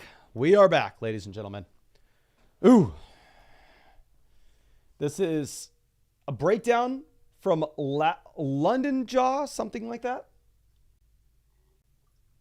Says this is a Dynasty league we just drafted this year. My running backs are garbage.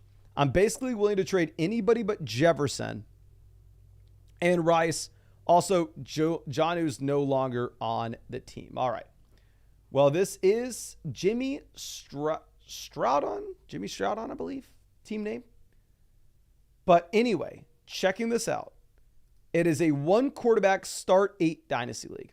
So in terms of the starting lineup requirements, this is very similar to what you actually have with a redraft formats, where typically in dynasty, I play in start 11, start 10 formats that are super flex, where you do have to be making some pretty dramatic adjustments, and depth is going to matter a lot more in dynasty than it would in your typical redraft league.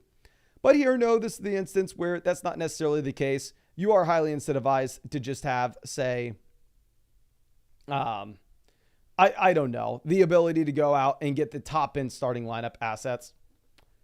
Now, looking at quarterback, we have CJ Stroud. Obviously, with Stroud, we're able to start him every single week. He's a definition of a cornerstone asset in Dynasty, and that he can help a contending team in the short term, and he can help a rebuilding team in the long term. Never have to look to move him off the team. It looks like we really need to update our Dynasty rankings. We have Sam Darnold as QB 32 right now. So I'm actually just going to make sure that we update these, or at least update the Sam Darnold's Dynasty ranking ASAP. These are the Dynasty rankings, everybody. I would rather have Darnold over Rodgers, Watson, Carr, Geno, Fields, Cousins, Stafford, Young. Maybe rather him over Levis even in Dynasty. I think Darnold's one of the biggest risers that you have in Dynasty right now. I think you have to put him at least QB 23. But anyway, checking this out.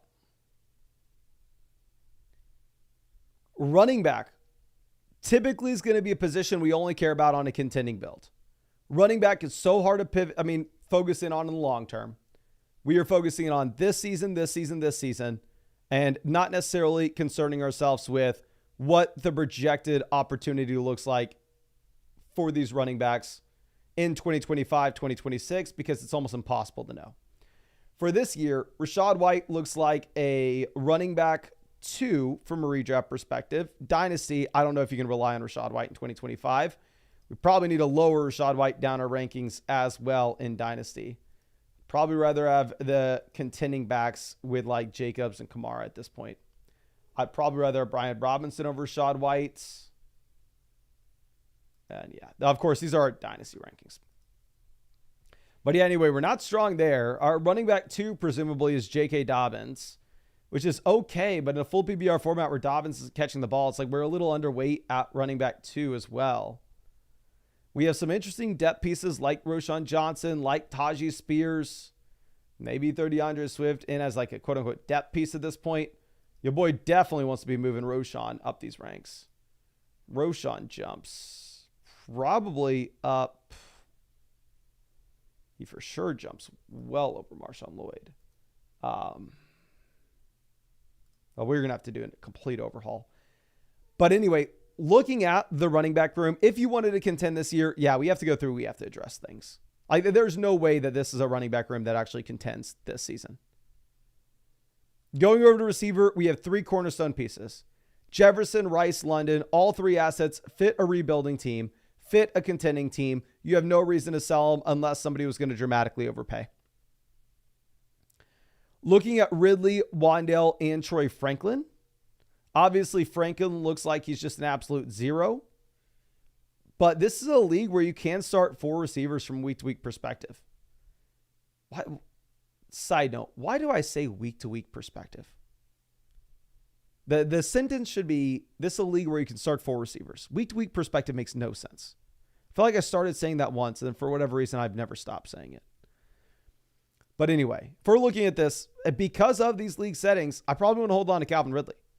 Like, if you are wanting to contend, I think that Ridley is somebody that probably is a valuable depth piece for us, especially as we approach the bye weeks here. And in a league that Ridley may be in our starting lineup right now, as is, before the buys even get here. Going over to tight end, we have George Kittle, definitely as a, strong contending asset. Obviously, dealing with an injury right now, you have Zach Ertz to cover him in. But overall, I agree with you. This is a team that needs to upgrade the running back position if you wanted to contend this season. If you wanted to rebuild, what we'd be looking to do is we'd sell White, we'd sell Swift, we'd sell Dobbins. Really, the only guys we would be looking to hold on to on a rebuilding team would maybe be Tajay Spears and Roschon Johnson at the running back position.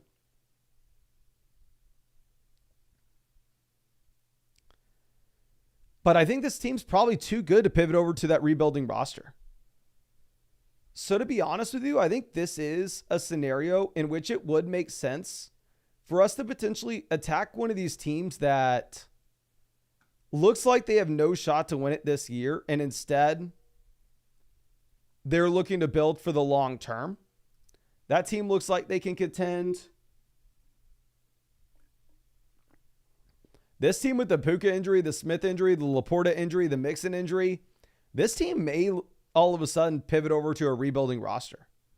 Where if we could send them, say, a running back that, and obviously you have to sell it to them as this as well, a running back with long-term upside like Roschon Johnson that maybe is something in 2025, and send them a second rounder to go pick up a veteran like Joe Mixon, I think that could make some sense there. I'm looking for some other teams that maybe are going to have to burn it down and don't have a shot to contend this season. These teams should be, at least in the mix. This team should be in the mix. This team should be. I think the main team that we would target is that team with Joe Mixon. That, as we said, they're dealing with the Mixon injury. Pollard's not really doing anything. They're dealing with the Puka injury. They're dealing with the Smith injury. They have Worthy for the long term here. They have the Laporta injury as well. I think the move that we look to make is try to sell them one of those depth running backs that are a little bit younger with the second rounder and go get Joe Mixon. And obviously, feel free if you see any other teams that look like they are wanting to rebuild. Like this team here, potentially, where they're sitting with, actually, no, they have Aaron Jones that they can play for the Pacheco injury. But yeah, if you can find some of those teams that look like rebuilders and just bring in a veteran running back that maybe doesn't have a lot long-term upside, but it's going to give us some production this year, as long as we're not selling a future first, I think that can be something we look to do. But again, thank you so much for being a member of the flock. I think it's a good team. I want to keep the core together. I want to keep Stroud. I want to keep Jefferson. I want to keep Bryce. I want to keep London. But yeah, I think that it's a good enough team to look to contend this season with.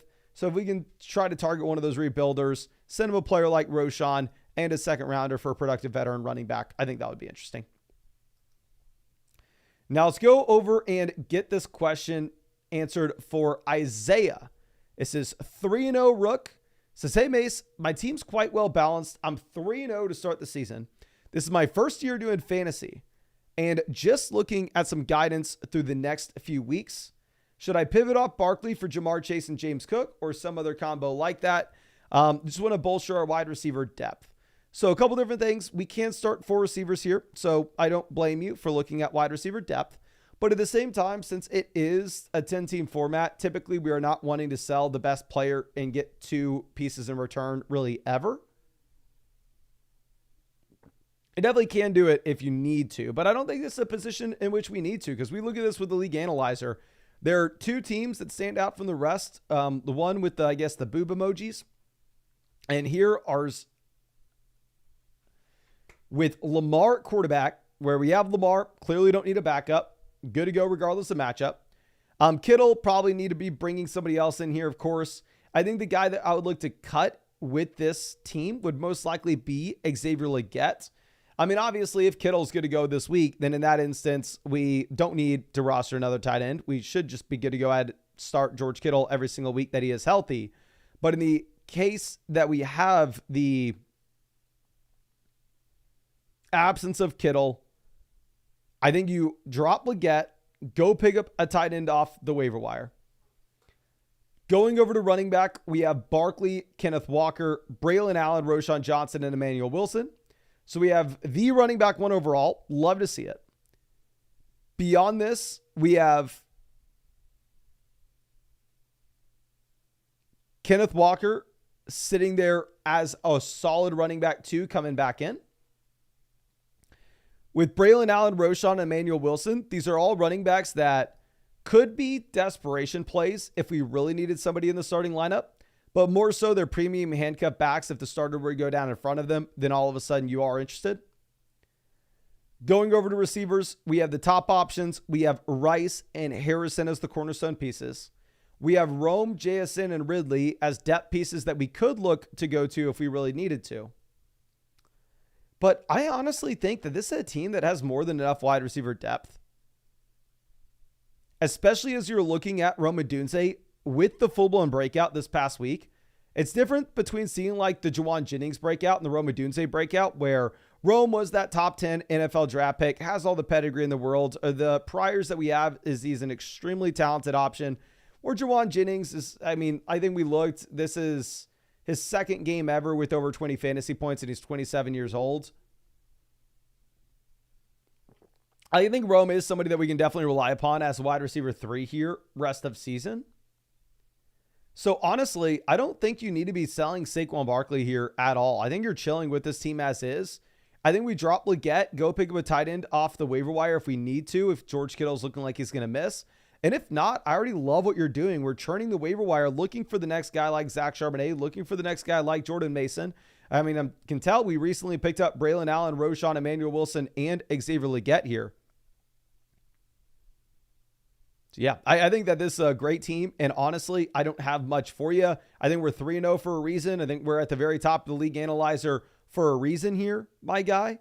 And yeah, I really do appreciate you. Wishing you the best of luck. And I wish I had more for you, but like you already said, this is a very balanced team. But don't trade away Saquon Barkley. Don't want to trade away Barkley. But let's move this over for Money Mitch. This is a trade question. Here, this is Garrett Wilson, upgrade to A.J. Brown. We pay Tank Dell to get it done. This is it says a start 9 format. I don't know. Okay, this is a linked team, so we're going to assume that the league settings are correct here.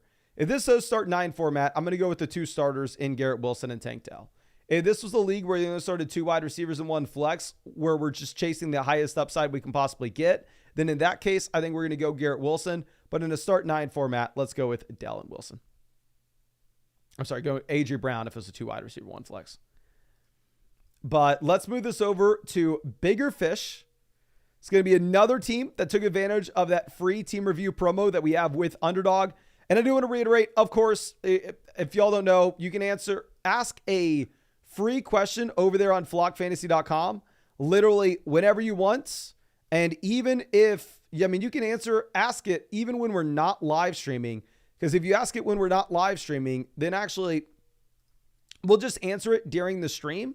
And you'll get sent that answer directly through flockfantasy.com to yourself.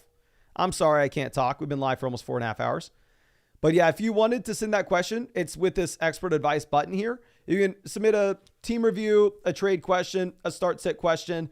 I definitely do want to let you know, though, a team review would be expensive. Like I said, we're streaming for 5 hours a day, trying to give each team an adequate amount. So definitely the cheapest way to get a team review, what I'd recommend is taking advantage of the offer that we have with Underdog, or if you go over to Underdog Fantasy, which is the link in the description and live chat, and use promo code FLOCK, you will get a 50% deposit bonus up to $1,000. Plus, you'll get a free team review on flockfantasy.com during one of these streams. You'll get that free Patrick Mahomes pick, more than less than half total yard, a free Dak Prescott pick, more than less than half a total yard for Thursday night as well.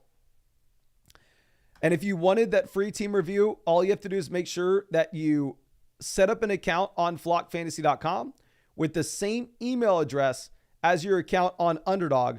That way we can go ahead and we can accredit you that free team review voucher that next day when Underdog sends me the list of emails. But let's go ahead and let's check out this team for Bigger Fish, who took advantage of the offer. Really appreciate you. Says been streaming whatever defense plays Carolina. But that backfired this week. Don't blame you at all, my guy. I'm sure it worked out great the first 2. But injuries and tight end situations are currently rough. Looking at this league with the league analyzer, we are the number 1 team, which obviously sounds good. It's much better than being the last team. But at the same time, the top 6 teams are all about the same, right? So, this does look to be a very well-balanced league in general. You don't have the juggernaut teams here. This is a league where you only start 2 wide receivers and 1 flex. So the wide receiver depth isn't going to matter too much. Here at quarterback, we are currently sitting with Lamar. Don't need another one. We're starting him regardless of the matchup. Running back, we have Achan Mixon. So presumably 2 running back ones in a 12-team format when both fully healthy. We have David Montgomery as that RB3/flex play here. We have Jonathan Brooks coming back in as well. So, I mean, looking at the running back room, I even think that Jaylen Warren is definitely worth the roster spot. Obviously banged up now, but if you were to have that Najee injury, then at that point, more likely than not, you are just going to be able to go out there and start Jaylen Warren kind of as a must-start piece in this offense.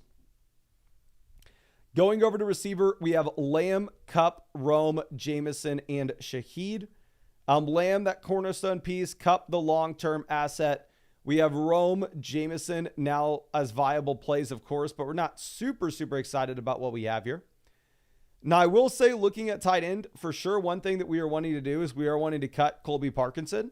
I think you go ahead, and if David Njoku misses this week, which it looks like it's trending towards that direction, we cut Parkinson, we start Cole Kmet, and then once Njoku is back in, then at that point, we can kind of go back and forth based off matchups between Njoku and Kmet. But going over to what we have at running back, I think with this kind of strength, we can potentially afford to target a team that is desperate for some running back help to see if we can bring in an elite level receiver now that it looks like we are getting Jonathan Brooks back in. So what I would most likely look to do is go through and target maybe this team here in Gridiron Greenskeepers, where right now they have White, Ramadre, Chuba at running back. Where if we could potentially send them, say, David Montgomery as well as Rome Odunze, or David Montgomery and Jameson Williams. Actually, there's no way we get to Tyreek. And at the same time, I don't know if we're that excited about making that deal for Ayuk. Looking at Team Fuller here, their wide receiver 1 is Devonta Smith. So I don't think we're that excited about making that move. God dang, these teams are bad. This team has Etienne, Connor, Steele at running back. So they're not desperate enough at running back to feel like they have to make a trade with us. This team has Henry, Jones, Mason. They're going to be just fine. This team has Taylor and James Cook. They're going to be just fine. This team saw the Pacheco injury. But yeah, wide receiver, they're not that exciting to work with.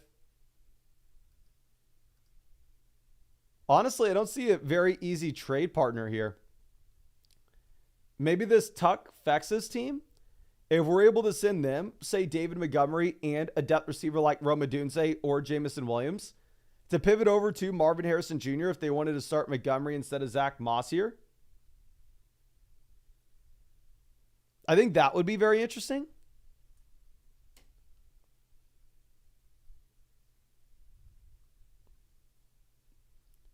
Looking at other trades that would make sense for this team, I don't necessarily see many. I just think that Montgomery's maybe an expendable asset for us. If you wanted to wait until after this week, I wouldn't fault you at all for it, because obviously may have no Mixon this week. It definitely will have no Brooks this week and have no Warren. So probably actually, as we say this out loud, definitely need to keep David Montgomery for this week. This will be a next week trade. Essentially using Montgomery and Rome to go get that wide receiver upgrade. In a league, we're going to start 2 receivers and 1 flex. That doesn't matter too much. And then also we're going to drop Parkinson, go pick up another running back or a wide receiver off the waiver wire, whoever you think is the best value available. But I really do appreciate you and really hope that I was able to help you out in some way. Obviously, there's not much that we need to do whenever we are sitting here with the number 1 team in the league analyzer.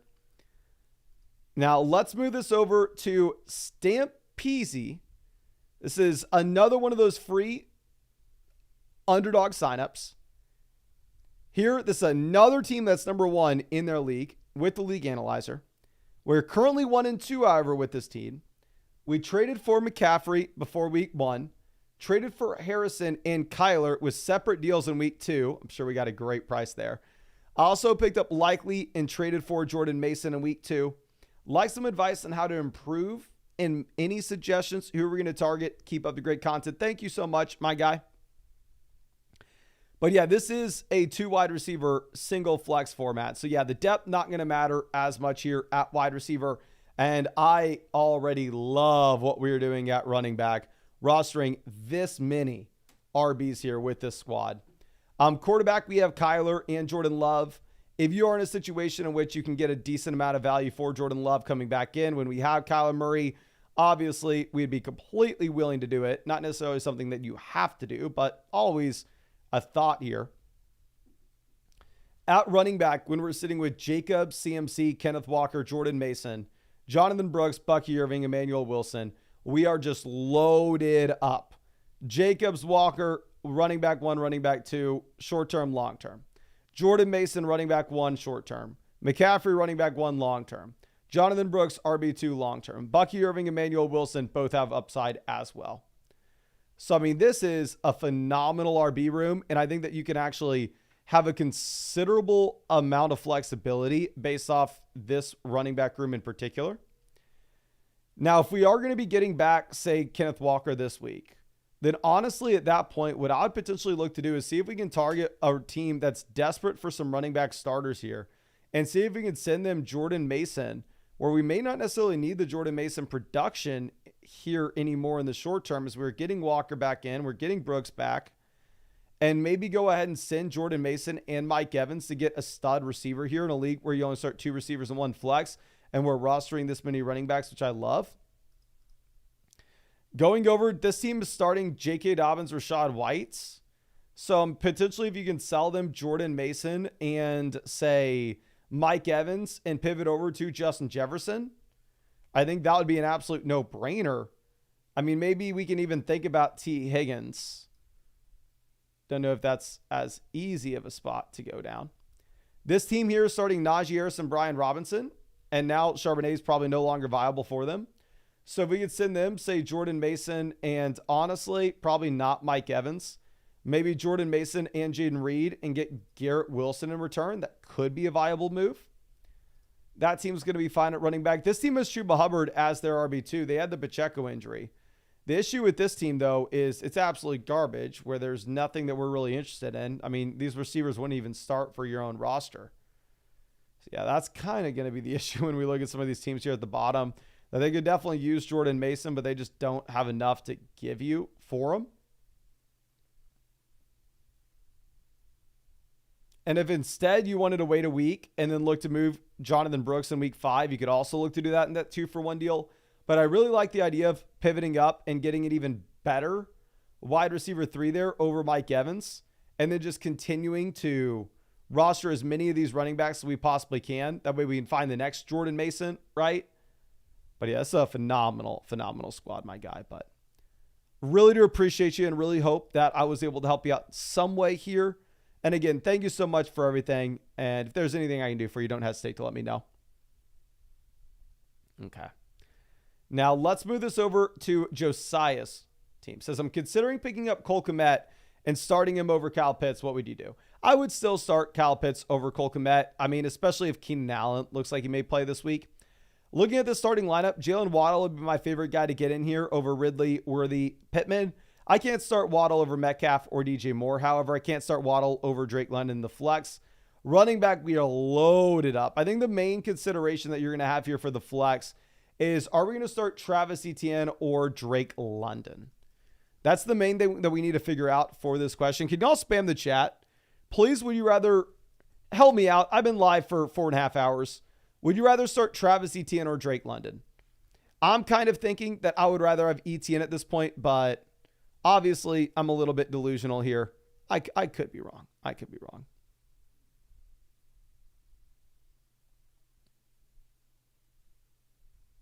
Okay.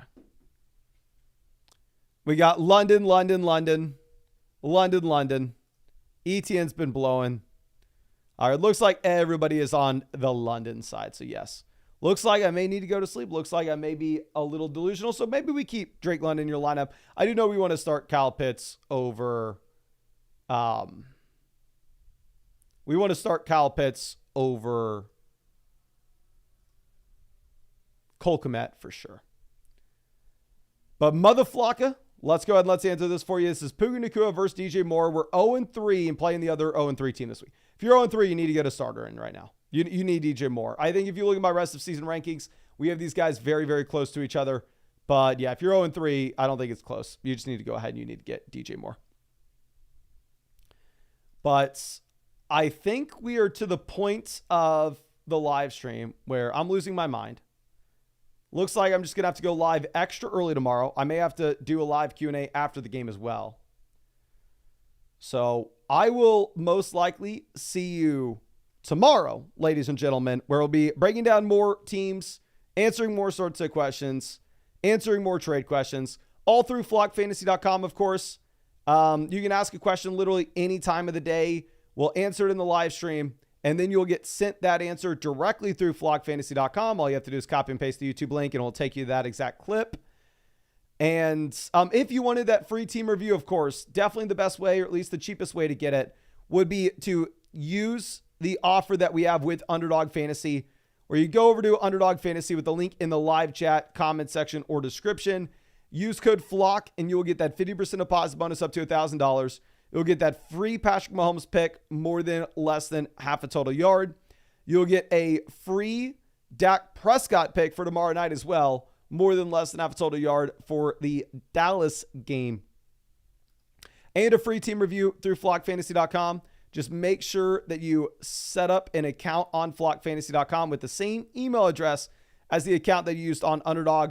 That way, the morning after, when Underdog sends me all those emails, I can go ahead and I can credit you with your free team review. But thank you again. I really do appreciate y'all, ladies and gentlemen, sticking with me for a very, very long live stream tonight. I will be live, of course, tomorrow before and after the game, and I hope that I can hang out with you then.